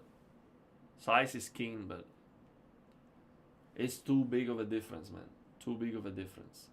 Look, if you already have it, it's an amazing TV. I cannot, But if you're asking me right now, you have not purchased a TV, don't buy a WRGB OLED. QD OLED is far superior. If you cannot go 65, go 55. I know size is king, but the difference is just too big, man. Difference is too big. And let me tell you, you put the S95F side by side with the C5, double the price, is a lot brighter, a lot more colorful. So I don't know about that. I don't know how much it is, or if you're in a different country, but the difference is absolutely huge. Absolutely huge. Just make sure you can replace it, because Samsung quality control is very bad. Very bad. Most likely you buy one and it has issues, and you have to replace it and maybe replace it again until you get a good one. So that's a problem. I don't know which country you are, but yeah. Let's leave it there, man. Let me know your thoughts and opinions. If you have any questions, I'm gonna keep this live stream public. Of course, it's my review, but I will make more videos, especially when I get the Machinike. It's the head-to-head. Which one is the best? I'm gonna tell you right now. I prefer the Machinike, even when it has lower resolution on the sticks. It's like 1200. The resolution on this one over 4000 consistently. That's a big difference. But the thing is, the Machinike has two things: input lag wireless, god tier alien-like. I don't even understand how is that even possible. You have that controller wireless. It feels like faster than anything else. Wired. So unbelievable. So, but the thing is that having the adjustable tension on the sticks and the ergonomics of the controller, symmetric joysticks, I really like that. But this one has a higher resolution, so it's a tough spot. Because of the software, I can control the PC with this one. But if I had to choose, I would go with the Machinike. But I cannot say the Machinike is just better than this in every single way. It's not. So man, for the money, I think it's unbelievable. Also, not to mention the cable. This thing comes with a 3 meters long cable. 3 meters long, and it's also the color of the controller. Braided cable, beautiful. And this thing too. This is one of the best features that the Gamesir has. This plastic at the top that you can remove, and so it makes the cable fit more snug. But I do have to say, I remember the previous one, the fit was perfectly tight. This one is not perfectly tight. Like, it is wobbling. If I move the cable, I can move it a little bit this way. I cannot move it this way, but I can move it a little bit this way. So I'm gonna have to use one of these rubber gaskets to make it perfectly fit, like I did with this cable. This cable perfectly fits the G7 Pro, so I added a bunch of these rubber gaskets. You see, like this. That's what I did, like this contraction here. That's what I did. So yeah, it's gonna fit better. But yeah, the cable, I mean, yeah, this is 3 meters long. This one is a lot. This is like 1.5 meter. But I like this one. What I like about this one more is that it's very, very soft. It's like, you know, it doesn't. It feels like a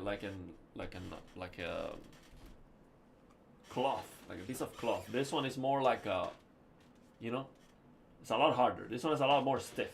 This cable is a lot more stiff. So this one, it feels so light. I love this cable, but it's just not that long. That one, this is the cable that came with the Machinike F1. So yeah, man, let's leave it there. I'm gonna take a break, and I'm gonna play more today. Let's see, maybe I'll play. Yeah, I'm gonna play Crimson Desert, but the thing is, I want to play FPS because I want to test the controller, and to test the sticks, you have to play FPS. But yeah, let me know if you have any questions. Drop any comments in the description of the video, and